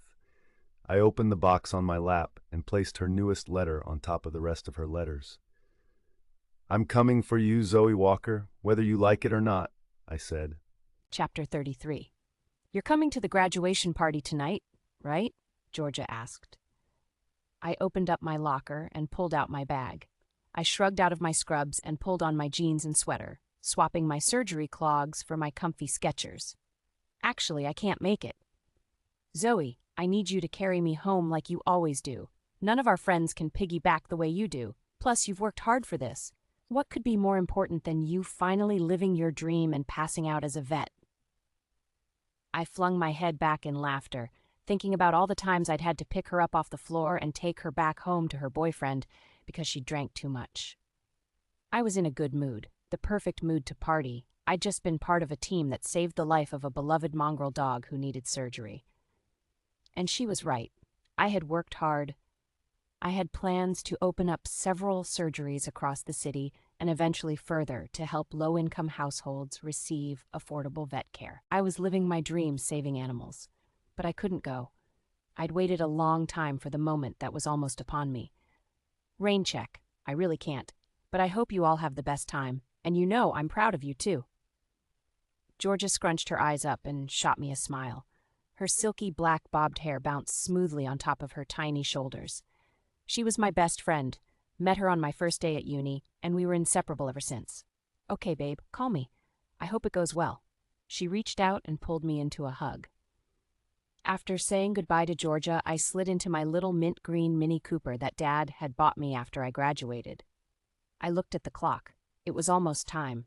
I'd usually go home to my little house on the edge of the city, take my dog for a walk, and slob out in front of the TV. But not today. Sam was away at his nerdy science college, and so Mom and Dad were stuck dog-sitting. I didn't have time to go home and change. The best I could do was fluff up my hair and slap on some lip gloss. I put on the radio and tried to sing my nerves away, flying up the motorway towards the prison. They buzzed me in and I pulled into the open space where there were only 2 other cars. One of them was empty. The other held 3 men. I didn't want to stare, but I was certain the one guy with the massive beard was the grizzly bear-looking man who had gotten me a fake ID years ago. Maybe they were his ride home. What was I doing here again? You're really stupid, Zoe. Here you go again, I said out loud to myself. 28 and you're still a moron, still falling for him. Why him? Why has it always been him? I asked myself. I shook my head and tried to relax my shoulders. My phone ringing distracted me and I answered it. You got there all right? Georgia asked. I nodded, even though she couldn't see me. I'm a nervous wreck. I'm in the car park. You'll be fine. You're bound to be nervous. It's been a long time. And under the circumstances, like how he kidnapped you and all. I winced. I know. Do not tell my dad. He will go mental. You're going to have to mention it sooner or later, Zoe. What's going to happen at Christmas? Or if you have a baby. You going to tell him you're the Virgin Mary? Georgia laughed. Okay. Let's not get ahead of ourselves now. We are nowhere near having babies. He doesn't even know I'm here. I shook my head at myself again. Tommy doesn't know? No. Georgia let out a breathy laugh down the phone. Just when I thought this couldn't get any more complicated. Why didn't you tell him? Because I was worried I'd bottle it. Worried he won't want anything to do with me. He's probably got one of those girls who date prison men. We haven't talked much since he's been inside, you know. I have never seen him in 10 years. Never spoken on the phone in 10 years. The only communication there has been is a letter once a month. He just told me about his Nana getting the all clear. And I'd tell him how Sam and Mum were doing, and just general stuff. I rifled around in the glove compartment looking for my hair ties. We made an agreement that because he'd gotten so long, I would go live my life. I told him I wanted it that way. My dad would have gone mental. The press would have gone mental. And the court ordered no contact. We had to write under false names. So you know nothing about what he has been doing in there? He might not even be the same person. Actually, I know he's learned to play the guitar, read like 10,000 books and earned a degree. And he's telling the truth? Yeah, his officer told me, not him. Tommy may have been a lot of things, but a liar wasn't one of them. A thief, maybe, a bad boy, a sexy bad boy. Yeah, I could hear the rustle of something down the speaker and then the pop of a soda can opening, or, knowing Georgia, a beer can. She did like to start her celebrations off with a few cheeky drinks before the main event. You never wish you'd stuck it out with someone else? I sighed. pulling snapped strands of my hair from my hair tie and throwing them out the window. You have everything going for you. You're a catch. Any guy would be lucky to have you. That's why you're never short of an offer. So why didn't you just go get yourself a normal date? Marry that guy who wanted to take you to Paris. I didn't answer. We both knew it was because they weren't him. Someone else was always niggling in the back of my mind. Tommy's release day had seemed so far away for such a long time, and then suddenly it just creeped up on me. 10 years had passed, 10 long years. The judge did not go easy on him at all. He'd given all of them a life sentence, 20 years to be exact, but Tommy was doing only half of his sentence on good behavior. The other 2 were due to be released in 4 days' time. I'd managed to do something worthwhile while time ticked away. I'd bought a house without Dad's money. I earned and used my own. I'd graduated uni on my own, had a group of friends that I loved dearly. Everything I craved as a young girl eventually found me, but something was still missing, and I swore it was Tommy Hart. The fact I hadn't seen or spoken to him in so long made me more nervous. 10 years was a long time. I was older, 10 years older. We'd had such little contact that I was afraid he'd walk right by me and not even give me a second look. What if he doesn't want to see me? Zoe, whatever happens, I'm here for you. If he doesn't want to see you, then he's a fucking idiot.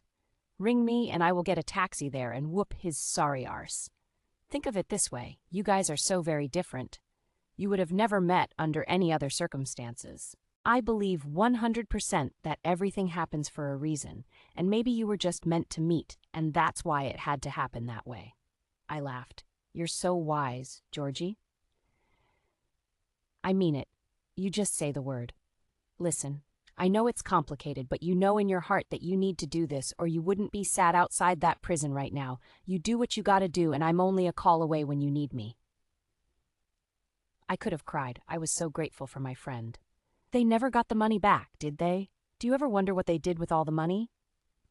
The only thing the police know is that it's buried somewhere under an old oak tree on the south side, marked with a triangle, apparently.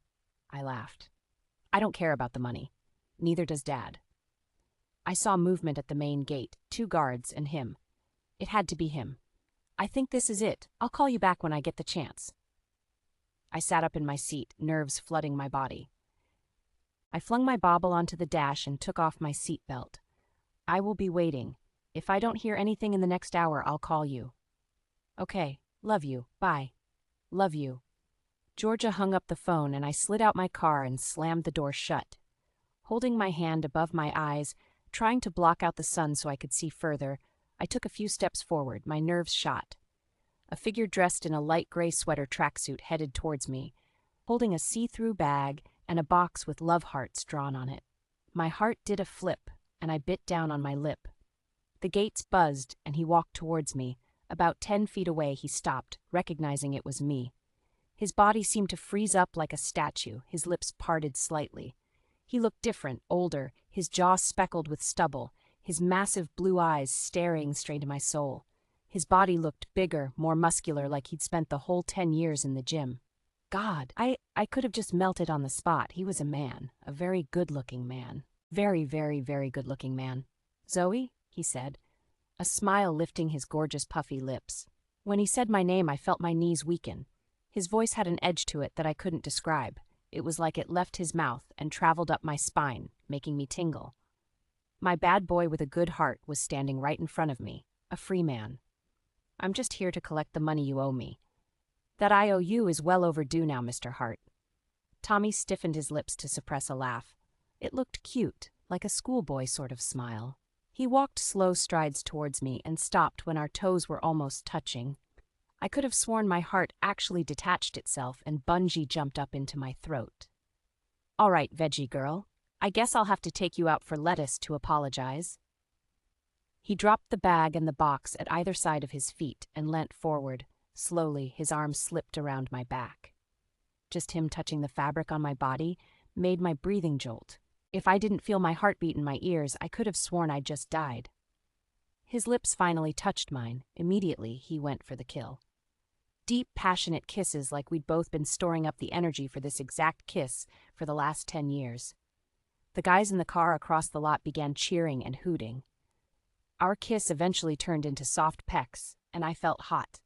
It felt like my clothes stuck to my body. My heart pounded, my knees weak, and he kept his grip on me, his arms wrapped around my back, keeping our bodies pressed together. He towered above me, a mountain of a man, and his blue eyes stared into mine. For someone who had done what he had, I felt safe. It felt right. Now, Zoe, now there's no escaping me. Now you're mine, he said. Maybe our beginning was just the easy part. What we didn't know was what lay ahead of us, and I should have been bracing myself for the most dangerous, unexpected sequence of events yet.